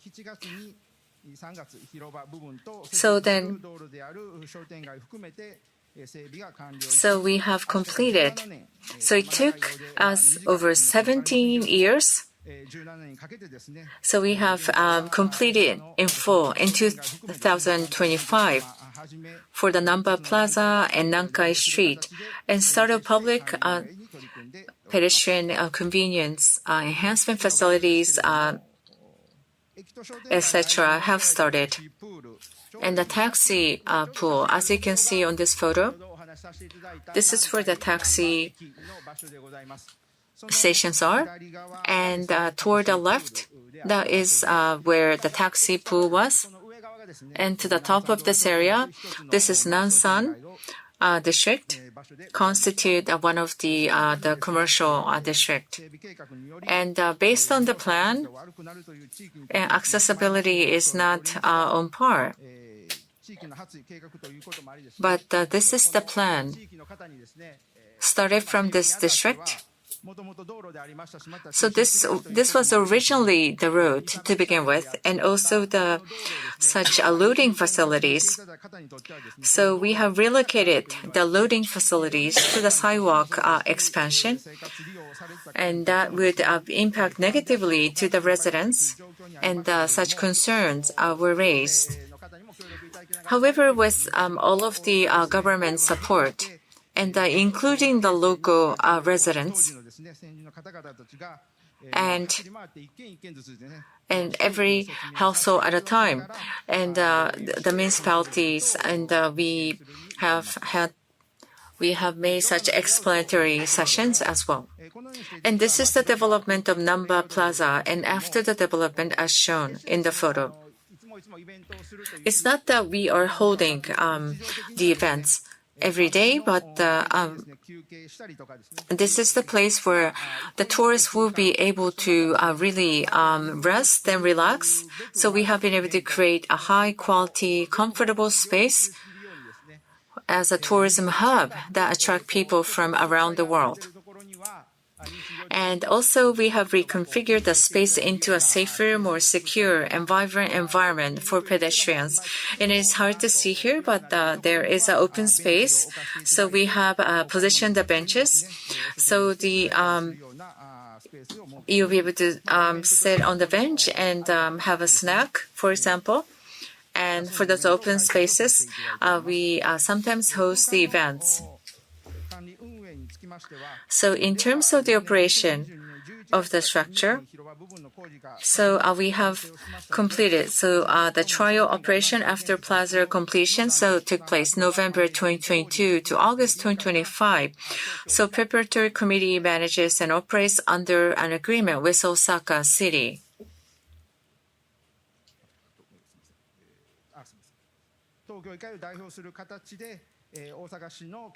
So therefore, due to the agreement, such operations are put in place. And then last December, after the designation, so there's a dedicated place that we can utilize an operation management that we handle as a council. So these are some of the initiatives for the management and operation of Namba Plaza. So every day, on top of in addition to the janitors for cleaning, and you will be able to rest and relax at this open space, as you can see on the photo, for very nice weather, under the nice weather. Everybody likes to come here to relax. And as for the event activities at Namba Plaza, we have held over 60 events held already. At the outset, we have faced such restriction. We have not been able to freely host the events as we wanted to have. But as a designation of the walkable roads, so now we are now able to host such events and such seasonal events that are held in autumn, for example, Saudi Arabia and Poland, and those visitors, we have been able to hold such events. And in terms of the Namba Plaza operation, so we would like to become self-sufficient. So this is the target. The goal is to cover operation cost with plaza-related revenues. And also the security cost are on the rise, and also the cleaning in place also will be incurred with the cost as well.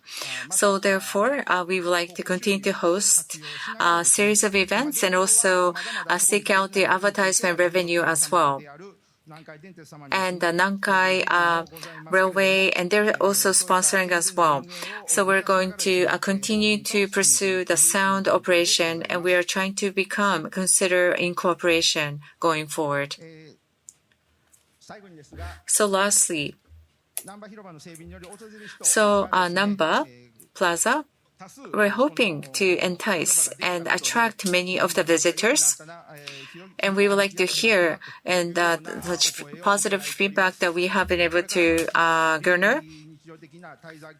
And we have received such positive feedbacks. So we would like to further enhance the quality of everyday stay spaces and attraction of appealing events, and also enhancement of the Namba area's brand value, and also securing revenue through advertising and other sources, and also incorporation of the organization. And we will certainly like to work with the relevant stakeholders. So this is not the goal. this is just the start, so we would aim to revitalize Namba as a city where shopping streets come together. We would like to continue to put in the utmost effort. So for those of you who are coming to visit Osaka, please stop by Namba, and we will certainly like to entertain you. Thank you very much. That was a quick presentation, but with that, I would like to conclude. Thank you very much for your kind attention. Thank you very much, Mr. Kikuchi. 以上、受賞されました業績部門の業績内容を皆様にご紹介いただきました。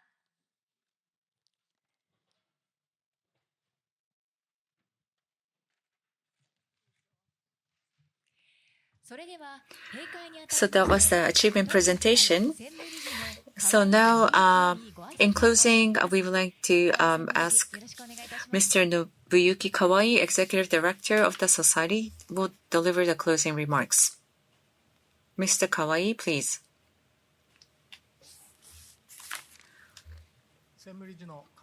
Executive Director, I am Kawai.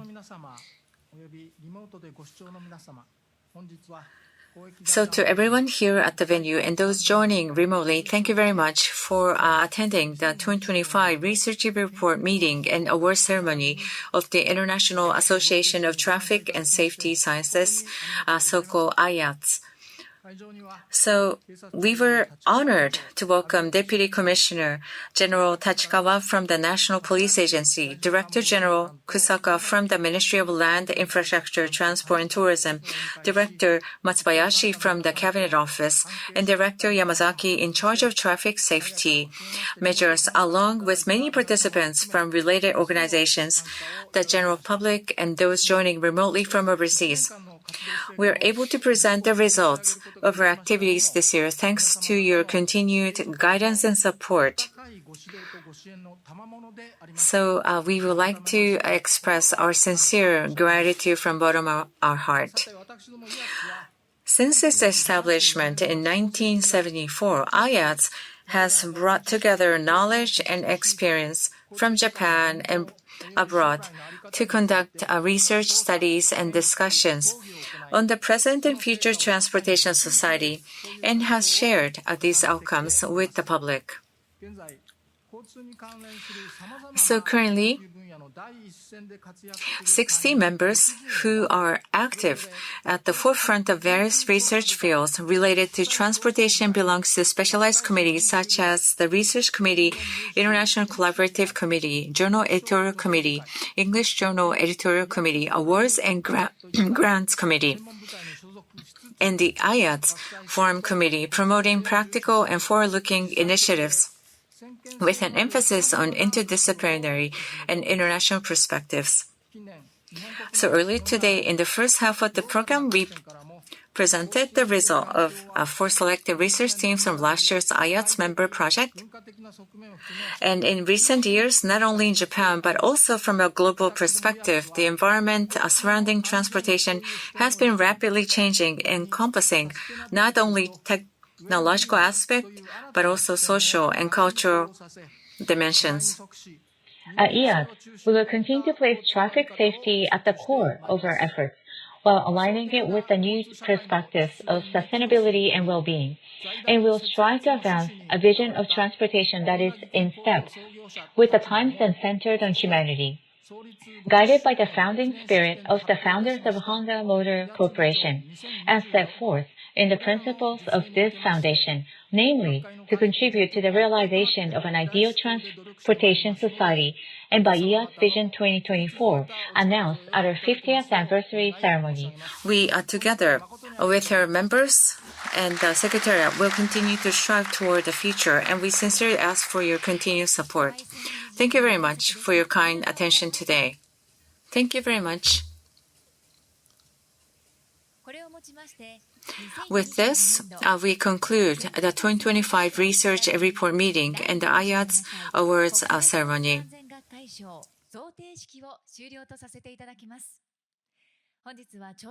Thank you very much for your time and participation today.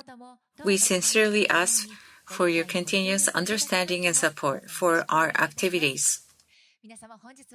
Those attending the networking session, please proceed to the International Conference Hall in the opposite side. Thank you very much.